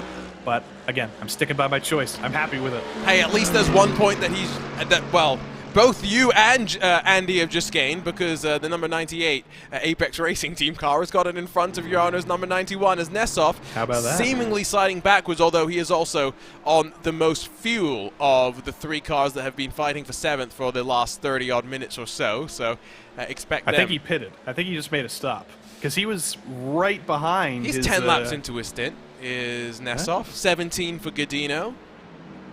Thebus 13 laps in. Our 2 Urano entrants were right next to each other, and then they swapped, and I guess Nessoff has just dropped like a rock. You can see the other Urano entry up ahead now, so it's not as big of a gap as I thought, but Nessoff has just has not had the pace in that number 91, and I think they're still nursing damage from that earlier spin. Probably. Ewan O'Leary has also gained a point, because SRC Movano have gained a position as a result of all of that, although having done all the math, even with that, he still ends up worse off, because, at least compared to the last time I updated it. So Paul Smith is now by himself in 4th position. Cam Rogers sits in 3rd. And it's still basically between Chris Lullum and Daniel Lorenzo, Diogo Pinto, and, of course, Dominic Hoffman, the 4 drivers, Urano and Redline, that are not only going to decide the winner of this race, but likely decide the winner of our predictions. I'm looking forward to the next event when we get everybody... Well, first of all, everybody at RaceSpot will also be involved, and everyone watching as well. And everyone watching as well will be involved in these predictions as well, and there's not enough of that in sim racing. We don't have enough predictions. I don't think we're legally allowed to do betting. I don't think we can do that, but we can do predictions. We can do prizes, maybe. I'll talk to VCO, and I'll see what we can do. Maybe there'll be some RaceSpot merch that we can offer as well. I don't know. I could go for a VCO mug. I am in possession... I'm in possession of a, what do you call it? A very limited edition item, which is, I think it's one of 4 VCO ties. They're green in color, which means they're absolutely useless when it comes to being worn on a broadcast, but, you know, we've got them. You just got to make sure you get a blue screen instead. But isn't green also made up with parts of blue? It just doesn't Partly. work. Yeah, no, the problem is that a red screen. Maybe. I mean, at that point, you're getting desperate. Yeah, blue and green are probably the preferred choices for a reason as well. You know, knowing how technology works. I'm also in possession of another limited edition VCO memorabilia item. I say memorabilia. That is one of, I believe, 5 IMSA VCO t-shirts that we had to get custom made for the IMSA Esports Michelin Global Championship, as that's a bit of a trip through the rallycross layout at Sebring that some of these drivers seem to be taking through turn number 1 for Apex. Just wishing that this track was a little bit wider. I cannot blame anybody. Turn 1, it's so long, but it's never long enough. You're always getting on the throttle either a little bit too early or a little bit too late. You want to get on the throttle just that little bit later, but there is that grass there, and basically everybody in the field has made that mistake at least once. Luckily, if you just keep the wheel straight there across the grass, you'll be fine, but it's always a little bit scary.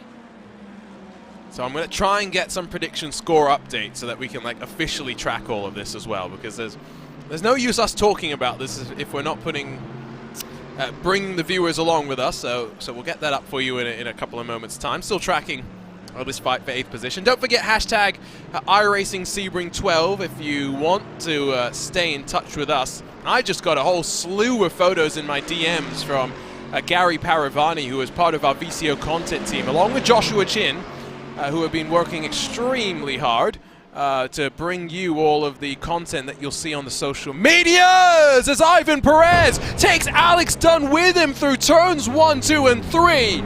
Roller coaster of a ride for the Irishman. He gets the worst of it, the Ferrari stricken, waiting for the tow.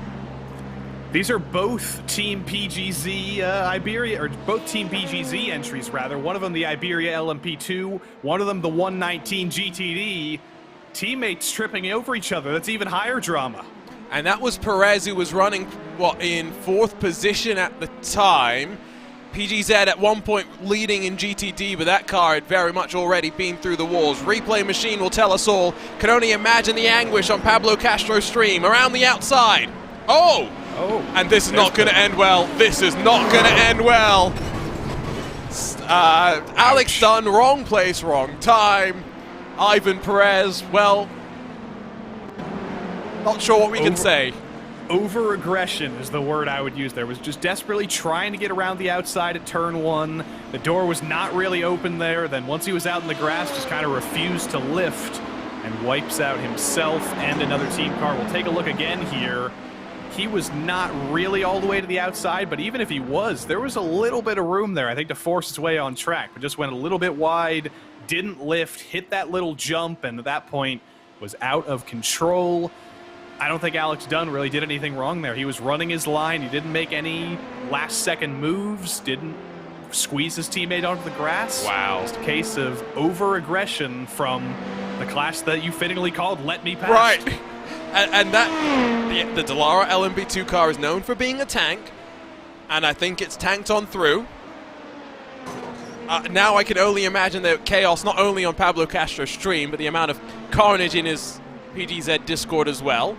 So I'm going to turn some of my attention over to that in a few moments' time, just go and see what was cycled through there. I think that's probably the 119 done. They fought back after significant damage once, after Matti Siepela's incident. A second incident like that car surely not going to be anywhere near factory condition. Yeah, Alex Dunn is Alex Dunn. Nice. See, that was set up perfectly for you. Yep, you're giving me all the help I need. Yeah, now got to make sure. Stop doing that. 10 minutes left to go, and then Andy hopefully won't need. If I throw the low-hanging fruit to him, hopefully he won't pick up on it. I mean, it's Britain. They usually have a hard time eating fruit.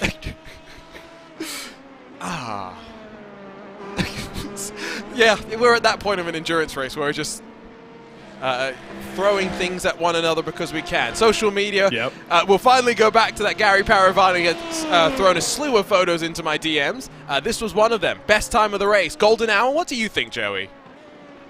It is very, very golden, but It's pretty for the photos. It's not pretty when you're a driver because the sun gets directly in your eyes.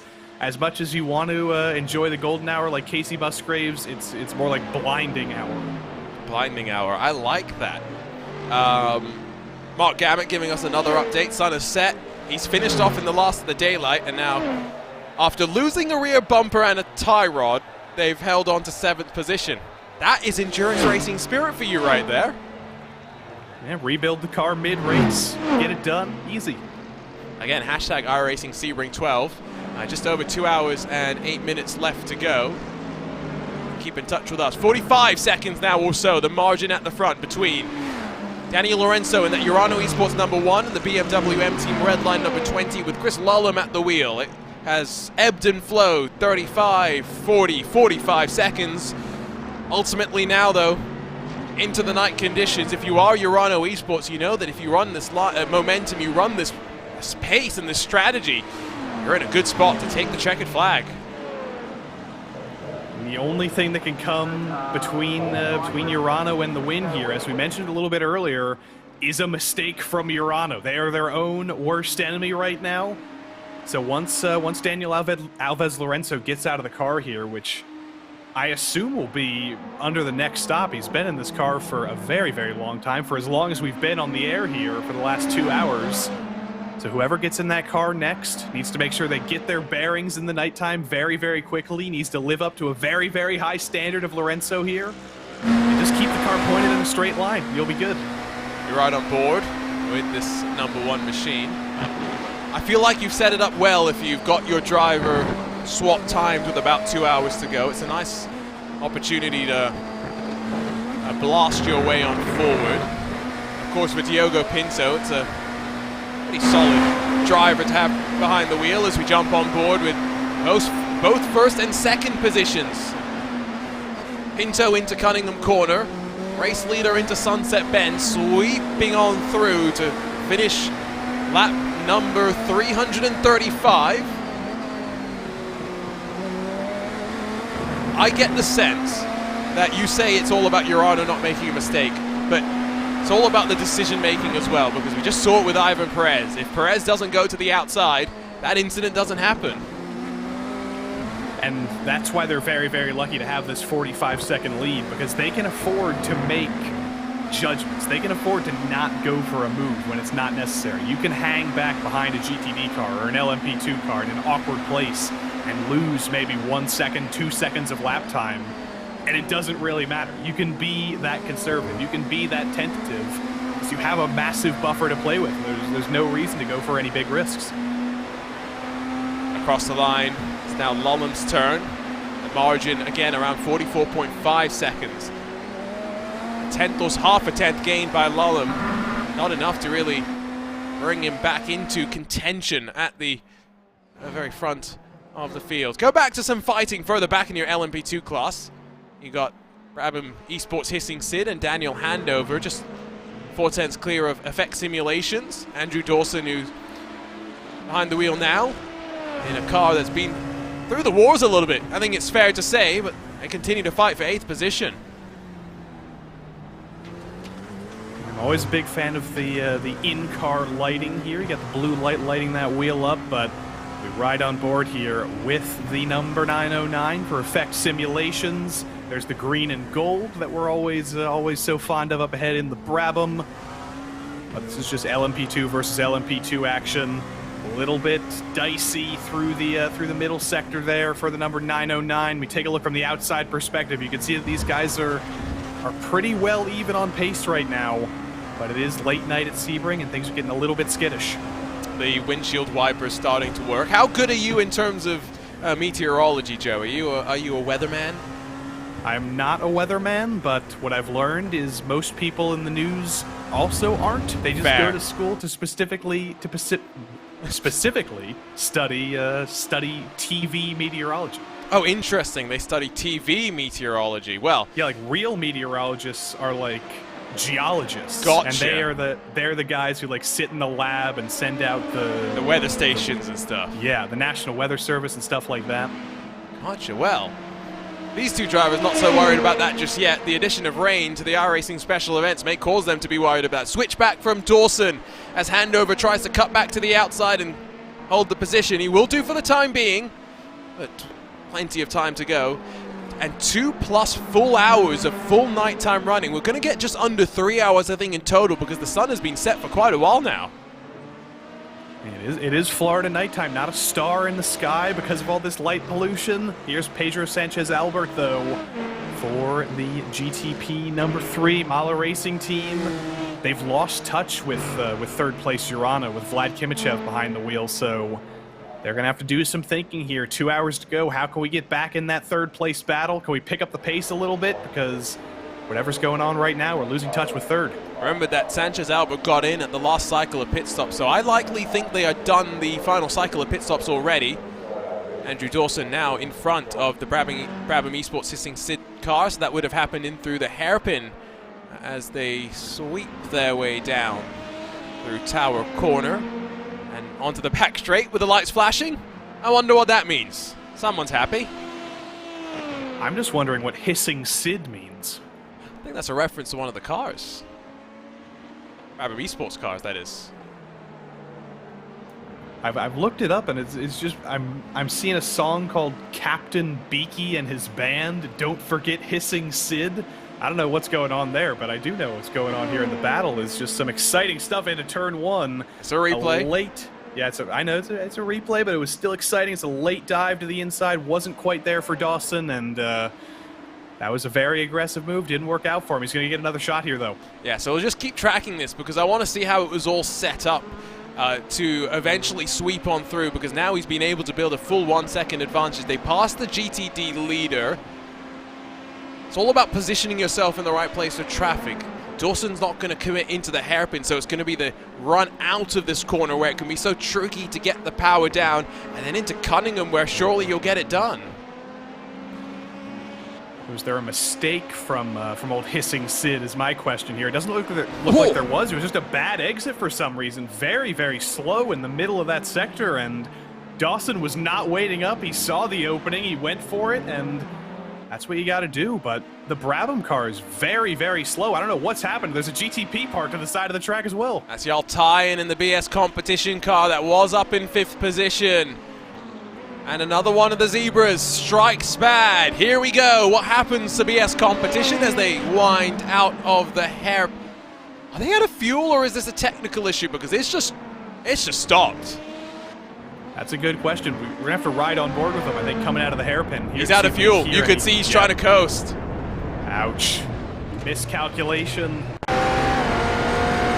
So we'll ride through pit exit, or pit entry I should say, and see when he realizes, when is that moment of desperation. I wonder if he realized it all. Let's see here. Coming out of the final corner. No, just no intent to come into the pits whatsoever. It's not even like now he realizes. Yep. Well, I wonder, did he realize? Oh, he definitely did realize. He's lifting out into turn one. He knows he has to save an impossible amount of fuel. So at that point, there's nothing more you can do. You just have to go as long as possible to minimize your tow time. Well, the discussion would have been, how do we best play this out? How far can we go with the fuel that we've got to minimize the tow time? And so they would have very quickly been trying to figure out, okay, we can do this. And so, have you done this before, Joey? I have not. I've not run a car out of fuel accidentally, very, very thankfully. But that's got to hurt, because there's nothing as a driver that you can do. You cannot find enough fuel. You cannot coast to get it around the rest of the lap. So, and I think, has SRC Movano gotten into trouble as well? No, they're just leaving pit lane. That was a scheduled pit stop as far as I'm aware. Good question, though.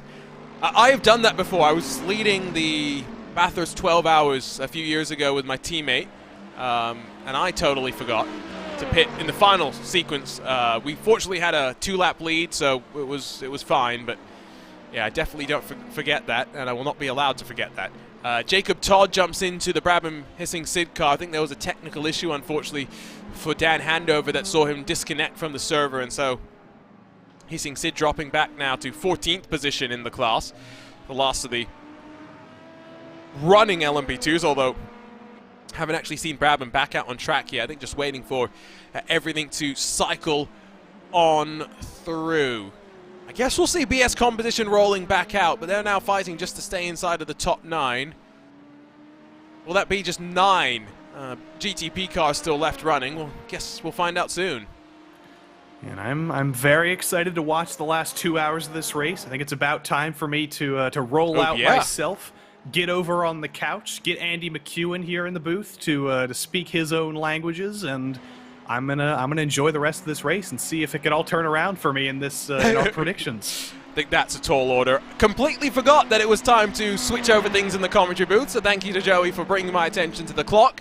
Andy, you've had a couple of hours off. Welcome back to nighttime at Sebring. Yeah, well, thank you very much. Great to be here. Looking forward to the final couple of hours. I've just been munching on a fruit salad and lots of nice green. No, not really. I did have a pizza and some donuts, but I couldn't let Joe. I can't let Joey make that cheap shot against all Brits without at least attempting to defend myself. You're one of the good ones, Andy. You're one of the good ones. I do my best. Thanks for joining us, Joey, as that's now PGZ off the track yet again. That was 1:14. They are already a lap down from your leader. They're going to get through back onto track without too much drama there, as your race leading Urano Esports GTP also brings it down into pit lane. GTP looking stable, LMP2 looking stable, GTD looking stable. Doesn't mean there's not fighting though, Andy. Absolutely, and we were anticipating this a few hours ago. There are some interesting battles potentially for podium positions actually to be had over these final couple of hours. It does look as though those class leads are pretty safe now. We've got this sort of constant toing and froing between Urano and Redline at the top of the GTP field, but I see no way in which Urano don't come out on top when all is said and done, unless we get one of those typical Sebring moments. And these final 2 hours of the Sebring 12 hours, always the most treacherous, really. I think the first hour and probably the last 2 hours, that's when things can go wrong. We've seen it even in the last 15 minutes or so that I've been sat here listening to you two and watching the broadcast. So many little moments, a fairly sizable incident actually for the PGZ cars a little while ago.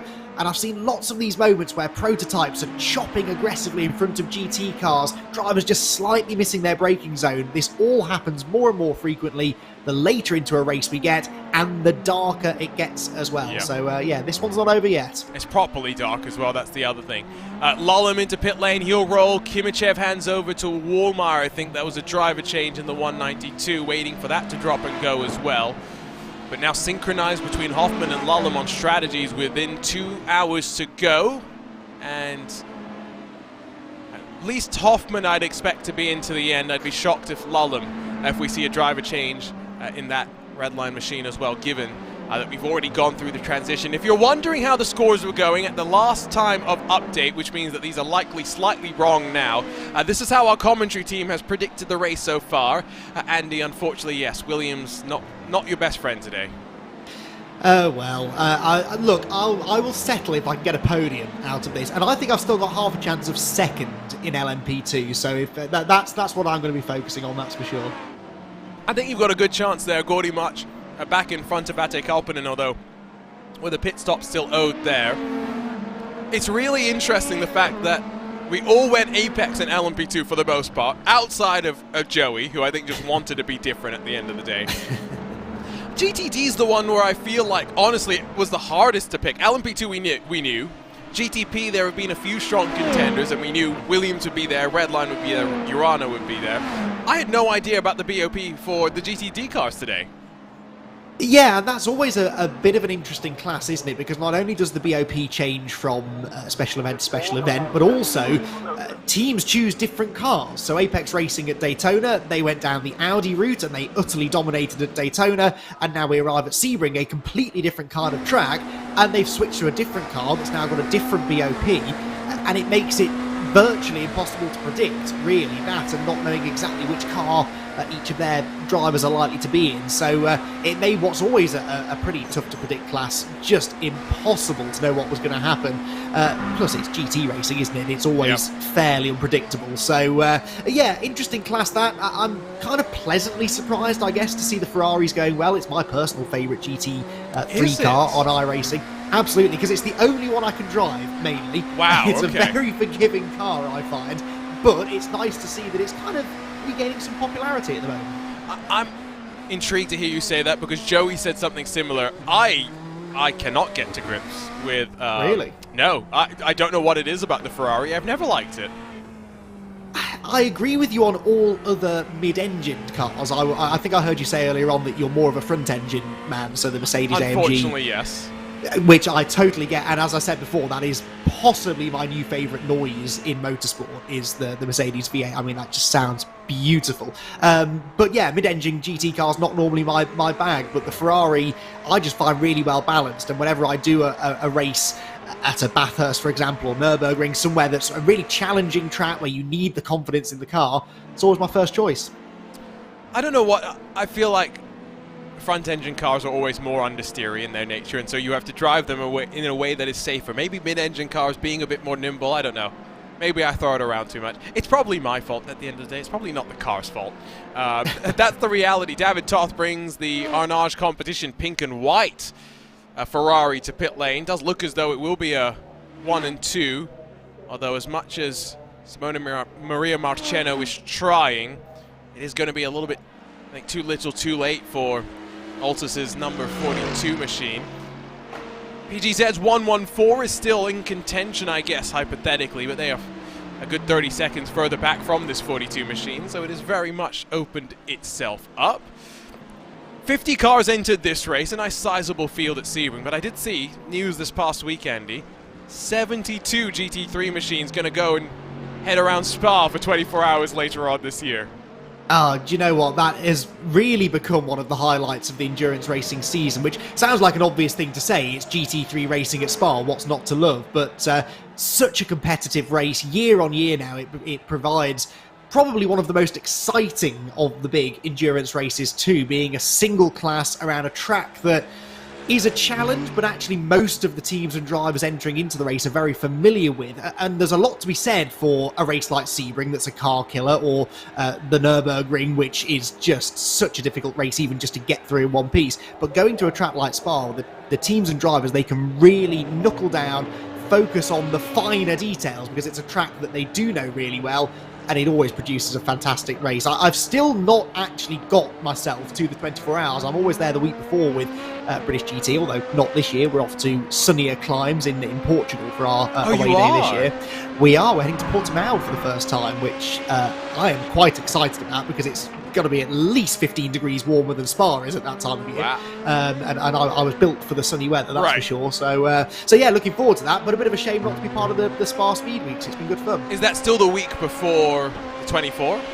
I would doubt it, although I confess hope. I haven't checked. I think it's a bit later, perhaps. Yeah, I was going to say, I feel like it would be a bit weird to run it there. Elvis Rankin jumps into the car, takes over for Costantini, and now we'll run to the end, which I think means it's time for me to go and bug the Italian to come and join us on RaceSpotTV to have a bit of a chat about how the race has gone so far. But you can note behind Rankin in the public section of the Apex Racing Team facility, Andy, you've got two drivers who are definitely racing in races right now, and then a third driver off in the corner that I'm pretty sure is just watching right now. He's not actually behind the wheel, he's just helping out his teammates. How many rigs do you really how many rigs do you think they have is the question? Well, I would say too many, but they're finding uses for most of them. They've got a couple of spare, though. You know, if they needed a spare driver for the next big enduro, I could always be drafted in. And how far are you from Corby? About 3 hours, but I don't have an excuse to go to Corby anymore since they closed Rockingham, which was in Corby, was it not? Right. So, yeah, I quite fancy a trip down to that part of the world. Maybe I could be tempted. Yeah. Well, they do have 8 drivers, I think it was, who are racing from the facility, who don't actually traditionally live on site. Remember, there are a handful of others. Ooh, Gary Paravani has just reminded me as well that Spa has moved from its traditional July date because Formula One decided that they wanted to throw chaos into the mix. You remember? They threw the chaos grenade that then saw that a lot of the GT3 events had to kind of update their schedules. Well, not even just that. There were UK club motorsport events that had, they were about 7 degrees of separation away from Formula One, that had to change their event at Alton Park or something because they were due to race at Silverstone on a certain week, and then that got moved because it caused havoc, honestly, upon the UK motorsport calendar and my very own. American too, to be fair. It changed like 3 times here, I saw. Oh, really? Yeah, because I remember seeing the first schedule, and then because there was some things that I was looking at potentially going to, saw the second version of the schedule, being like, okay, noting those changes, then suddenly it changed again, and I'm like, all right, when can I actually plan for this? Yes, unfortunately, the whole world does seem to revolve around Formula One sometimes. Especially when they're trying to have, 20,000 races a year? Well, exactly, and a new street circuit cropping up every other week, it seems. But that is a rant for later. Two in Saudi Arabia. Yes, yeah. Exactly. We'll go down a rabbit hole, won't we? So 198 still leads now, waiting for Much to bring that car in and give the lead back over to Elvis Rankin. It's Ate Kauppinen back in to Coffin Dancers number 5, taking over from Lassie Urainen, who was in for a couple of stints earlier on. Gianni Vecchio has jumped out as well with 2 hours to go, and Ollie Steinbraten jumps in. He's been in that car for about a lap and a half, and they've got a 57-second margin back to Nicholas Rubelar in the next best of the cars. It's a nice, quiet drive through Florida, surely. Yeah, well, when you say it like that, yes, I'm sold. It's not bumpy at all.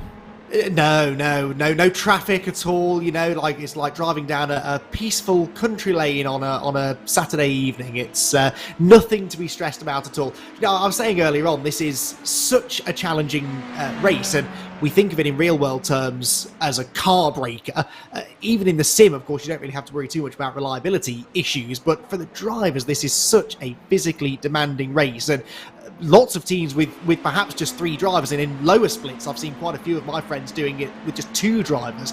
I think they're nuts. I could not do 6 hours of driving around Sebring in one day. That would do me in. So full credit to the teams that are doing that, and this is not an easy race at all. And as I said, these final 2 hours, you've really got to have your wits about you, and yet this is the time where the concentration sometimes can start to drift away. So what I would say is, I feel like a lot of people think about it as, okay, we're going to do 12 hours of racing. How many hours of practice am I going to do for a race at Sebring? And then once they figure out how many hours of practice they're going to end up doing, they're going to say, you know what? I'd rather do 6 hours of racing than 4 hours of racing, because I get those extra hours in for all my practice, which is where my head goes, because 12 hours to me is a short race. Comparatively speaking, yes. I mean, it's no 20-minute sprint, is it? I enjoy my endurance racing, I really do, but 2 hours at any one time in the car, I've had enough, and then I'm quite ready for a break. Although I say that, what I do when I'm not in the car is I sit and I watch my teammates, and I think, well, I would have done that differently. I wouldn't have passed him there. I wouldn't be taking that line. So, I'm a terrible backseat driver. Maybe I'd be better just staying in the car. I feel like we all do that. I don't know. Everyone's got an opinion when they're watching on. Stanley Deslandis is going to take over now from Gordy Much for surely the final stints of the race. I feel like 2 hours is a good time around Sebring. After that, it starts to get a little bit physical. But what I'm hearing here, Andy, is you're not interested in going to the Nordschleife and racing around there for 4 hours by yourself. It doesn't appeal to me. Okay. No, I've got far too short an attention span. There are crazy people that do that in the real world.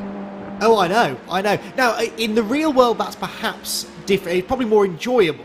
I don't know about that. But I don't know. I'm going to get shot down in flames for saying this, but the Nordschleife is not my favourite place to drive. I'm going to ban you from RaceSpotTV.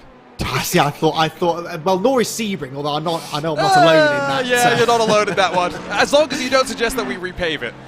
Oh no! I am against the repaving of any track. I'm still not over what they're doing to Auto Club Speedway, which not to go off on a NASCAR tangent again. I think is. I thought you were about to talk about Atlanta first. Well, Atlanta, I can see both sides of. I do like my super speedway racing, so I'm kind of okay with that. But yeah, I sort of miss the old bumpy, slick track. But turning Auto Club into a short track, no one asked for it. That's what really gets me. I mean, at this point, I don't even have confidence that it's going to end up being a short track. No. I guess that's beside the point. But yes, no, old, bumpy, abrasive, low grip racetracks, leave them as they are, because it adds an extra dimension, certainly in Sebring's case, to a track that if you look at just a map of the place, it doesn't jump out at you as being one of the true great racetracks in America even, let alone the world. You look at other circuits, they look like far more of a challenge just from above. It's only when you add in that 3D element of it, the bumps, the vicious curves, the narrow nature of the track, that's what makes it such a challenge, and to take even one of those elements away would not be right.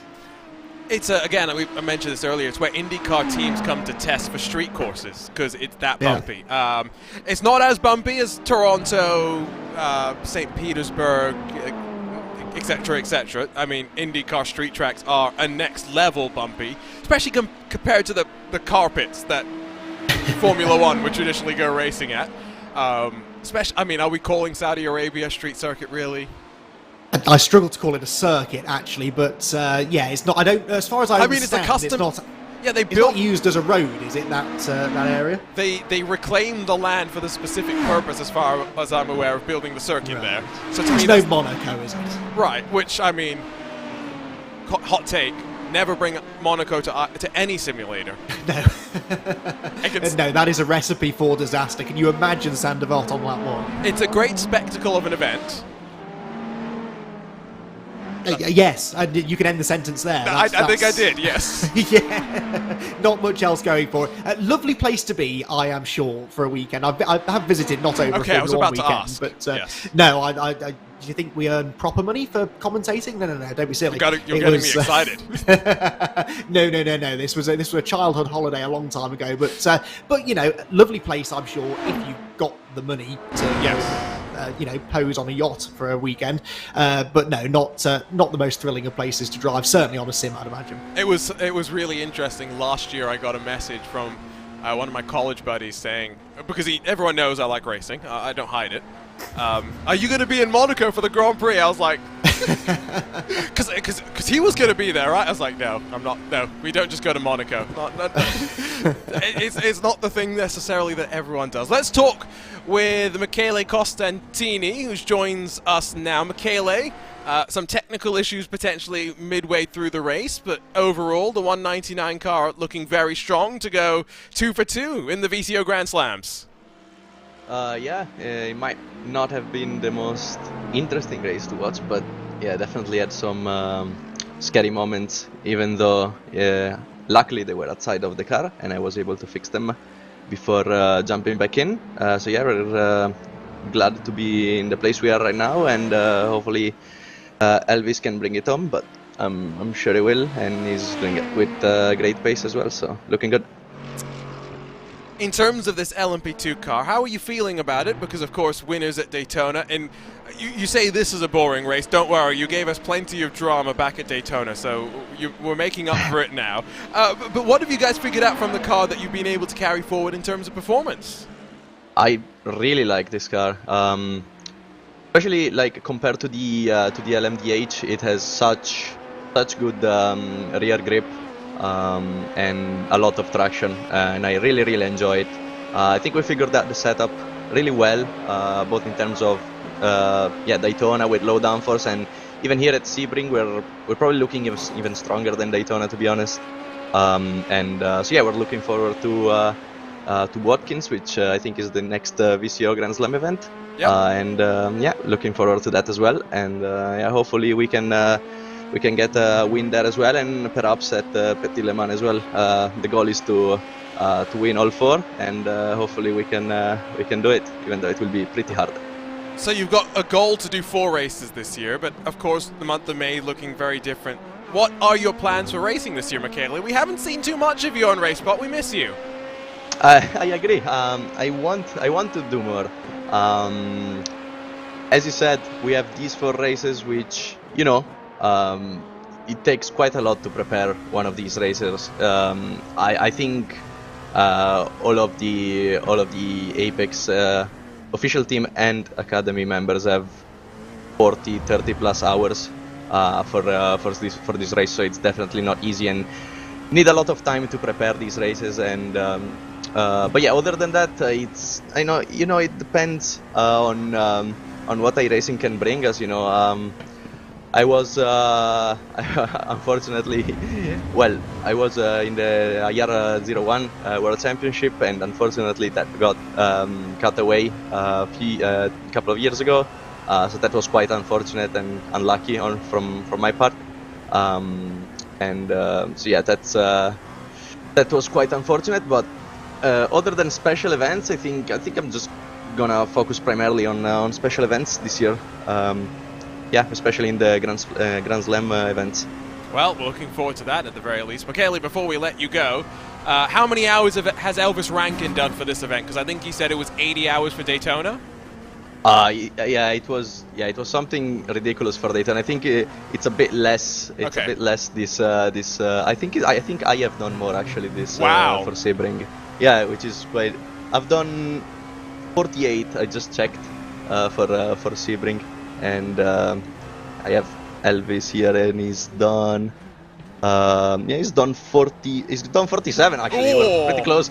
Well, I guess he's gonna beat you because his time in the car now. He's got another. Yeah, you're right. Yeah. You got to get him out of the car at the next stint. Yeah. We'll let you go, Michele, and ride with the rest of the Apex Racing team. Thanks for chatting with us. Good to see you back here on RaceSpot.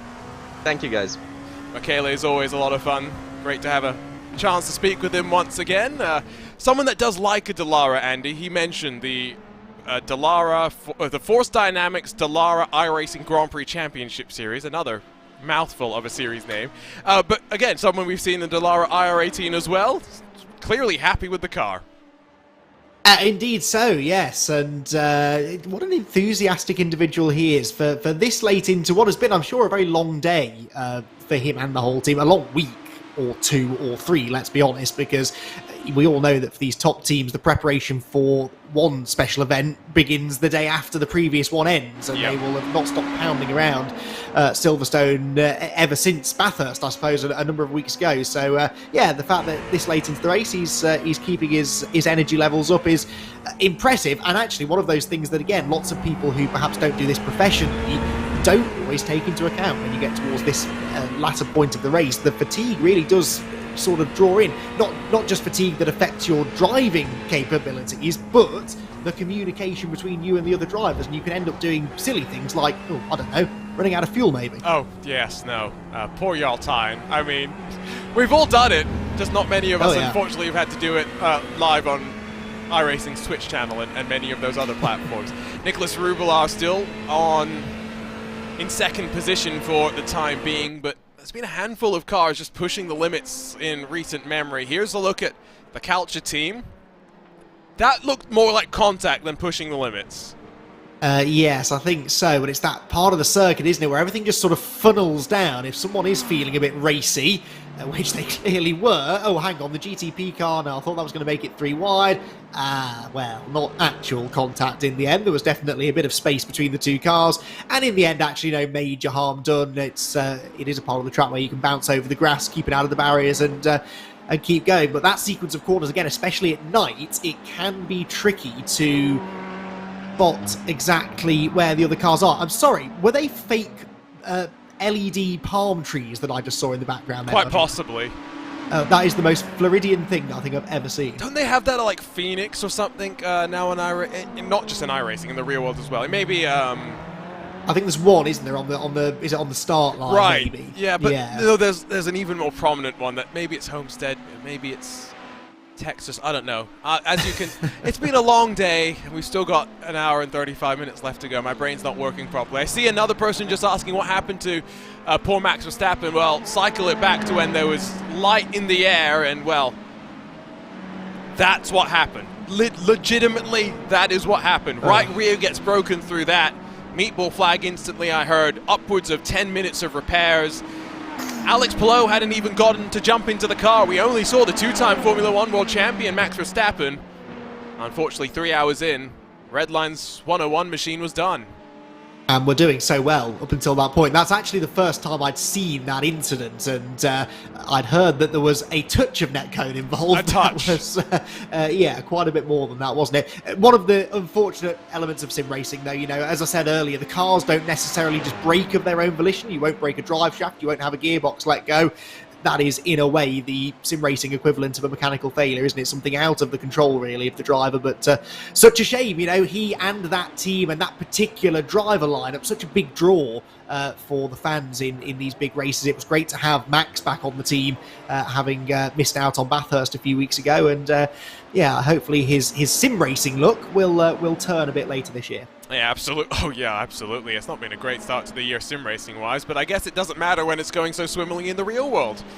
Although Well, it depends actually. If you asked him after Saudi Arabia, he might have had a different opinion. he might actually have a challenge for the World Championship this year. Let's see. He still came yes. from the back of the grid to second. Let's be honest. We're only, what, 2 races into the season. It's very early to be talking about challenges, I guess. On lap 354, I think we're estimated to get just over 410 or so. So we're racking up the distance as well. I talk about the distance mainly because the... isn't it technically the 1,000 miles of Sebring for the WEC? Yes, although they rarely get to We that got, what, distance, 800 miles Yeah. this past time out during Super Sebring? I think so, yeah. I know there was quite a lot of full course yellow, was there not, in the early stages? Just a tad. Yes, but I have to say, I've touched upon this earlier on, what a fantastic Super Sebring we had. I mean, that Yes. was the proper introduction of the hypercar class, or GTP class, or whatever of the 6 different names you want to use to describe it. Either way, fantastic to see the cars out there. The IMSA race in particular was just an absolute barnstorm, but we are in for a treat over these next few years. We are, and I think it's going to be more exciting as the teams figure out the cars just a little bit more as well. Just understand how to get the most out of them. One of our drivers and teams making their first appearance in Top Split. Say hello to Paul Busby and Effect Simulations in that 909. Now, they actually got involved in a bit of the drama earlier on today. Qualified up in 7th position, so basically smack dab in the middle of this 17-car LMP2 field.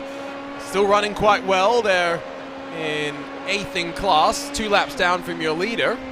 But in a race without safety cars, with the speed so relentless from someone like Elvis Rankin and Michele Costantini, after all the drama, 2 laps is not that much. No, and they're, only 2 seconds behind the Race Clutch Black car. Now, I shouldn't really be surprised that they are still so close fighting for position, because remember, these 2 cars crashed into each other before the green flag at Sunset Bend. These Yes. were the 2 LMP2s that made contact, and here they are, some, 10.5 hours later, 2 seconds between them. I completely forgot that it was these 2 that tangled coming to the green flag. Before we even Nice. got to the start-finish line, technically. It's a good job I write these things down, because I don't think I'd have remembered that either. But what a great story that is. These 2 are probably sick of the sight of each other, these 2 teams, but it goes to show, don't give up, even if it goes wrong before the race properly starts, because for both of the affected teams, they're up there inside the top 10, and they've actually probably got one of the more interesting final 90 minutes ahead of them across all of the teams still out there. What you're trying to say is they actually have something to look forward to rather than just getting to the checkered flag. Exactly, and we get to enjoy what I think is going to be a close battle. These 2 cars, through the entire 2-hour stint I spent in here with Jack Sweeney a while ago, these 2 cars were nose to tail. Zach Sweeney, sorry. Did I say Zach? Zach or Jack? I thought I heard Jack, but it's also been a long day for me, so I may have heard it wrong. Entirely possible. I forget my own name most days, Arjuna, so if I did Zach, if I did say Jack, Zach, I apologise. Don't worry, I can barely say my own name correctly half the time, so there is that. Let's go back to the very start of the race. This is the advantage of having a couple of different iRacing PCs to play around with, is that we can go back in time, and you can see Race Clutch and the Effect Simulations car came together, and then it got worse for Andrew Dawson on the bumps by himself. Cold tyres and around and rear end into the wall. Yeah, actually, I forgot he made contact with the wall, so they got away with that, didn't they? I know the LMP2 cars are strong, but that could very easily have derailed their race by more than a couple of laps. So, yeah, awesome to see that they did both carry on, and, that, like I say, they picked up decent positions out of it all as well. So, yeah, lesson to all of you aspiring sim racers out there, don't give up, even if your day isn't quite going to plan. If you're curious about some of the other drama at the start of the race, that was Arturo Melgar in the, let me make sure I get this correctly, please excuse me, 1 second. Gimmicky Tree 559 / Dan Ladd / Arturo Melgar setup shop 559 BMW M Hybrid V8. There we go. Full and proper It's easy title. for you to say. I had to read it off the timing screen, imagine that. Well, what is it with ridiculously long team names in sim racing? Because at first I put it down to sponsorships and, teams working together. Sometimes I think they do it on purpose. Spite. Yeah. Because they want to break our graphics. Yes. It is as simple as that. There are some teams that are easier than others because a lot of teams will just have, for example, Apex Racing Team. They'll then have the number 98, but you can get rid of the number 98 because no one needs... Also, Altus Esports Green, it's just the Altus Esports car. So they make it easy for themselves to differentiate when they're trying to choose which team to sign up with. but also easy for us to make our lives a little bit simpler. But then, yes, you're right. Then you do get the Mercedes, AMG, Team Urano Esports type names, which, as much as I appreciate the full and proper title, it doesn't fit. No, it doesn't, and at this stage of the evening, we have a tendency to get it wrong. But yeah, I do find I'm getting a little bit more used to these some of these team names now. This is what, the third of the special event endurances I've done this season. You know, the same kind of people, the same kind of teams tend to appear, but every so often there is one. I've been calling car number 5 the coffee dancers for most of the race. So even a short, dancers, even a short Lovely. and simple one like that is enough to confuse me. Coffee dancers. To be fair, the coffin dancers meme was one that took off so much, but I was watching a YouTube video about that recently, and I didn't understand the entire tradition about it. It's like a multi-day cultural celebration of life, effectively. Wow. And the coffin dance is just one part of that. Don't worry, there's sad parts as well, but the coffin dance is like the happy part where they, you know, say goodbye to the soul. I did not know that. I really should have educated myself on that because... Oh, don't worry. Yeah. It took a YouTube video to find me to be educated. So I didn't go searching for it. It was very much the YouTube algorithm saying, you're bored, here you go, can watch this. 47 seconds, the margin at the front of the field. Urano and BMW M Team Redline. Hoffman and Lolland still duking it out, but Hoffman, maybe the most impressive driver in this class so far today. That gap, give it 2 hours ago, Andy, was 37 seconds. 10 full seconds they've opened up. Well, so yes, as I left you a couple of hours ago, the last big thing that had happened was car number 1 had a big moment. They were losing time consistently, actually, over 3 or 4 stints. They were losing 3-4 seconds a stint to Redline. And now all of a sudden we're back to exactly where we were about 4 hours ago with, well, actually now just over a 3/4 of a minute cushion. So Urano had that mistake, but they had the buffer that allowed them to have a small mistake, got away with it as well. It could have been an awful lot worse than a half spin with no contact, but you know, that's your prize, isn't it, for pushing hard, for relentlessly building that gap whilst others are sort of falling over each other to try and keep up with you. You build yourself that little bit of a cushion should anything go wrong, and you know, for that reason alone, really, they deserve to be in the position they're in now. They will be fully aware, though, that with nearly an hour and a half to go, they might not be so lucky next time. If they do have another wobble, another moment, they'll do well to get out of it without damage. So 47 seconds, it's a healthy lead, but it can disappear in a flash here at Sebring. Yeah, we are down to 33 cars who are left running out on track. There you can see on the track map. It's a lot emptier, it's quieter than it's been for a while. But the mood, I'm sure, will pick up when the fireworks go off come the end of the race, and we can celebrate what has been a spectacular second VCO Grand Slam.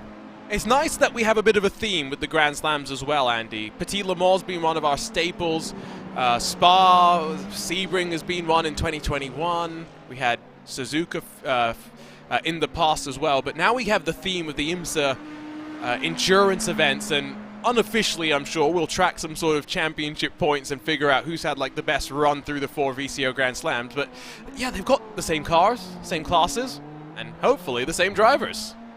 Well, and tallies up with the real world IMSA Endurance Cup thing that they've got as well. So, you know, it's, you know me, I always like to see some sort of link to real world motorsport, and there it is. But, yeah, it just adds a sense of grandeur, really, to what is already a very special list of special events. But these VCO Grand Slam events, they are the ones that the teams who specialise in this kind of racing, multi-class endurance racing, they are all going to have had circled on their calendars an awfully long time ago, and we'll be aiming to try and finish as well across them as possible. And I love that idea of some sort of unofficial, maybe one day official championship that could carry across those 4, because we do end up with the same teams up in top split pretty much all the time. It gives those teams an incentive to make sure they stay in top split as well, and to really, you know, those that kind of flip between the top couple of splits gives them an incentive to really compete to be up here. And it is great to see that special events list getting bigger and better,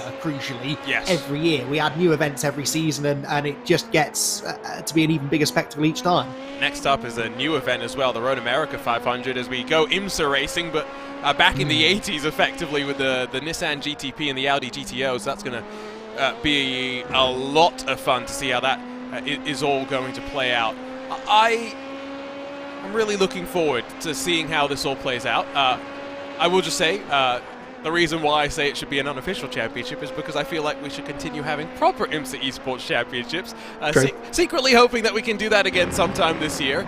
It was a lot of fun. And, of course, the rumor mill's already springing leaks about all sorts of different LMDH and GTP cars coming over to iRacing, Acura, Cadillac, Porsche. People dreaming for their wish list of cars, basically. We could have an IMSA esports series with GTP and GTD and have representatives across other manufacturers. That would be a lot of fun.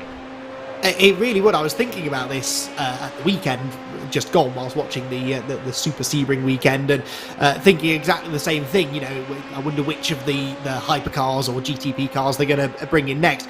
The thing is, we need to make sure that when they are brought in, that they are equally competitive, and this is the problem that we're going to talk about BOP. Well, because here's the thing, it's easier in a way when there is BOP. So look at the most popular sort of non-one make categories on iRacing. You're looking at GT3, you're looking at GT4, and you're looking at the TCR cars, and they're popular because you can pick pretty much any one of those cars, and as long as the BOP is done right, it can be competitive. The problem with the hypercar GTP category is that there isn't such a strict balance of performance. They have to fit within set performance parameters, but as we saw, some cars are a little bit more equal than others. Some inevitably have a performance advantage. So if you are Porsche or Ferrari and you're approached by iRacing to have your car represented in the sim, you don't want it to be so uncompetitive that no one drives it. And of course, that requires a little bit of fudging to make sure that they are all competitive. So I hope it happens, because I think it would be a huge thing, actually, and it would completely transform events like this one. Just has to be done properly. But hey, this is what iRacing do. They make us wait for things for that exact reason. They don't release things until it's as ready as it can be. Yeah, we've been talking about it for a few years now on these iRacing special events. It's going to be interesting. And to be fair, I was just teasing you when it comes to BOP, and the main reason for that is it's a difficult thing in the real and the virtual world at the end of the day. This is something that I firmly believe it is unfortunately necessary, in that we want to incentivize manufacturers to stay in motorsports and stay in certain classes. And so that means that sometimes you have to reward manufacturers who have designed a terrible car with brakes that make it performant. And I mean that in the best way possible, in that a manufacturer should not be punished, as terrible as it sounds, for building a bad car, because it's not them that gets punished inherently, Andy. Yes, they'll sell fewer cars, etc., etc. It's the customers that really lose out the most, and that's where, for example, Daytona this year with IMSA, if we can be completely frank, a lot of the Porsche teams weren't happy with the fact that they were, 2 seconds a lap slower, and you know, maybe IMSA being a bit conservative with the initial balance of performance. That's where you got to be very careful about who's being impacted and who's paying for a car that's now running at the back through no fault of its own.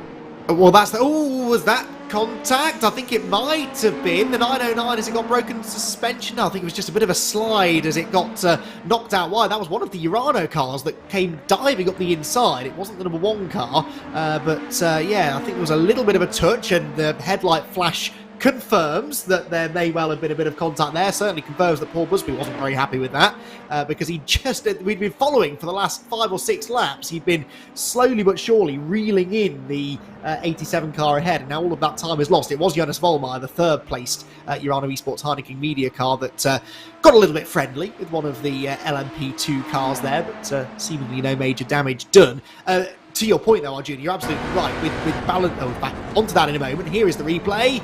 And definitely a tap on the right rear corner, wasn't there? So another one that could have ended with more significant contact and more significant damage for both cars. GTP LMP2 traffic is so difficult again because there's only 4 or 5 seconds between them in terms of lap time. Corners maybe not as different as you'd think. It's maybe with the hybrid boost that really helps these GTPs get off the corners a little bit more effectively. That will help them out. Sorry, you were trying to make a point. About customer racing, and yes, BOP, I was. Yes, so you're absolutely right that it is the customer who suffers, and I see this a lot. The British GT Championship, that is, there are no manufacturers involved there. They are all customers of the manufacturers. Many of the cars owned or at least paid for by the amateur drivers, and they're not cheap to run. GT cars, no. Ultimately, they cost thousands of pounds a minute. So I often have it explained to me by my regular co-commentator Joe Osborne, and he should know, being an ex-McLaren factory driver. He knows exactly how much money it costs to pound one of those things around a racetrack. And the amount of conversations I've had with them where they rock up at a circuit and the BOP isn't favouring them, and they say, well, why am I here? I'm spending all of this money. Doesn't matter how many practice laps I do, how much work we do on the setup, who I employ, again, for more money as my professional driver, we are not going to be competitive. But I can absolutely see both sides of it, because as you say, GT3 operates on such a wide spectrum of series and on such a wide spectrum of levels, from the tippity top of the professional GT3 championships right down to that customer racing, and it is an impossible balance to strike, really. Balance is the right word, and I think that's where it gets so difficult. It's difficult. It's tough. We have limited parameters for the most part as third parties to balance cars in the sim. iRacing also has to try and balance the fact that it's not just balancing Josh Rogers versus Max Benecca. They're trying to balance Andy McEwen versus Arjuna Kankipati as well, in the much lower splits that we'd be in. So I get the challenge. I just want to point that out. And I do think that if there were real organizations that came into the virtual space and decided to just use their same approach from the real world and carry that forward, the way they collect the data, process the data, and then generate the output, I'm pretty confident you'd end up with a BOP that was, again, to just bring a Lewis McCladeism into it, suboptimal. Well, look, I don't envy the people that have to make these decisions. It is almost impossible to calculate. Someone will hate you. Exactly. You're going to be... The two most unpopular people when it comes to running a championship are the clerk of the course, because they're the one that has to dish out penalties to people who've been naughty, and whoever it was that came up with the BOP, because there are always going to be winners, but there will always be losers every single time, and it is one of the most important jobs, but one of the most impossible ones as well. And actually, that's something that I think sim racing can really help with. The more accurate and lifelike we make sims like iRacing, for example, the more that can perhaps become a tool for real-world series to try and use it. We're not there yet, but I really think that could be a bit of an untapped resource. So the problem is that real-world racers already hate sim racing enough. Are you really going to give them another reason to hate it? Good point, well made. Yeah, especially given that some of the drivers are now being forced to compete in sims because of their real-world commitments. It's the really crazy thing, and it's expanding this year as well, so it's good to see more of the drivers coming over to this virtual side. We had some of our IMSA, what was it called, the iRacing IMSA Pro Series back during 2020, where BMW swept the podium in the GTE class here at Sebring. What a millennium ago it sometimes feels about talking about 2020, but yeah, interesting to see. Sad to see the GTE's gone as well. It's definitely been one of my highlights at this track. That was a class of car that really suited the bumpiness, because you could use the aero to get the most out of it, but you still had to make sure the mechanical grip of the car was there. Absolutely, and they had that little bit more power than a GT3 car as well. So whilst, yes, you had the extra downforce, the lack of grip around this place was definitely a bit of a headache inducer, whereas these GT3 cars, I'm not saying they're easy to drive, far from it, but they are perhaps a little bit less of a handful in that respect. But GT3, such a successful platform, and we're seeing already how well that is working in the real world, and I'm sure as it gets brought into the World Endurance Championship in the future, it will continue to go from strength to strength, because it's just such it's by far the most the easiest form of GT racing, I think, for the most amount of people to access as drivers, and it hopefully will change the GT racing landscape, especially with more of these big GT manufacturers now building hypercars. Yep. The pro drivers are going to get stuck in the hypercars. We need drivers to come in and race in the GT classes, and for me, GT3 is the obvious answer. So Lolum into pit lane in the BMW M Team Redline car. And something that someone earlier today on the commentary team pointed out, which I thought was a really interesting point. You could see Dominic Hoffman still out there on track, extending one additional lap. He goes 24 laps on the run as per normal for the most part here. That this new GTP class, in some ways, is easier for those to make a transition from GT3 over to prototypes compared to back in the day when those spaceship-like LMP1 cars were a thing. I'm not saying these GTPs aren't complicated, but they are definitely a little bit more simple to operate from a system standpoint with the more limited tools that you have to control the hybrid. And then, of course, just the fact that you are going slower, which makes things a little bit more easy to process. Dominic Hoffman, pit lane as well. Indeed so. Race leader in then, and this is, I'm sure, going to... well, it won't cycle Chris Lullen back through, because you're right, Lullen pitted a lap earlier, didn't he, this time, so we won't get our traditional lead change when the number one car comes in. Looks like Hoffman's staying on board as predicted. But yeah, these GTP cars, they're heavier as well, and I think just from watching them, I've not driven the BMW yet on iRacing. I keep saying I'm going to give it a go at some point, but just from watching them as a viewer, they look like they handle a bit more like a GT car. They ride the curbs really well. That's one thing that's really surprised me, and this, I think, is the first race where I've really noticed that. They can ride the curbs, they kind of wallow a bit over the bumps as opposed to hopping and skipping over them as you would tend to see from a prototype. So yeah, it makes sense. That extra weight making them feel a bit more like a cross between a GT and a prototype, possibly where they got the name GTP from. Right.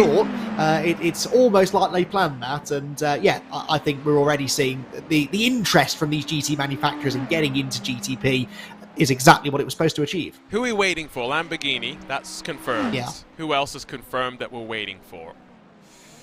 Yes. That is a good question. I did hear another one the other day, and it's gone out of my brain now.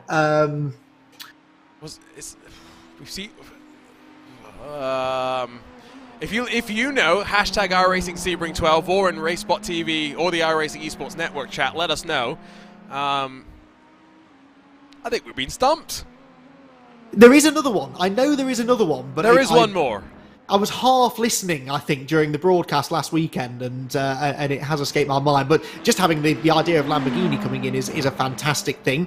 And honestly, there is scope for pretty much any of the big, well, most of the big GT3 manufacturers are coming in anyway. There is scope pretty much for any of those GT makes to make an appearance into Hypercar, and then you get some of these complete privateer entries that are coming in as well, and that really is the sign that it's a good set of regulations, that a fully fledged manufacturer who's been doing this for decades can build a car, but so too can a privateer company, and if you don't want to build one of your own, you can get hold of one. It's bringing customer racing to prototype racing, which is something we really haven't seen for a long time.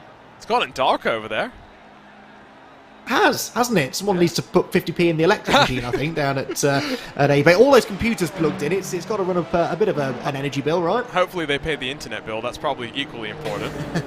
You laugh, but poor Coanda, they've got the esports hub and everything. They still got issues with their internet every once in a while. Yeah, I always get stressed watching some of these teams racing from the facility, because I'm like, if one of you drops, you're all gone. You're all gone. That is a good, but I've only ever thought of the benefits of having them all in one place. I'd never considered that. Well, what happens if you got 4 different internet connections and we're like, okay, you're in the UK, so one gets Virgin, one gets Sky, etc., etc. Just switch them out across everything. Yes, all internet providers over here seem to be equally dodgy at the moment, quite frankly, but maybe that's just my area, I don't know. But yeah, I mean, that does go through your mind, doesn't it? And I know even from some of the league racing I've done in the last couple of years, it's happened to me a couple of times. The internet drops out at the worst moment, it costs you a race win, or, well, you always say it costs you a race win. There's no guarantee you would have run the race. Yeah. Yeah, exactly. Easy to say when you're not actually in the race anymore. But, it is one of those things that is constantly, it's like a little spectre sort of looming over you. Completely random, of course. Nothing you can do about it. And we see hardware failures. We've had a couple of those in this race as well. It's, like I say, it's all the kind of stuff that probably goes through a real-world driver's mind. What if the gearbox packs in? What if the drive shaft breaks? And it is all just part of racing. It would be nice if we could get rid of those variables from sim racing, but it's what we've got, unfortunately. Well, you were talking earlier about physics and whatnot, and this was a point that was raised yesterday in my very interesting 4-hour solo broadcast of some of the ESL-R1 coverage that we had on RaceSpotTV. You've done your fair share of solo comms, Andy, haven't you? Yeah, I'd like to think so, yeah. It's a lot of fun when you actually have a chat to go back and forth with, you know?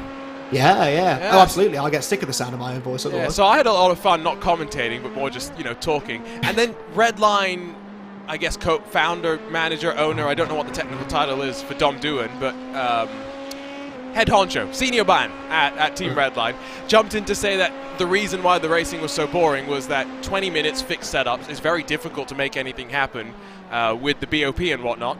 Everyone should have equal physics. Oh, wow. That's a controversial take, isn't it? Oh, I don't know how I feel about that. That's the purist in me recoils at the idea. It's not a completely abnormal suggestion when you think about it from the perspective that here on iRacing, for example, we run a world championship with 3 cars that visually are different, but physically are meant to be the same. Yeah, more often than not. Unless when occasionally it slips in and there are issues where suddenly one manufacturer is faster than the other. Yes, I think I'm with you now, yes. Yes, I guess so. But I don't know. I might take some selling on that one, I'm afraid. No, I don't. It's one of those things where I feel like you separate the sim racing from the esports racing, right? We're sim racing here today, 12 hours of Sebring.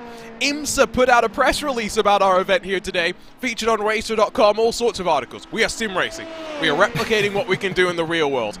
However, you know what's also great, Andy? What we did for VCO Infinity last year, where we did, quote-unquote, a 24-hour race, but it was really 24 races inside of 24 hours with 5 different cars, 5 different tracks, drivers from around the world. That's, I guess, not sim racing, but we can still have fun doing esports racing, and I did see your LED tree there for a second, by the way, so you weren't going crazy.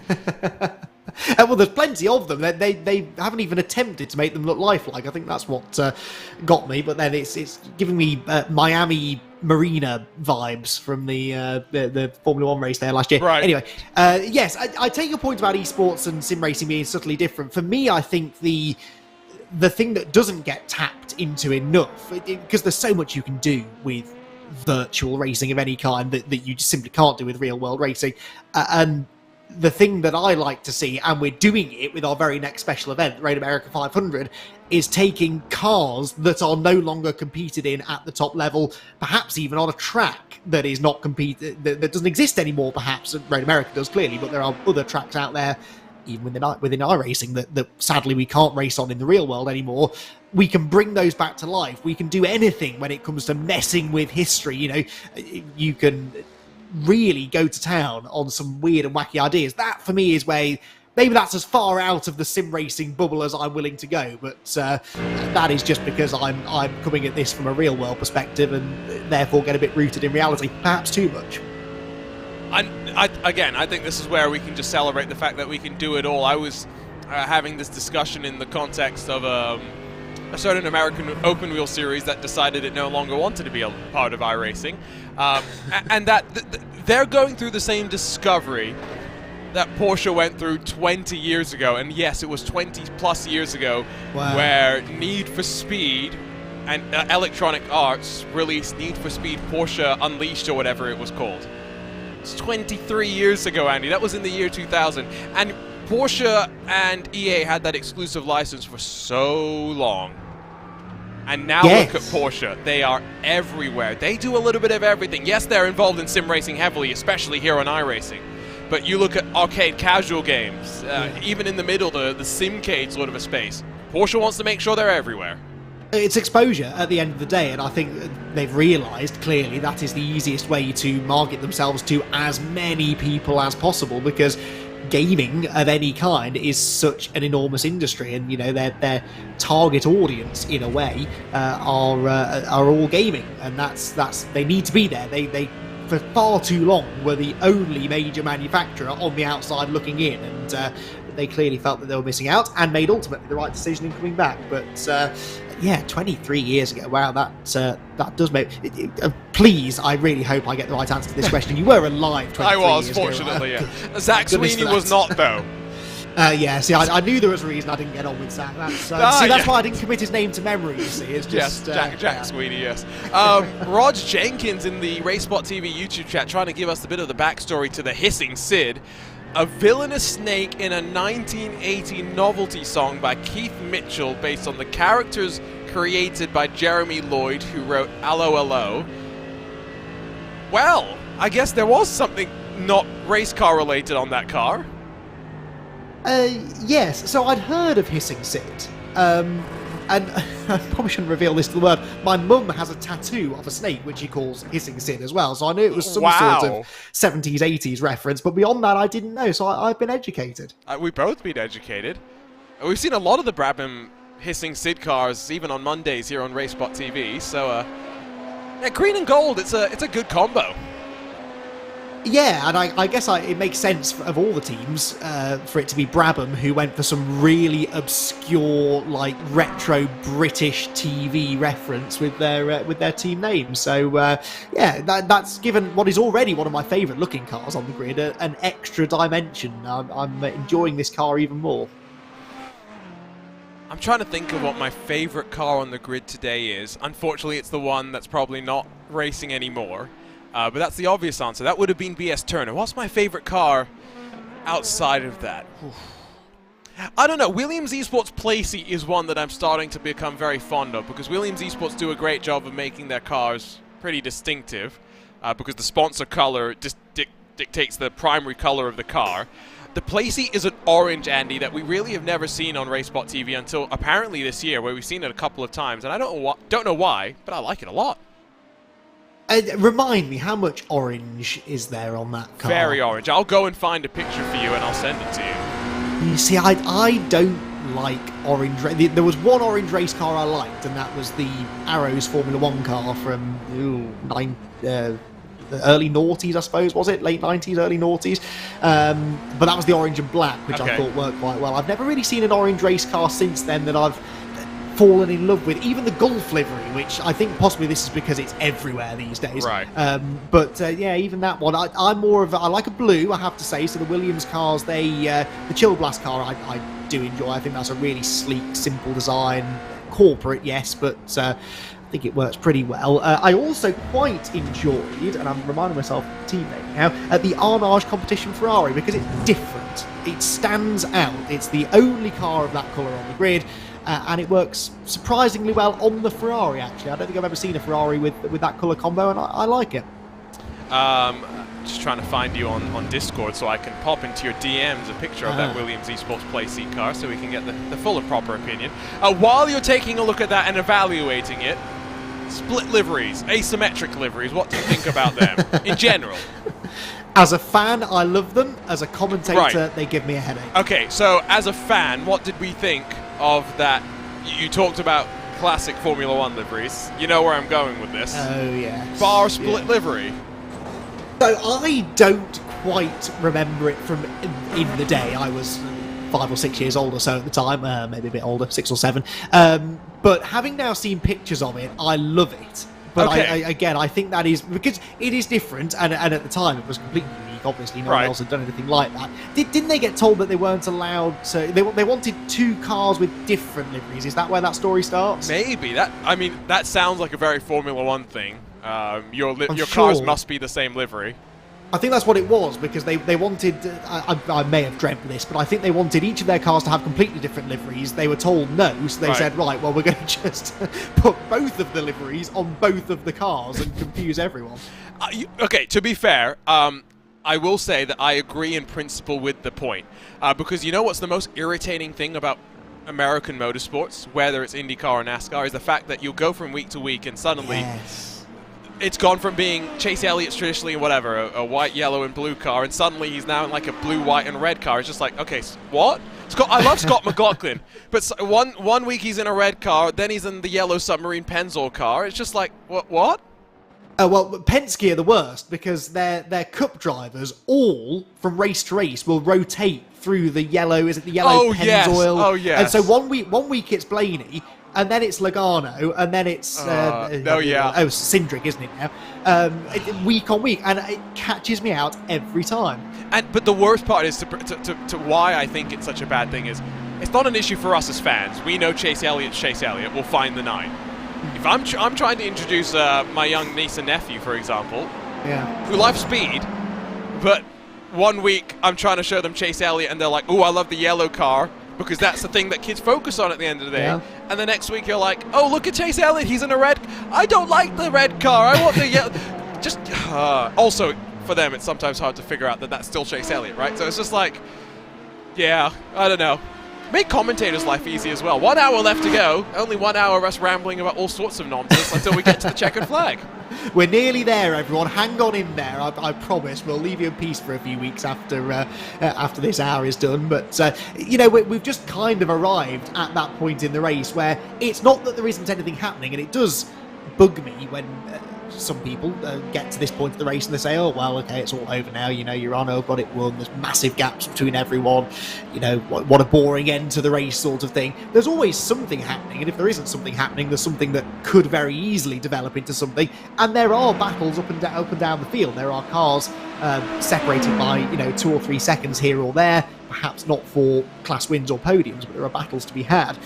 But at this stage of the race, really, it's kind of the vibe, isn't it, that you're enjoying at this point. It's dark, everyone's within touching distance now of the flag, and there's drama and there's stories to be had just from that. Teams like Effect Simulations and Race Clutch having this ongoing battle that's been raging for essentially the entire 12 hours. Who's going to come out on top in that? Can they, will they both survive to get a top 10 after that disastrous start to the race that they had? Is there another twist? Who's going to have to make an extra pit stop?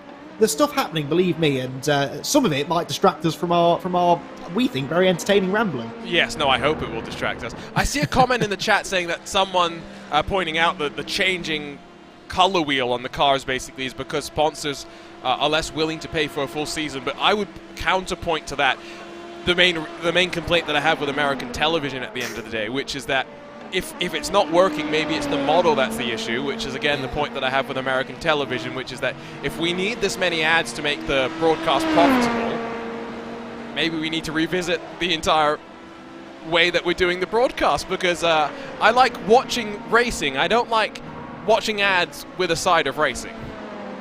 I can imagine it's frustrating. We're quite lucky. As someone who grew up in the UK, Andy, you have to imagine how frustrating it is for me.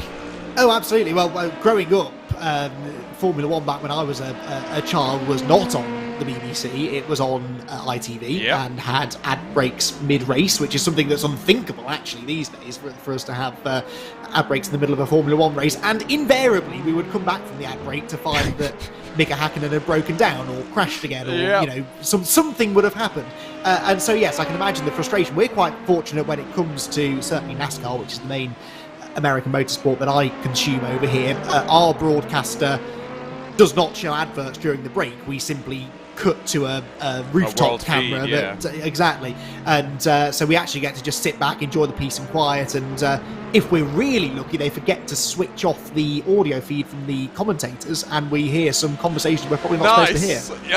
Yes. Well, I say nice, but as commentators, we both know the terror. Yes. I have totally not. We have totally not had to delete broadcasts on RaceSpot in the past because I have forgotten to. Yes, no. The funniest part was my own series that I was organizing. It was before I was really. I just joined RaceSpot. I was, getting to be part of the team, and so it was the final race of the series that I was organizing or something. And I joined the team speak to chat with the commentators, just to give them the rundown on what to expect, storylines, whatnot. Trying to be a helpful person, right? And then we start talking about stuff, and I didn't realize that we had set the YouTube stream to auto start, which is the most dangerous feature that YouTube live streaming has.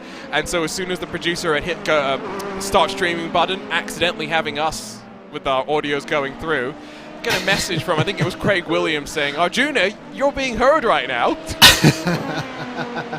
Funnily enough, I've had it happen even on a British GT broadcast. Really? Where yeah, absolutely. It happens because ultimately it's someone forgetting to press a button. Yes. People forget to press buttons all the time, especially on a big TV production like that.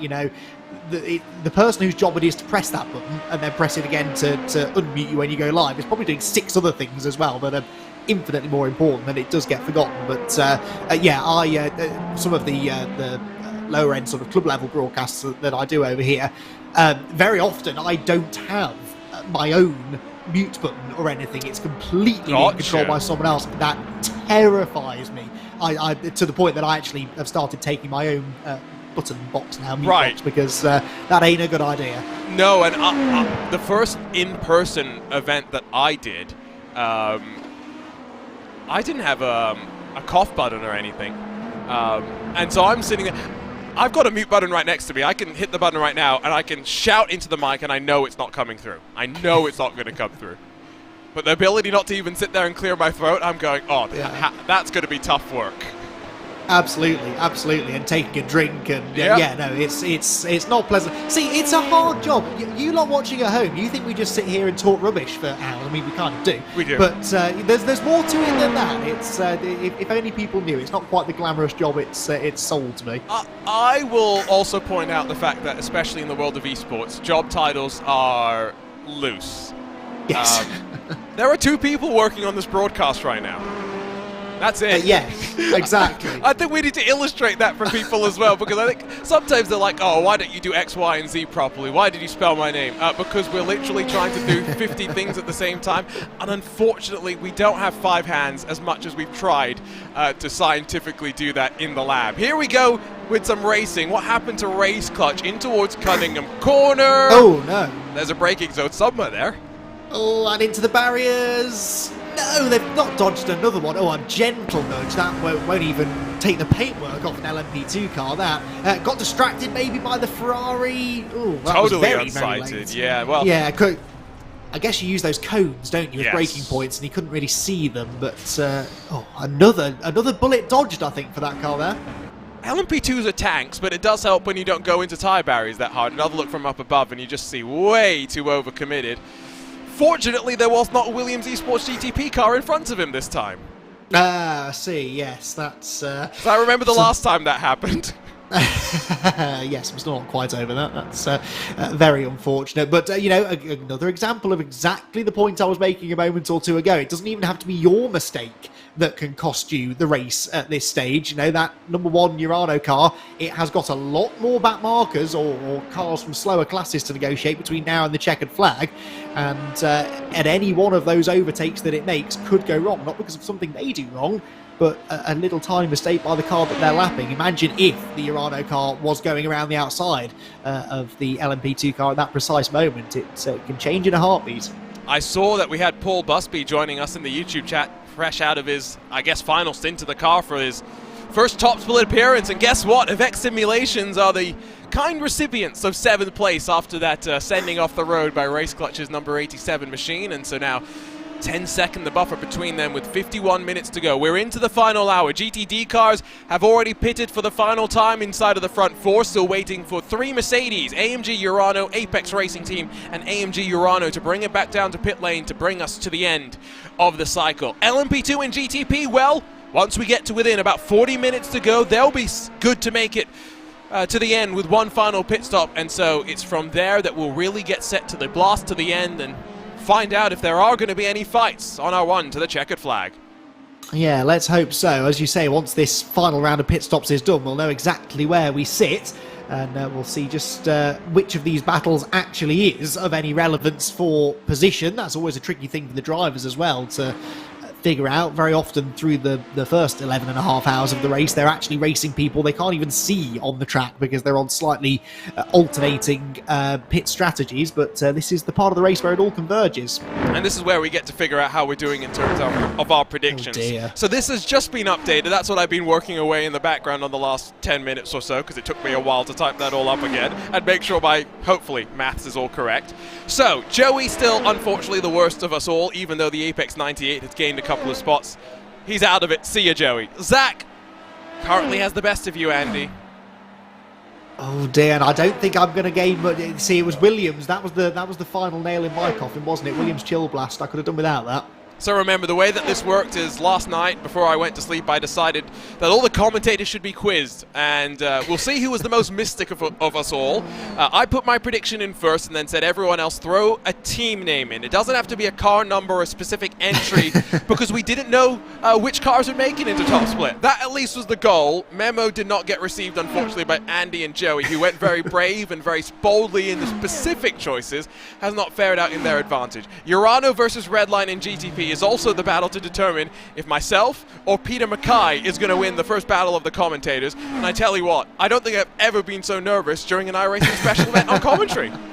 Because not only that, but it's the clean sweep, right? Right. You've somehow managed to end up with the All three of leaders them. in all three classes. That is quite impressive, actually, I have to say.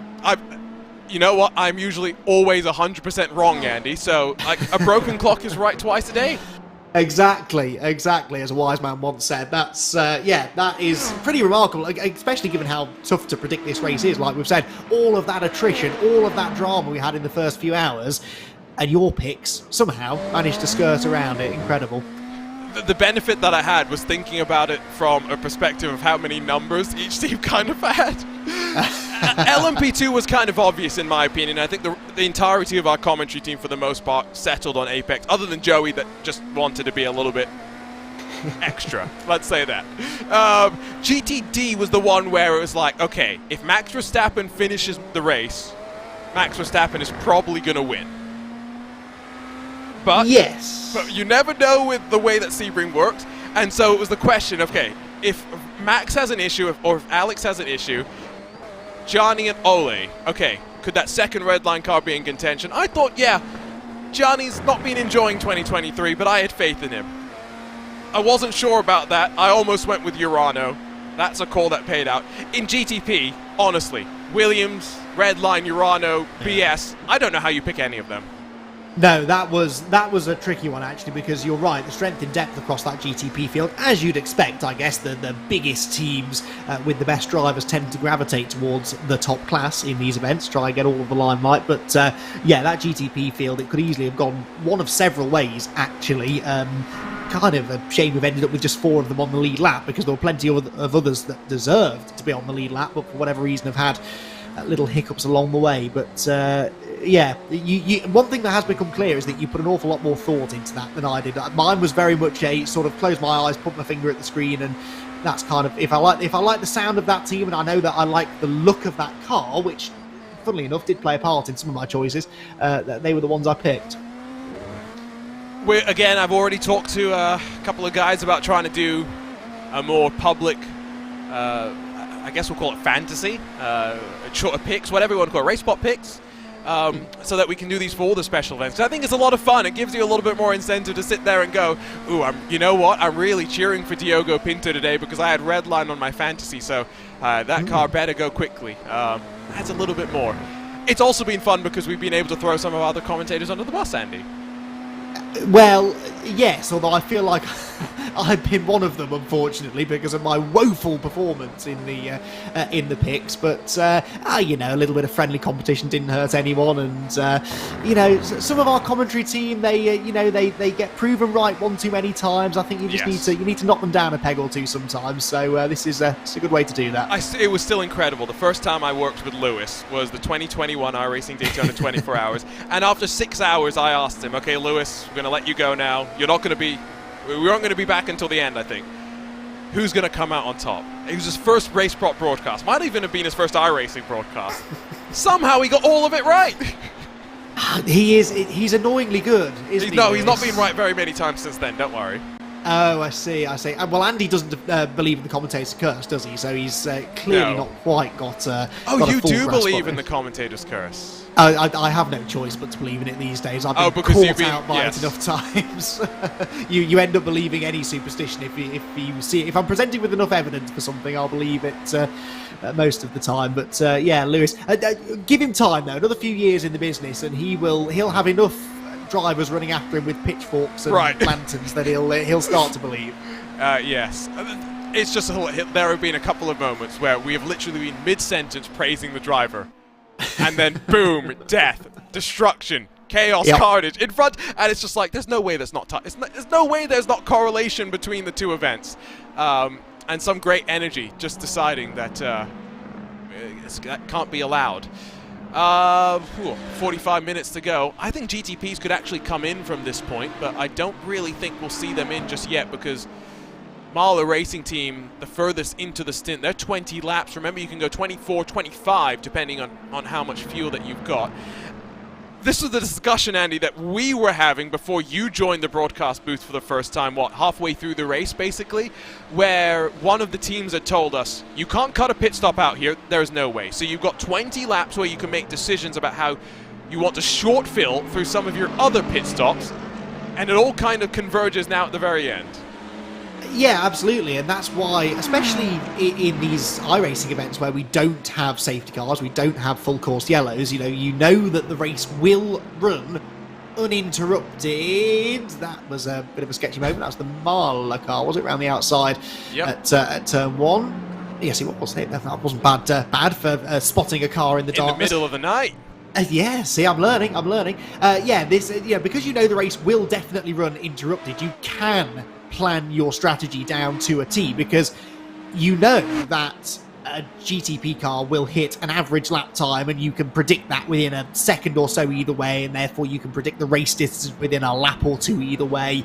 Even if you are not the car that has that flawless run and completes the maximum number of laps, somebody will. That will be the race distance, and you can work off that. So it means that from hour 1 of the race, you can be back timing it from hour 12, and you can be figuring out, right, if we do this now, then that has a knock-on effect, and it means that we can make our final pit stop at exactly the perfect time, and the very best teams will have had a handle on that. We've been guessing it for the last 11 and a bit hours, but they will have known precisely what the plan was before they got into the race. And really, unless anything happens directly to your car, there isn't actually any need to deviate from that, because, like I say, we won't have those interruptions. Yeah, no, I think that's the thing. Once you've committed to a plan, you're basically stuck on it. That's the other thing. You don't want to be dilly-dallying about. Let's head back to social media. Remember, this is what it looked like a couple of hours ago, into the golden hour. Best time of the race, VCO Esports says.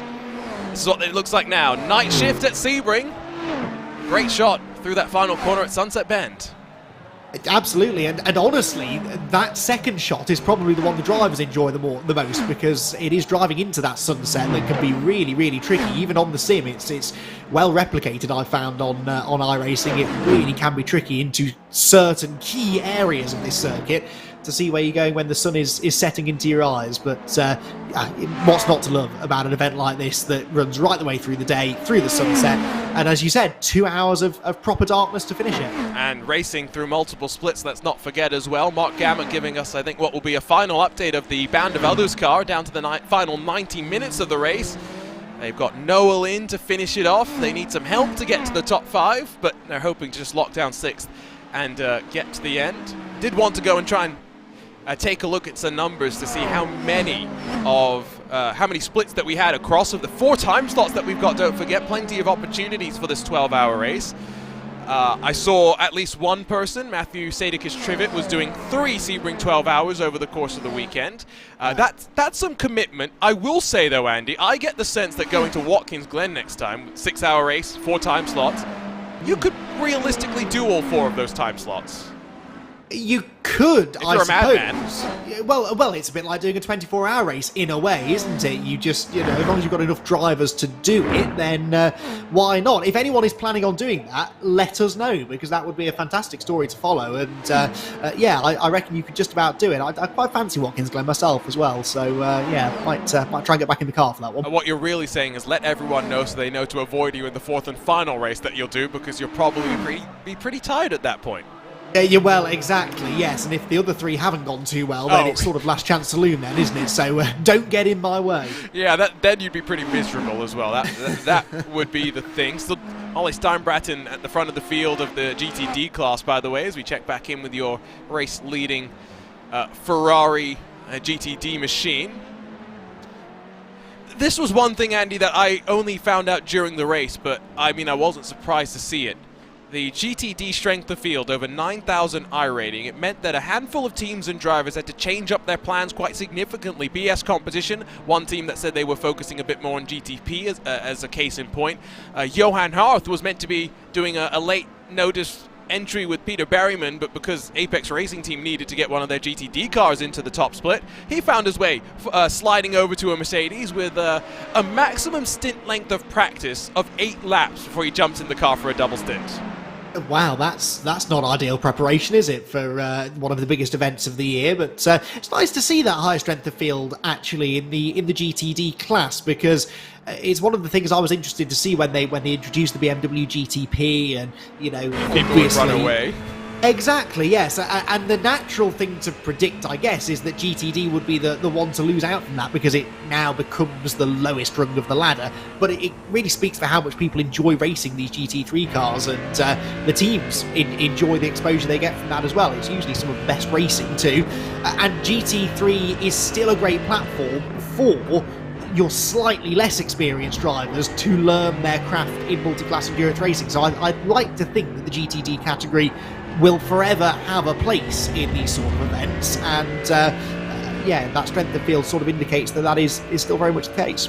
We're on board with Parker White as he runs with the Apex Racing Team number 97, of course part of the eNASCAR Coca-Cola iRacing Series for 2023, driving for Canaan Esports, which is a fun little thing to have on your resume, I guess, that you can say your team boss, your team owner, was the man himself, Tony Kanaan.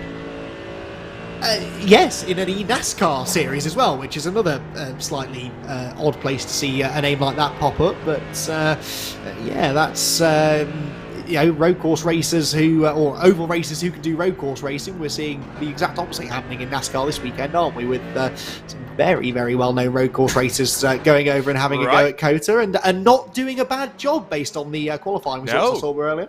Jordan Taylor has found the book. Scott McLaughlin didn't want him to find the book. There was a really entertaining exchange on social media. Encourage you to go find that. Parker White sits 15th in the eNASCAR points as well, with 3 rounds, I guess, in the books. Atlanta would have been the most recent.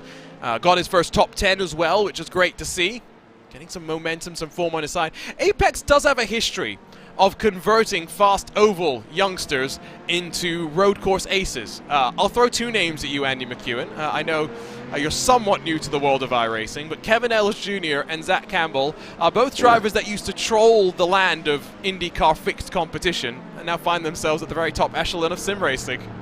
Did they really? I didn't know that's where they'd come from. That's interesting. I've been telling people for ages, though, that is a really great way to become a better road racer, is to do some oval racing, because you learn an awful lot about car control, about the weight shift in a car as well, and particularly a big heavy stock car. I know they came from open wheel competition, but I have become a much better road racer since I started doing more and more NASCAR oval racing on iRacing. Throttle control, yeah. Oh yeah, absolutely. Throttle control, smooth steering inputs. I was the least smooth driver. That's not very good grammar, but you know what I mean.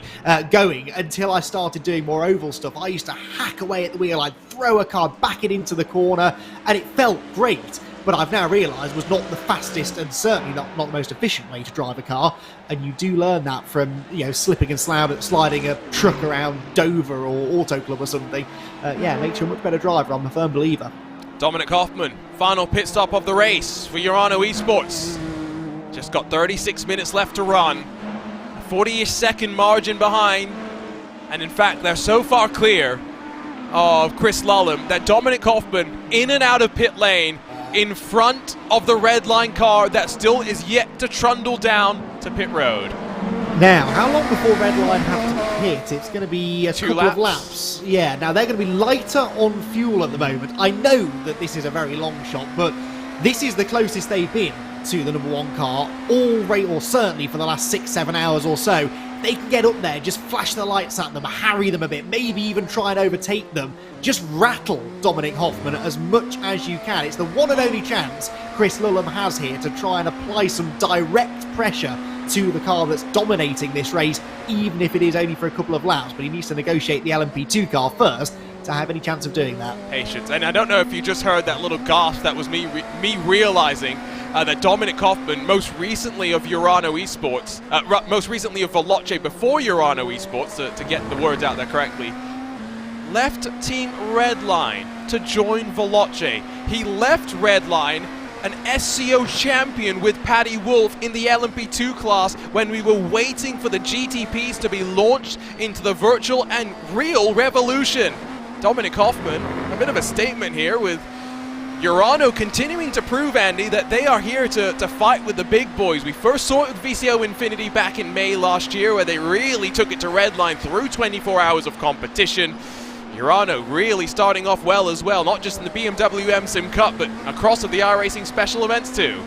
And that was a swap there between two Urano cars, I think. Now, which is the one directly ahead of us? Is that Hoffman or is that the other Urano car? This is Hoffman. Yes, I thought so. So I genuinely think that was the team saying, look, we've got Chris Lulham breathing down our neck here for a couple of laps. We need some protection. Wave through your race-leading teammate. And I think that's exactly what happened, because Hoffman now does have that little bit of a buffer over Lulham. Like I say, it was a long shot. I'm not for a second suggesting that Lulham was going to do anything dirty, but it was his one and only chance to fill the mirrors. Oh, never mind. It was race clutch. That's why I got so confused, because I was like, well, there are other Urano cars, but then none of them in a spot that would make sense, because Dylan Shrivens was heading down the back straightaway. Jonas Warmeyer was 20 seconds back for them. This is why we need less red and black cars in racing, whether it's real or virtual. Exactly, because in the dark, even the red line car I've confused for a Urano car a couple of times, actually. So thank you for leaping to my rescue there, Arjuna, before I... Trust me, I was twisting myself into knots as well, going, I think he's right, but I'm not sure.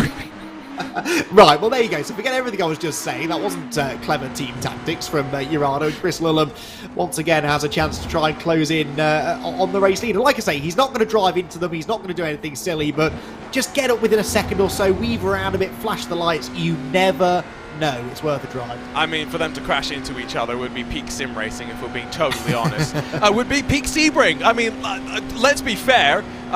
Matthew Jaminet and Felipe Albuquerque did their best impression of a Royal Rumble in the final 20 minutes up to turn 3, and Chris Lulham isn't not going to even get close to Dominic Hoffman, unfortunately. He's down pit lane. But what it does is it speaks to the speed of a car that qualified outside of the top 10. To go on the overcut initially, Andy, they were doing 24 laps right off the bat. They worked on their strategy, waiting for it to come to them. And once they got the track position, they never wanted to look back.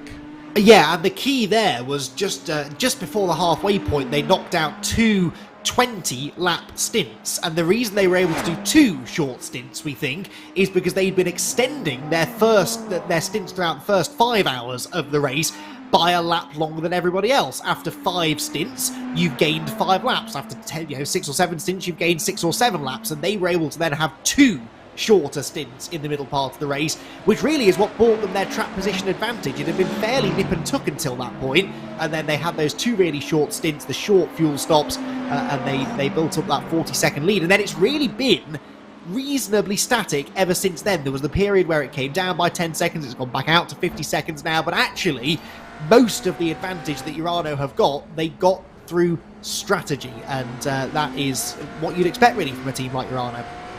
Been enjoying this GTB fighting as well. Yes, one by one, the cars have fallen by the wayside in many ways, but it feels exciting. It feels really exciting with this prototype machine. Not saying that LMP2 hasn't been competitive. It's been less competitive, if it's fair to say. At least historically, it feels like. Elvis Rankin, though, brings the Apex Racing Team 199 back down to pit lane for what will be the final time today. He doesn't look like he's too bothered about anything, just waits to be released. And the young teenager eventually will be allowed to roll himself out onto track for 30-odd minutes to bring it to a second VCO Grand Slam of the year. Never looks that bothered by anything, really, does he? Elvis Rankin, very cool customer. And he will be careful on pit exit. We saw that catch a driver out earlier on in the GTP ranks, I seem to remember. Dirty offline and in the dark as well, a bit harder to spot where the grippier parts of the track are, and there are bumps out there that you don't encounter when you're running on the racing line. You only really notice them every time you come out of the pit lane. So thankfully Elvis has done this before and manages to get back out onto the track in one piece, and drops out second at the moment, but we know the 198 car will very shortly be in the pit lane once again, and depending on how long they spend in the pit lane, will probably fall, I think I'm right in saying, back behind the coffin dancers. But they're going quite a bit longer here, aren't they, on this final or penultimate stint, so they might be able to have a slightly shorter final stop. Yeah, there are those LED trees again. I got a great shot from Gary Paravani, who sent me a picture of him shooting through the trees into that section in the real world, and then a virtual shot as well, Andy. It's great. You could see the similarities across the two of them. Apex and Urano still fighting into the hairpin, and with some GTP traffic and LMP2 stacked up behind them, it's Michael Yanni, Alexander Thieber with, I think that was the BMW bank car, jinking its way on through. So that would have been Dion Fiallo that carved his path on forward. Grab him, hissing Sid as well, slides through into Cunningham. Still fighting, that's for sure, all the way to the very end. Yeah, that was a little aggressive for my liking, the BMW bank car sort of chopping its way from one line to the other, given the fact they're 2 laps behind 9th place and the last of the GTP car still running on. That is the 75 car that's gone around. So that was down at the hairpin, I think, wasn't it? Yeah, just locked the rears. Now, that car, I'm guessing, has not long been out on track after a pit stop. Maybe Tom Burns was on board. The reason I say it's not long been out there is that that's a very common thing, isn't it, Arjun, to see the rear brakes locking on cold tyres. Yeah, he's been out for just a lap or so right on the money there. Oh, there we go. Well, that is the first time I've been right all day, so I'll take that. Yeah, I mean, it shows that even at this stage, drivers pushing, making some small mistakes. When we saw Pinto make that same sort of an issue into the hairpin very early, it was on the downshift from 3rd to 2nd as well, so I just wonder if the way that car is set up, if the speeds at which sometimes they're shifting from 3rd to 2nd, trying to get the engine to bring them, slow them down just that little bit more. If it's not working out in the way that they would expect, it's not often that Diogo Pinto makes a mistake. And I'll bring it up again when Paul Smith joined the commentary box, and I mentioned to him that Diogo Pinto had made a mistake. You could tell he was shocked, Andy, because he's called Captain Consistent for a reason. Yeah, absolutely. Goes to show that this track can catch anyone out, though. And as we've said since Daytona, really, since the first lap's turned at Daytona, that GTP car, it's going to be a learning experience for all of the teams over the first half of 2023 to make absolutely sure that, they've got a handle on how that thing drives. And it will have unique handling tendencies that they perhaps have never really encountered before. So it's caught a few people out. I'm sure we'll see that continue through the rest of the season. There is the Diogo Pinto moment. Exactly the same thing going up the inside of a GTD car, which is exactly what we've just seen from Tom Burns, coming from a long way back here in Diogo's case. A long way back.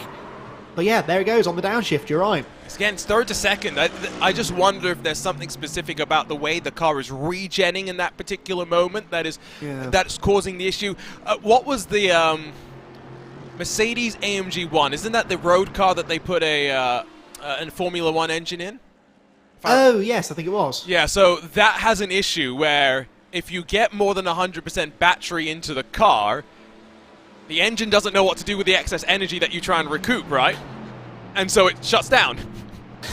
And so I just wonder if maybe it's something like that. Maybe it's a hitting 100% juice, or, maybe there is some logic to the madness that is these downshift real lockups. A lot of the drivers have said they can dial a lot of it out with the assistance of the master cylinders and things like that, if I'm remembering correctly.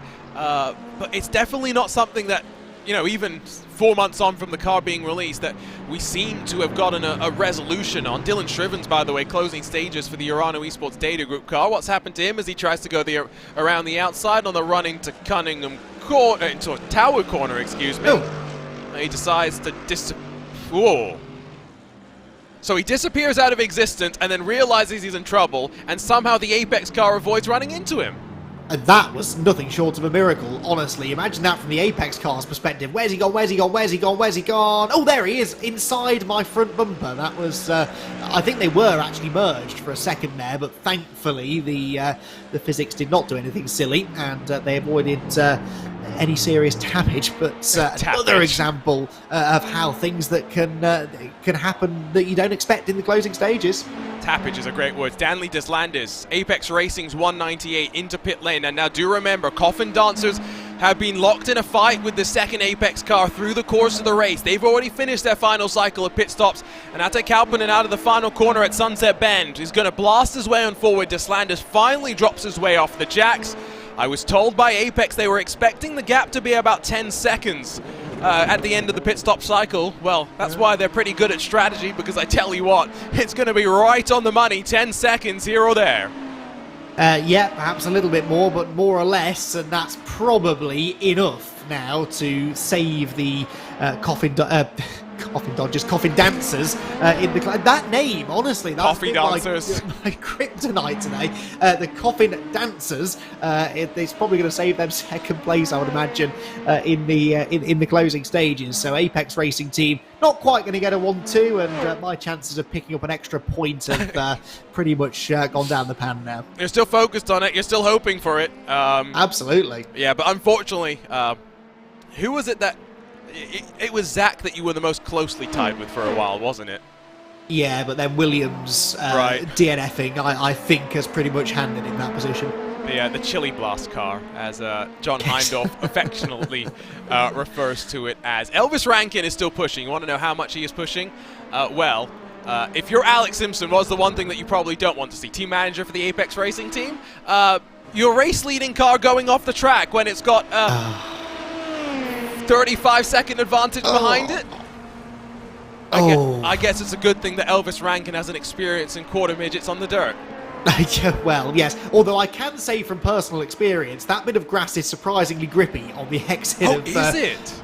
Yeah, there are certain... A bit like the gravel trap at Paddock Hill Bend at Brands Hatch. You can get away with taking a few liberties through there. As long as you don't push it too far, you can keep your foot planted, actually, and not lose too much ground. I wouldn't fancy doing it in an LMP2, I have to say, but yes, I have come a cropper there a few times. That first corner, the first and last corners here at Sebring, I never have quite got my head around, and the amount of times I've understeered wide out of turn one, I think I've lost count of. Ah, poor Bobo. We saw the technical issue for Dylan Trivens, and then, well, he threw Jean de Biom into Le Mans corner. Rear end says, no more, thank you. I don't want to be here. I want to be in the grass.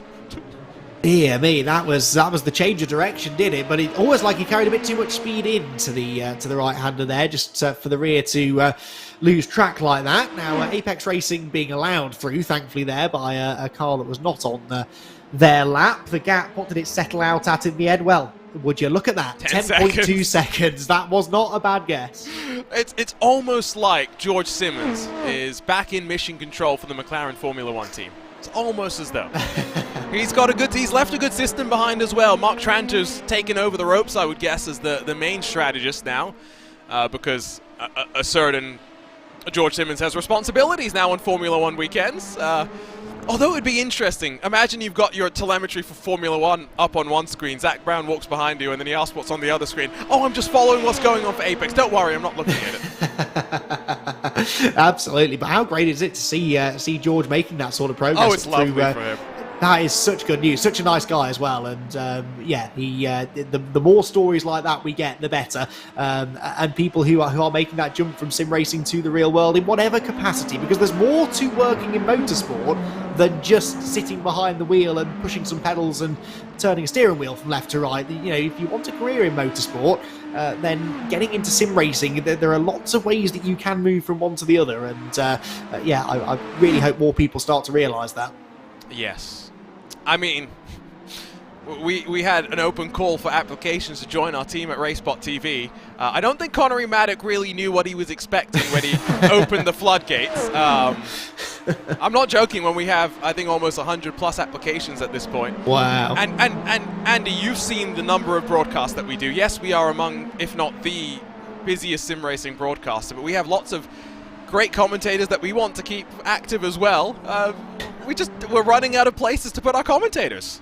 It's a nice problem to have, I suppose. But look, and I'm going to say some nice things about RaceSpot now, everyone, so if you want to tune out for a couple of seconds, feel free. But having watched RaceSpot broadcasts for a number of years, mainly since the lockdowns began, I'll be honest, that's where my interest in sim racing sort of began. I did watch some of those RaceSpot broadcasts, the special events back in 2020 and 2021, and I kind of thought that there was a massive production team working on these things, and that it was all bells and whistles, and that it would be impossible to get in with this lot because they're just this is how sim racing production is done. It's got to be a huge operation, and as Arjuna was saying earlier on, that is absolutely not the case. The work that is done at RaceSpot, and I'm not just saying this because they pay me to say nice things about them, make sure you, but genuinely the good work that is done, it is astonishing, and it's done by a very small group of people. So if you think that you can help, particularly from a production base and things like that, it's a great group of people to work with, and honestly, you'd be joining an incredibly hard-working team, but they're very good at what they do. Yes, no, I wholeheartedly agree. Not just because I need a bit of a break, to be completely frank. What was the number that I've So far through April of this year, I am scheduled to have done 610 broadcasts. That does not include all the other stuff that we do behind the scenes that unfortunately we do have to do. Like, for example, my poor computers. 12 hours of 3D rendering they had to do for this broadcast today. Poor computers. They've held up like a champ for 12 hours as well. Oh, you had to say I had to. I don't believe in the technical curse because I built my computer, so therefore I did a good job of it, right? Well, you probably did, yes, but my relationship with computers. Oh, don't worry. It's not a friendly one. I always assumed that if it was I'm a software developer by day. If it was a piece of code that I wrote, it's more than likely it was my fault, more than anyone else's. And so that's always interesting. I see Dane Badge joined the RaceSpotTV YouTube chat. Hello from Denmark, Dane. Yes, we know you're here to save the day, but you've got to remember that you need to spell drivers' names correctly. Poor Dane, Andy, yesterday was on double duty. He was producing the game feed for ESL behind the scenes, while also giving... I was being the demanding producer. Dane, give me this graphic. Give me this results. Give me this other graphic. Poor Dane was working overtime, but the poor guy... there are some interesting names in sim racing. Marcel Chinchik, for one. That's not an easy one to spell. And I'm guessing Dane found it not that easy to spell. No, yes, very difficult. Are we really three wide? Apparently we are. It's Burns and Tyan, Redline and BS competition. This is 6th and 7th in GTP that have really closed up as a result of Burns' issue, and, well, Jarl Tyan has an opportunity to make up for his own issue earlier on. I nearly mentioned this a few laps ago when Burns had his spin, but as soon as I went to mention it, the gap started creeping up towards 2 seconds again, so I thought, okay, he's got the pace, he's going to hang on to this, but perhaps in traffic, that gap has really come down, and Jari Tyan with a little bit of an incentive now going into the final quarter of an hour to gain one more position, and it's a top 6 as well in a field as stacked as the GTP field was here today. That is nothing to... that's something to be pretty proud of if you can get it, and it looks as though we are going to get a genuine fight for position here into the closing stages. I want to point out as well, we talked about how this VCO Grand Slam mirrors the IMSA Michelin Endurance Cup.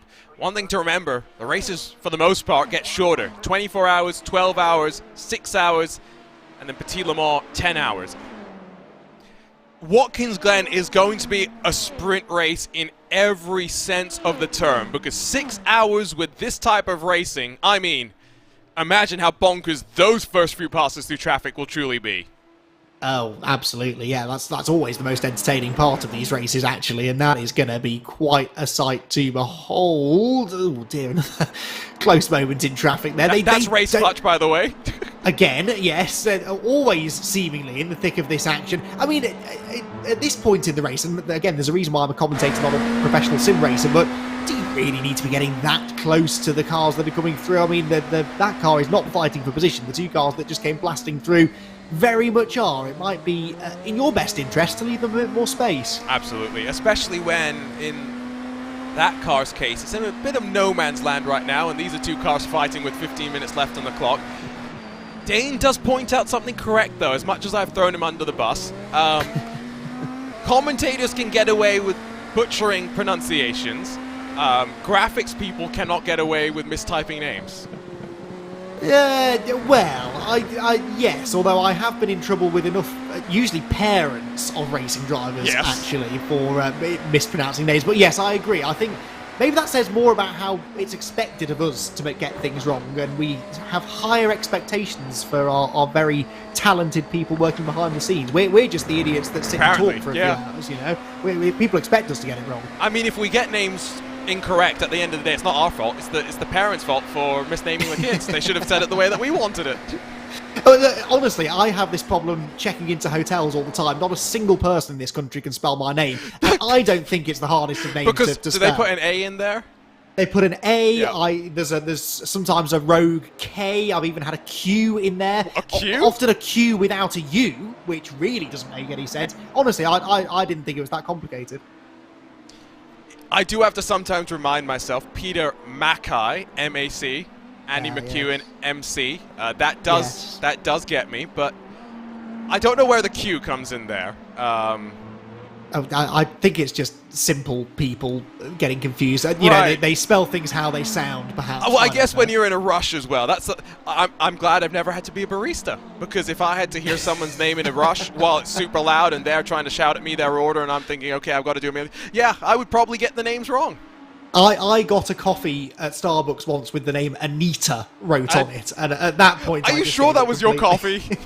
Well, it was what I'd ordered, but I didn't stick around to ask questions. So maybe Anita got a coffee with Andy on it just a couple of minutes later. Yeah, let's go with that. Yeah. I like Marco Barbanera, who is I guess retired sim racing commentator now, which feels very weird of me to say, given that I've listened to Marco plenty. Nothing is more fun than getting the pronunciation of a tough name right, and I can tell you he's right, because Porsche Esports Super Cup, there's one name that Paul refuses to say that I make a point of saying, because I can say it. Otzarevskovskaya. Bless you. Bless you. Thank you. Gesundheit. And how is that spelled, Arjuna? Oh. Moving on. we got 13 minutes left. I want to bring it back around to one thing, which is this convergence between the real and the virtual. We talked about the fact that this is the VCO Grand Slams are mirroring our IMSA Michelin Endurance Cup. We've talked about the fact that IMSA continues to celebrate esports, not just with our IMSA Esports Michelin Global Championship at the end of last year, but with their celebration of what is BS Turner's continued collaboration. It's been a lot of fun, of course, for us here in the sim racing universe to go and see a livery that we've come so accustomed to seeing on our virtual screens go out there and compete in the real world, and what a weekend it was for Super Sebring.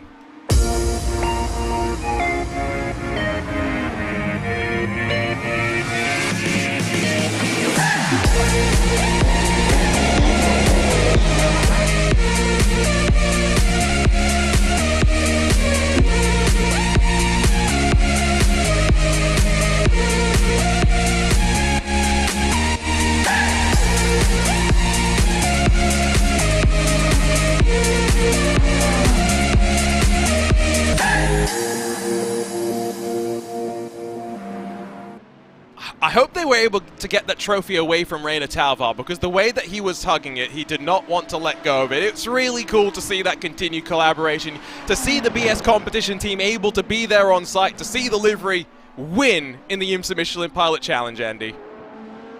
Yeah, absolutely. That was a fantastic performance as well. And yeah, that's, again, as you said, that synergy between real-world racing, sim racing. I think, you know, some sim races, perhaps there was a little bit of pushback to that a few years ago. But I really hope now that both sides have embraced this relationship that clearly is only going to keep on building from strength to strength, because I really, truly believe that it benefits both industries massively.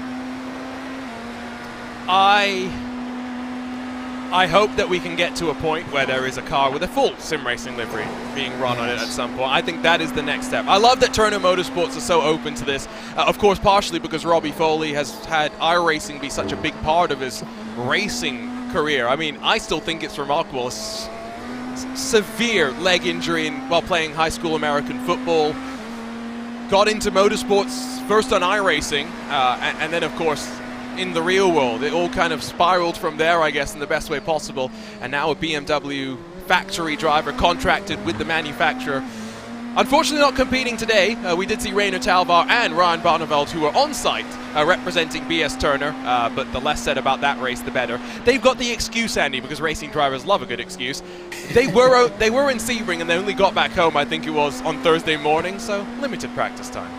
Well, yes, but they should know the track reasonably well by now, surely, and I'm sure they could have acclimatised themselves to it pretty quickly. Look at this fight we've got, though, for 6th position. It really has just started to heat up. A little bit of traffic there, delaying Tom Burns through Tower, and so Jari Tajan right behind him now, only a couple of tenths in it, and riding on board there with the BS competition car was a really fascinating ride, because Jari was throwing that car around like he was driving with nothing to lose, which he is. You know, it's not like he's in 2nd or 3rd place and there's a podium guaranteed here, so, you know, you're driving to try and protect that a little bit.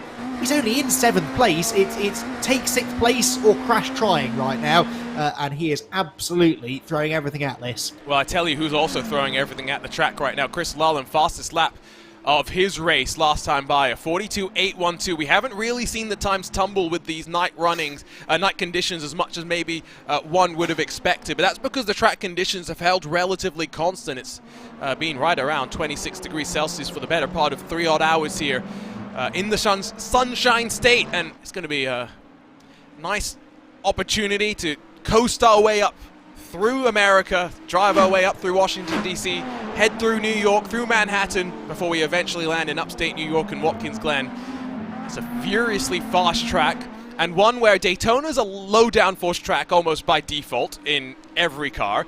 Sebring's one where you tend to have a little bit more give and take. Some teams will go for a higher downforce setup to give them more confidence, but be a little bit more compromised in traffic. Watkins Glen is that setup compromise, but elevated even further.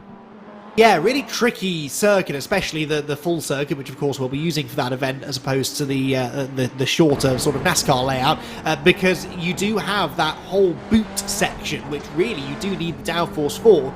But most of the corners of Watkins Glen are sort of medium speed. They look quite tight on a circuit map, but the corner speed you can take in a high downforce prototype, for example, is pretty impressive, and so the average speed stays quite high. It's one of those weird things where you do need the grip through the corners to maintain the average speed, but you don't want to be slowed down those long straights, and I think that's going to be particularly interesting with GTP cars, which don't have that high level of aerodynamics to start with. They're going to have to get a little bit inventive, I think, on car setup to make sure they're perfectly balanced around there. I will be honest in saying that I thought this was a race that was going to be crazy chaotic. We've had a high level of attrition, but that's not abnormal for an iRacing special event. What feels a little bit more abnormal was that in the first hour, it was quite orderly for the most part, which is great to see. The drivers showing each other respect, and for the most part, traffic wasn't really a main factor. It's getting more physical in this fight between Apex and Urano, though. Through turn 1, Michael Yanni.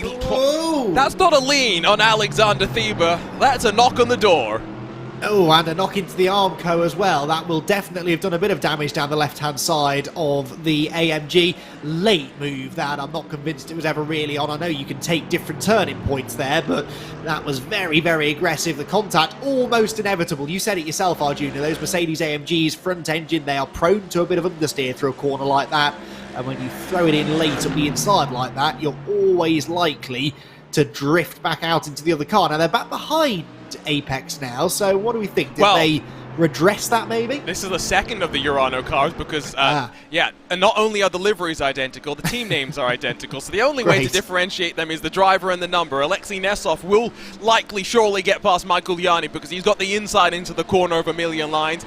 The inside's where you want to be on entry, outside's where you want to be on exit, if we're being honest. Nesov gets on through without too much of a fuss. Yanni tried to fight it back, and a bit of bumper cars right at the apex. And Alexei Nesov showing his experience. Sorry! Dominic Hoffman's had an issue! He's still going on track, but is there damage to the Urano machine? What is going on? 6 minutes to go in the Sebring 12 hours, and the race leader has had dramas. There's an LMP2 car ahead of him, which looks like it's getting out of the way into the hairpin, and he locks the rear brakes again. I think he was caught out by the LMP2 car braking, obviously, a lot earlier than he could.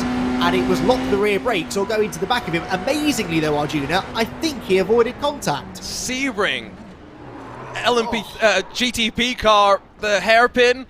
I mean, we've seen it, what, 4 or 5 times, and it was the same moment that we saw from Pinto, from Burns in the red line LMP, GTP entries as well. I just wonder if there's something, again, with the way the energy system is dumping energy between third and second as you downshift. Fortunately, though, all the drama aside, me getting excited about that, they still lead by 43 seconds. And as I said when they had their last moment about 4 hours ago, that's the benefit of having that big lead. You can afford a little wobble and you can take the easy way out, because that's exactly what he did. I think he locked it down there. He realised he was going to run into the back of the P2 car and just rammed it down an extra gear. That short downshift probably didn't help with locking the rear axle as well. And it was better than running into the back of the car ahead, because that could have been game over then. Yes. So, you know, if he was only 10 seconds ahead of Chris Lullum, he might have tried to get it into the corner at all costs, lean on the P2 car, knowing he couldn't afford a spin. But he had that time in his pocket and was able to use it. So I apologize to anyone who I've just woken up in the closing stages of this race. Don't worry, we are close to the checkered flag, but there was much hubbub about nothing, it turns out. Even though Dominic Hoffman wanted to make things interesting. Through all of that, we missed that Jarl Tyne got in front of Tom Burns in the BS competition entry. Redline's pole position winning car. Down to 7th spot for the time being. Let's go back and quickly just pick up how that one happened, because as per usual, it was maybe assisted by a little bit of traffic on the run down into Sunset. That looks almost like Burns had a Slowdown. slowdown. You can get them quite easily through that Le Mans section, can't you? Or was he just slow off the corner? Well, he was hampered by the Arnage Ferrari. Let's go further. But I don't think he wasn't hampered that much, was he? I think he was off the throttle there. Let's go even further back in time, because this is out of Tower. Had a significant margin at this point, because there you can see the headlights of the chasing Zebra behind. He's saving fuel, you can hear that there. He may have cut a bit too much through the first part of Jean de Bion-Ben, because I don't think the second, look how wide he is through the second part, and he's already setting up to shape to the inside and slow down. Yeah, I think you're right. It was the first right-hander, and probably only an inch or two too far, because you saw the Arnage car ahead using a similar amount of the inside curb. He just overdid it, and that's such a shame, because actually he'd been driving really well under pressure there to keep the BS competition car at arm's length, and ends up giving the place away with a tiny little mistake that led to that slowdown. The most infuriating thing in all of iRacing is the slowdown. It always seems to take longer than it should do to get rid of, but you know, it's there for a very, very, very good reason. And you know, it is to stop people. It's actually one of the most effective ways to deter people from exceeding track limits. If only we could apply something similar in the real world. You're going to get Paul Smith, the arbiter of track limits around the world, to come and join us here. I do apologize to Dane Baird's girlfriend, who is now wide awake, courtesy of my scream. Well, I mean, I think everyone could understand. You see the 3 words: Dominic Hoffman crash. You're going to react in one way, especially given how almost untouchable that team has been so far. Where is Dominic Hoffman, you wonder, with less than 2 minutes to go? Well, wrapping out of Le Mans, back onto the Almond Straight and getting ready to start what will be the final lap of the 2023 iRacing 12 Hours of Sebring, presented by VCO. It's a minute and 43 odd seconds to get around Sebring, a minute and 40 to go. Just one more trip around the bumps to survive. And crucially, I think just one lapped car really to deal with, certainly in the near future. There you can see it, the Altus Mercedes AMG just up the road, and that is good news for the race leader. This battle, though, still raging on, and is that the red line car back ahead? It is. So amazingly, Tom Burns has got back ahead of Jarl Tyne in the BS competition car with a lap and a half to go for these two. This is for 6th position, remember, and this is going to run right down to the checkered flag. They're snaking back and forth. I'd love to keep an eye on this, but the reality is, as much as this is going to be entertaining, we've got trophies heading the way of 3 very deserving teams. It'd be great to be able to celebrate all of them. Where's Elvis Rankin? He's heading into the final sector right now, so he's got an entire lap still left to do. Meanwhile, Redline's Ole Steinbraten in towards the hairpin, and he is behind Urano's Dominic Hoffman, and so he is on as well to his final lap of the race. I always wonder, undercut or overcut from the start. It's an interesting call. Undercut maybe gets you out of traffic and gets you some clean air. Overcut sets you up for the rest of the race. Urano knew what they wanted, Andy, and boy, did the gamble pay off. Absolutely, and a pretty flawless performance, really, from Dominic Hoffman and Daniel Alves Lorenco. The little moment for Daniel earlier on, that little moment, but a very badly timed moment for Hoffman a lap or so ago aside. It has been a picture-perfect performance. They've played the strategy absolutely spot on. They've stayed out of trouble. They've avoided trouble in the back markers in particularly, and they're one corner now from home.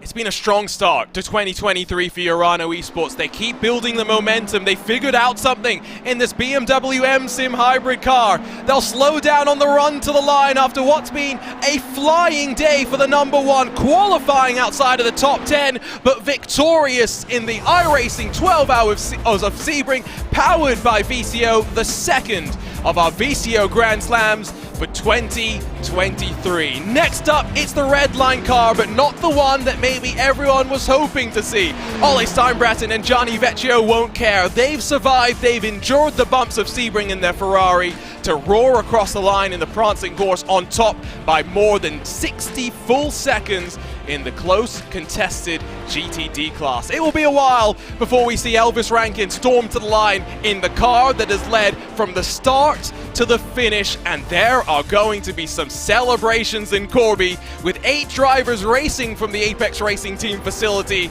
It's 2 consecutive victories in the VCO Grand Slams in the LMP2 class, Andy.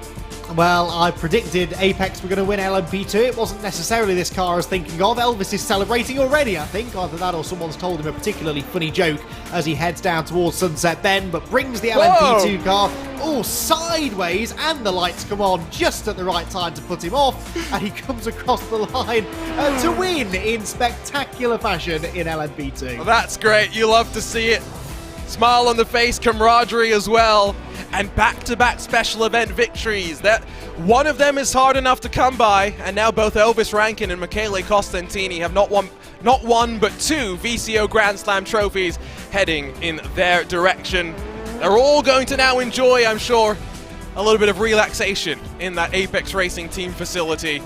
50 entered. We're going to end with 33, seeing the checkered flag. It's not about breaking the cars in this virtual Sebring, it's about breaking the drivers, but those that endure to see the checkered flag, Andy, can be proud of what they've accomplished.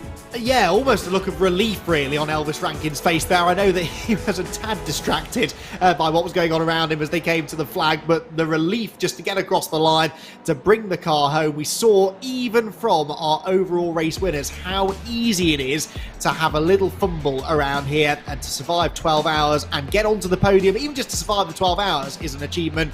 To make it onto the class podium in this top split, though, is something to be really proud of. Let's grab a look then at our race results, because it's been a bumper 12 hours, and hopefully we get the chance to talk with some of the drivers as well in some post-race coverage. Dominic Hoffman for Urano Esports. Great job after we saw Jonas Wallmeyer and Vlad Kimichev grab the victory in the BMW M Sim Cup here just past Sunday. Hoffman as well as Lorenzo, outside of the top 10 in qualifying, charging forward and never looking back. Lallem separated by 41 seconds, even after the mistake in the closing stages for Urano, but BMW M Team Redline came into this one slightly on the back foot, maybe not having as much experience in the car. Second is not the worst result, all things considered. Urano Esports get a double podium with Jonas Wallmeyer grabbing third in front of Valtteri Alander for the Mahler Racing Team, with Pedro Sanchez Albert and Alander teaming well together to finish in front of Marcus Deck, who climbs 9 positions, which would be the biggest of the GTP movers, except you got Jarl Tyne behind, plus 11 as he finishes in front of Tom Burns by just 0.2 of a second at the line. Great fighting all the way to the end in the 89 and the 75 machines. The 191 of Dylan Shrivens finds himself in a bit of loneliness. I talked to him during the race. He wasn't enjoying having to go back out and endure a damaged car. Finishes the race in front of SRC Movano, in front of BMW Bank. Those your finishers, split by 4 laps. Then way back in the field. The first then, or the latest of the retirees, Williams Esports Chill Blast, Apex Racing's Academy entry, also classified before technically not finishing and completing the fair share requirement. BS Turner, Apex Racing Team, Williams Esports Fanatec, and then MSI Esports and The Gimmicky Tree 559 Danilad Arturo Melgar setup shop that gets one more final mention here today. LMP2 Domination from Apex Racing Team classified a full lap in front of Ate Kauppinen and the rest of those chasing them down. Rankin and Costantini metronomic for 12 consecutive hours. Behind them, Coffin Dancers able to hold on to second, 10 seconds clear of Stanley Deslandes in the Apex Racing Team 198. Team PGZ Iberia did have a bit of friendly fire, taking out the 114 in the closing stages. However, they grabbed fourth in front of Will Redford in the Apex Racing Academy 197. Booston VDS by Undercut finished 6th in front of Effect Simulations on their top split broadcast debut. Racing Labs Esports and Anders Myers across the line in 8th in front of Race Clutch and Benjamin Friguero, who started the race off, spun before they got to the green flag, had a couple more spins on their way to the checkered. Jose Soria in the Culture team finishes in 10th. Behind them, a couple more finishers. Brabham Esports, Hissing Sid, Axiom Motorsports, and then Scuderia Lee Clark. Monaco Academy 17 laps adrift before Coffin Dancers powered by PSR. Brabham Esports and SSR Wave Runner round out the 17 LMP2 cars that rumbled in our second class of the day. GTD was the smallest of the classes in numbers, but for the first couple of hours it looked like the one where we would be most intrigued by strategy. Ultimately, Ollie Steinbratton and Gianni Vecchio for Team Redline clear of the rest of the field by more than 60 seconds. Nicholas Rubelar and Ard Narge make it a 1-2 for Ferrari, while Matteo Ugolotti drags the Mercedes up to the podium for Altus Esports. Team PGZ's 114 scrambles to get fourth in front of Parker White's Apex Racing Team 97. Thieber and Nessov for Urano's Mercedes 6th and 7th. Apex Racing Team, Door Esports, and the Bila Racing Team Euronics through the top 10. Bila Racing Team involved in early drama, fought back to at least be classified inside of the top 10. In front of Luke McEwen for the Apex 99 machine that had some technical issues along the way, including some netcode, Mercedes, AMG's, Williams Esports entries 12th and 13th with Team PGZ behind them. Altus, Redline, and Max Verstappen, the big name that was leading and pulling away while saving fuel. It was not to be. The racing gods decided. No victory for Redline's 101 machine here today.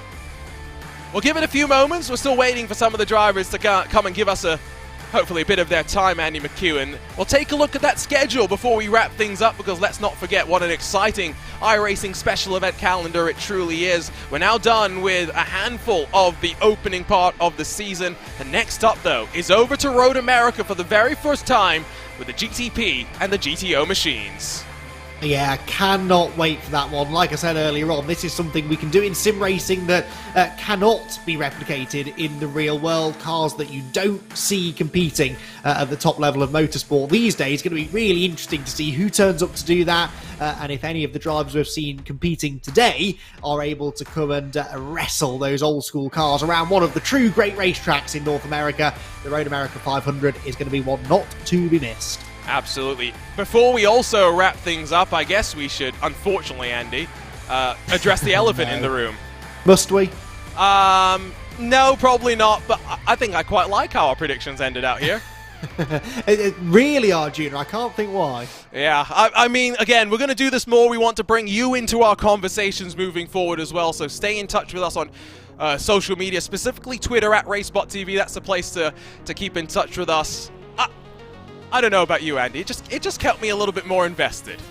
It really did, and I suddenly really cared who finished 8th in GTD, yes. Which is, not something I guess that would normally attract too much attention. I did pick up an extra point there somewhere at the end. I think that I might have Apex to thank for that. So it moved me not one position up the table, but a point further away from the very bottom at least. I guess that's the way that we'll describe it. I think we will actually get the chance to chat with at least one of our drivers. So let's see if we can bring in the young Elvis Rankin, who is now a two-time VCO Grand Slam winner. Elvis, how are you doing after what seemed like a long day over at the Apex Racing Team facility? Oh, I'm really good. A little bit tired, but I can't really complain. It's definitely a really good feeling. So, two-man effort, Costantini and yourself. How confident were you feeling coming into this one? I heard you've gotten up to, in total, including the race, just under 50 hours for this event. Yeah, it was definitely, through the coming weeks, it was a little bit of a struggle. I feel like I was a little bit behind Michele. He definitely got started a lot earlier than I did. I was definitely still off kind of the burnout of the 3 events in basically 3 or 4 weeks. So I was a little slow to get on this one, but got there in the end. The pace was really, really good, and yeah, I was able to show the pace that I had in quali, and then we just took off from there. Moving forward, of course, you've got the next VCO Grand Slam being Watkins Glen 6 hours. You got anything to announce that we can talk about in the interim before then? Nothing really. It's just, I guess, see you in Watkins Glen, and I think Michele said it, but we're going for all 4, so watch out. In terms of the rest of the team as well, didn't really see the strength in GTP. I want to ask you, Michele said he doesn't really like the GTP compared to the LMP2 car. I think you agree. That's what you said back at Daytona.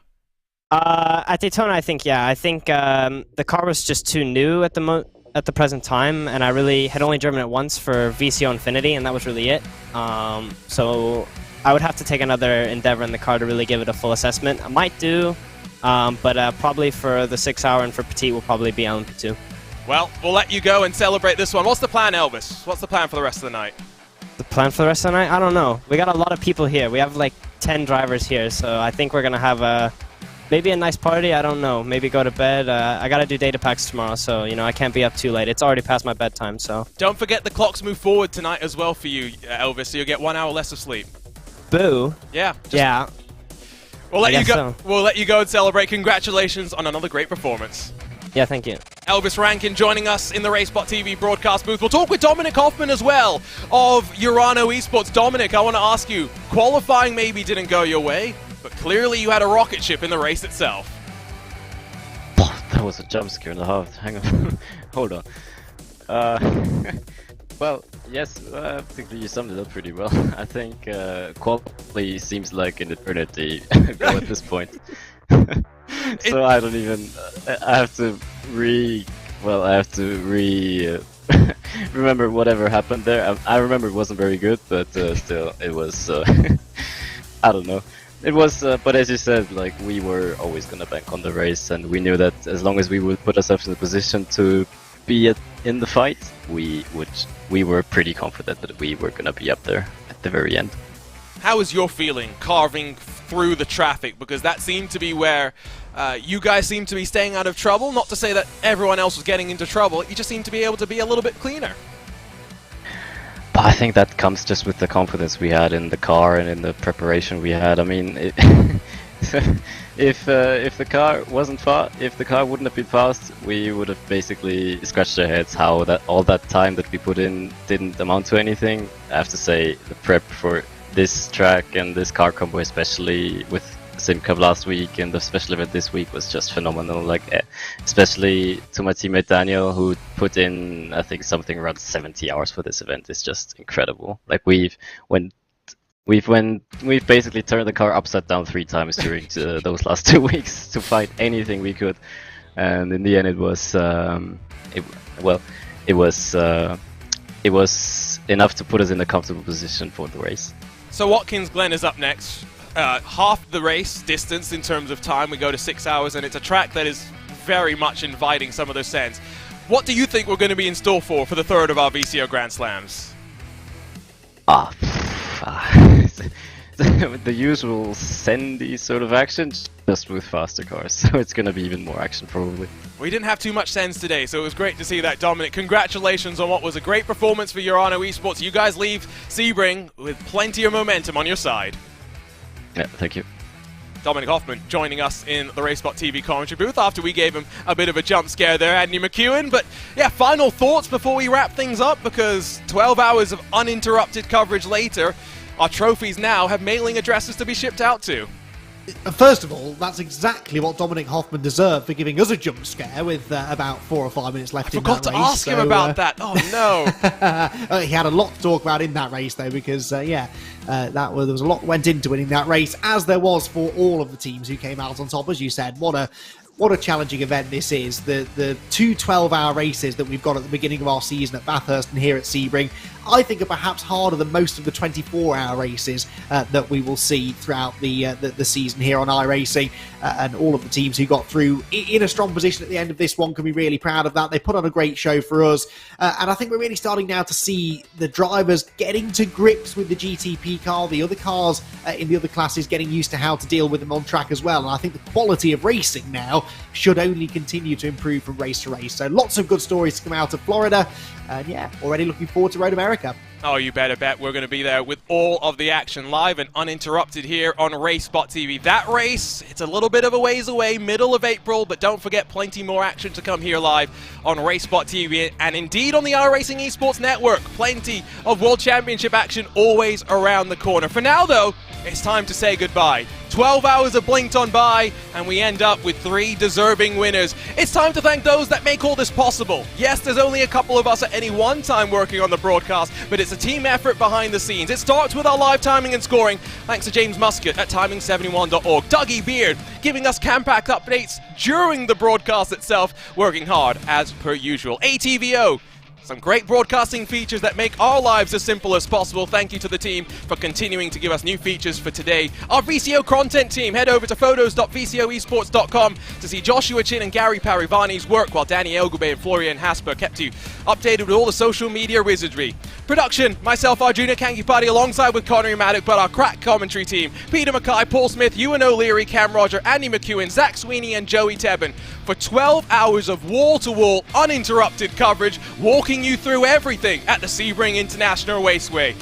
A blockbuster event, but the first one that will roll on forward with the Urano, Apex and Redline looking to carry this forward over to Watkins Glen. Through the night, plenty of action. We'll see you next time on RaceSpotTV. See you next time for the iRacing special events.